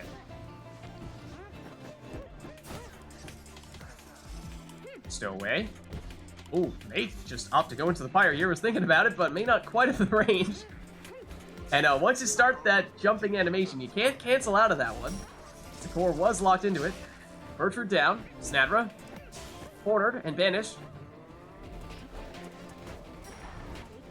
Anor has the speed with Lady River. And there's Titan Tooth.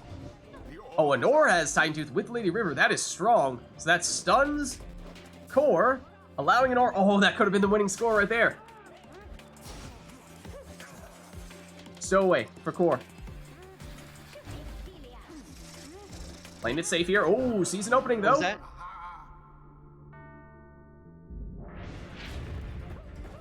Into the adversary's flame. It's getting better? Okay. Well, good to hear. Stowaway once more. She gets blocked. The flame is stricken. This time, full 20 damage, and that means we have ourselves a sudden death match. Next score from either player would surely do the trick. Anor intercepts. Counters with Bertrand and Raji. Raji flies, but is blocked. Sets up a very dangerous portal. Oh, but look at that! Core has someone waiting on top of the Pyre and takes the winning plunge. Although their GG. adversary And there you saw at the very end confirmation that you were, I think you were right, Core. You had the Yeah, extra damage when, what, you had lower or higher I think it Pyre was life? more. Higher. Higher. Yeah, because I swear I saw you were charging up a throw with the Stowaway once and it went above 20. till the stars And then you did it early, and you did it afterward and it only went up to 20. It's like, huh? Living Flame is higher? Okay. One of those talismans that we basically never see anyone take. But alright, with that being said, I think that will be our last rite in which we will take requests, because for this one, we'll now enter our Liberation Rite protocol, have our final rite of the night, our festive Liberation Rite. So, let us prepare accordingly.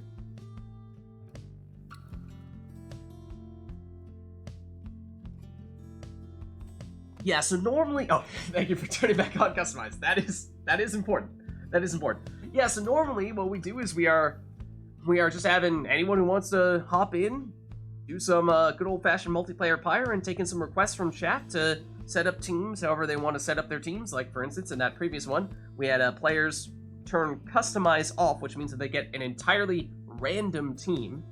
So that always is good for some fun, because you never quite know what you're going to get. But, for this one, we're going to have our final match of the night, our final rite, our Liberation Rite, which we have a certain set of protocol that we tend to go through for that one. So, let us commence the festivities here.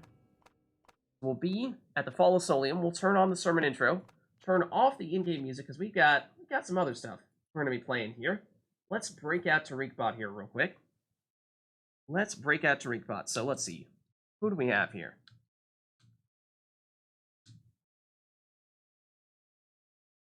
Did I spell this correctly also? Important question.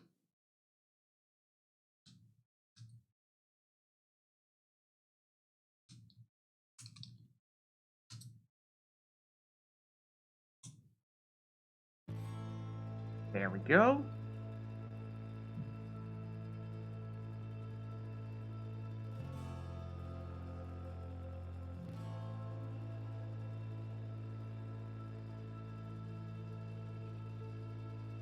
Alright, so, as I said, this will be our final match of the night, our final rite, our Liberation Rite.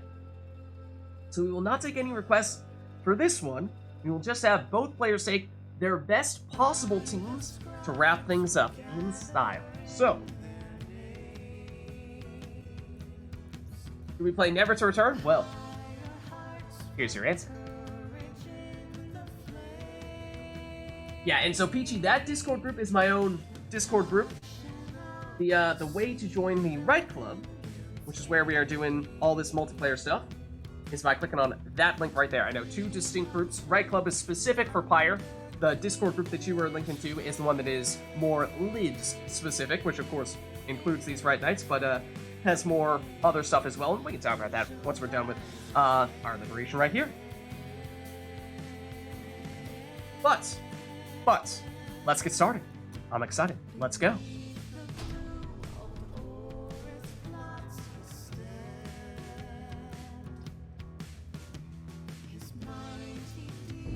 Good evening, exiles.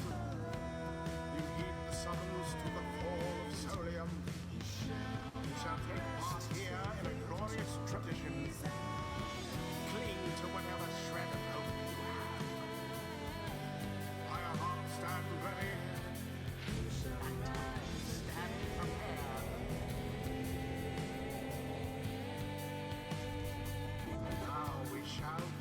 Alright, so this shall be our final rite of the night, our Liberation Rite, featuring, on the left side, player 1, Core representing the Pyre Hearts, starting off with Sir Gilman, Titan 2 tier. On the right side, Anor representing the Nightwings. And both players just taking their best possible teams, their preferred teams, no requests here. And in Anor's case, it'll be all left side Pantha, so she's speedy, and she has her Harp Salute, which allows her to switch places with her closest ally, which Anor may use to set up a higher damage, less mobile character.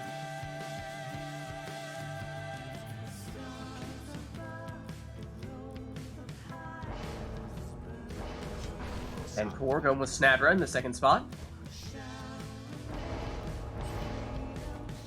Oh, it's speed, Sir Gilman. Speaking of speed, though, there's a speedy Jody in the second spot for Anor.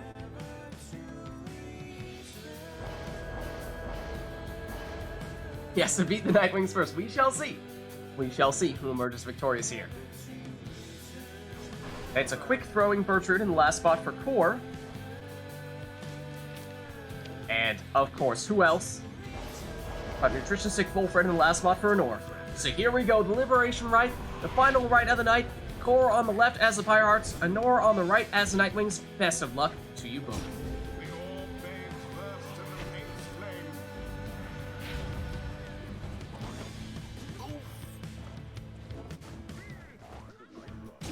Sir Gilman flung the orb into the flame. The orb. Onward thus to greater glory.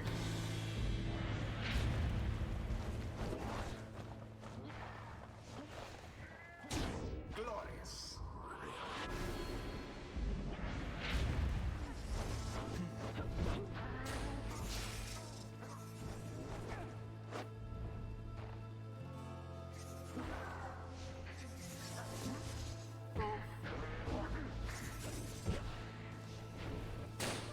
Such zeal.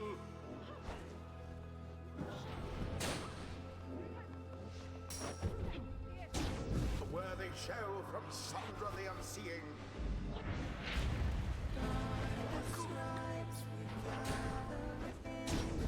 Fire resolves.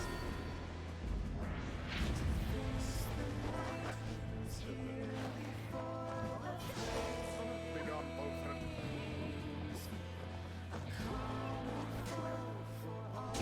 Sir Gilman threw it in.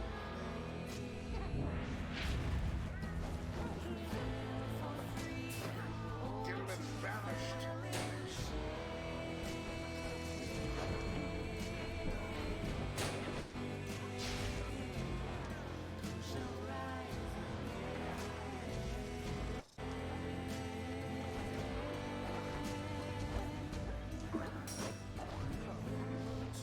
Now go.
inch closer to victory. Remember everything which you hold dear. Now go on just one notch. Now then.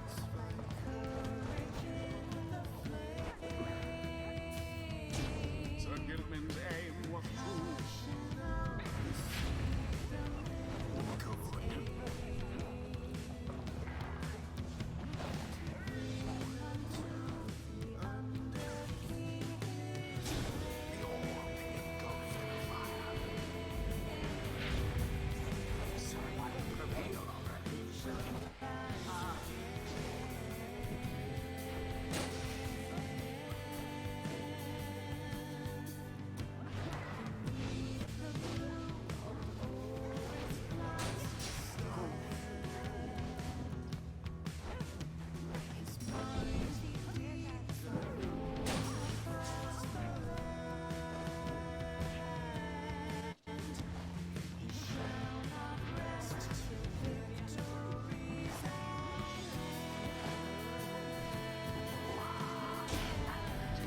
And Again. it is done. GG. Great match. Great match. Well done, you two. Thus end this night's proceedings. And indeed, thus end this night's proceedings. Thank you both for giving us a great liberation right there. And like I said, that was in fact our liberation right, our final right of the night. So, thank you everybody who participated in the rights today, and thank you everybody who gave us all the requests in chat. We had a bunch of good ones today. And thank you for the raids earlier, Foxy. And let me up out of Discord here real quick, but I will see you guys next week. That, of course, means that I am abandoning TariqBot, yes, but I'm not done with you in chat, not just yet. Hold on just a second here. Let me turn this on here real quick. Pop back on this screen. Throw this screen on. And, sure, we'll liberate Core as well. We'll kick him out. But, thank you, everybody, for stopping by today. Hope you enjoyed the stream. These were, of course, our Pyre Community RITE NITE stream, which we are doing on Sundays.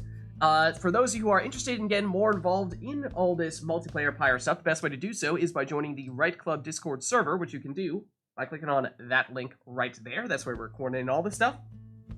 My name is Lids. I'm hosting these RITE Nights. And other than that, I'm also streaming Mass Effect Legendary Edition on Fridays. We just finished Mass Effect 1, and now we are moving on to Mass Effect 2 starting this Friday, so I'm very excited for that. Then on Saturdays, we are doing Mass Effect 3 multiplayer. Then, of course, on Sundays, we are doing RITE Night, what we're doing right now. Then we also recently finished The Witcher 3 on Twitch and on YouTube. Lid's Vids there as well, posting the VODs for all of those streams, including The Witcher 3. So if you missed anything, you can catch it there. And we had a bit of a backlog for The Witcher 3, but now we are getting to the very end of that on YouTube as well. So we have all of that stuff, as well as some Gwent videos, the Witcher-themed card game. There are new events for that coming out every week, so doing videos for that. As well as Thronebreaker, which is the Gwent campaign, so videos for that too. And then occasionally sneaking in some other Hades or even Bastion videos, if and when we get the chance to do so. And so, if you haven't done so already, of course you can hit follow button to get a notification when we're going live. You can also follow me on Twitter at LidsVids. I'll post there when we're live as well. But the best place to stay up to date on all things Lids is by joining my own Discord group, which, like we were saying earlier, you can do by clicking on that link right there. Yes, is a distinct group from the RITE Club. But that's going to be it for me for tonight. So thank you all for watching. Hope you enjoyed the stream, and I'll catch you next time.